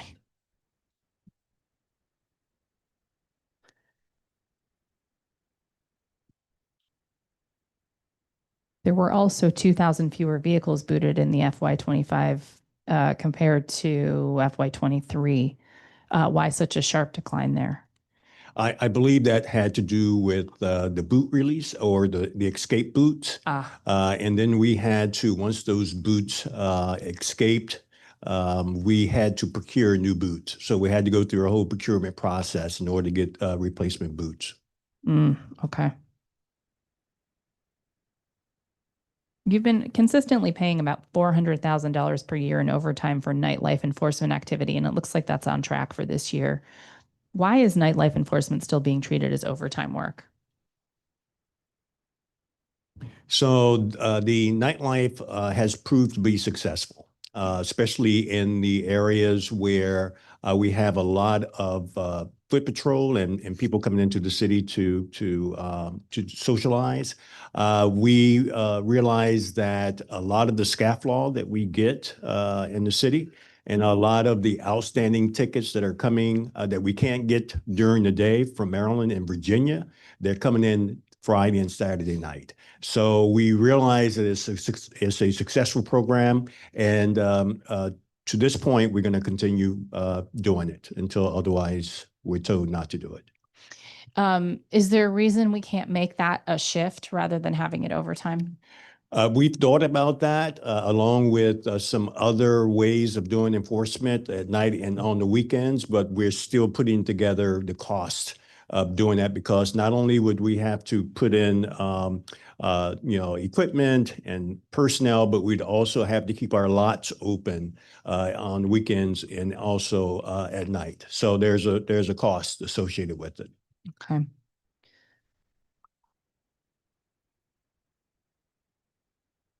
All right. And you're already getting back to us on that. That's essentially what we talked about earlier, which is making the program permanent. Yes. Okay. Okay. That's it. We're done. Sure. No alibis. We're good. Okay. We're good. This concludes today's public oversight hearing. As a reminder, if you plan on submitting written testimony for the record, please do so by going to the council hearing management system at lims.dccouncil.gov/hearings. The record will close on March 11th at 5:30 p.m. The time is 1:55 p.m. and this hearing is adjourned.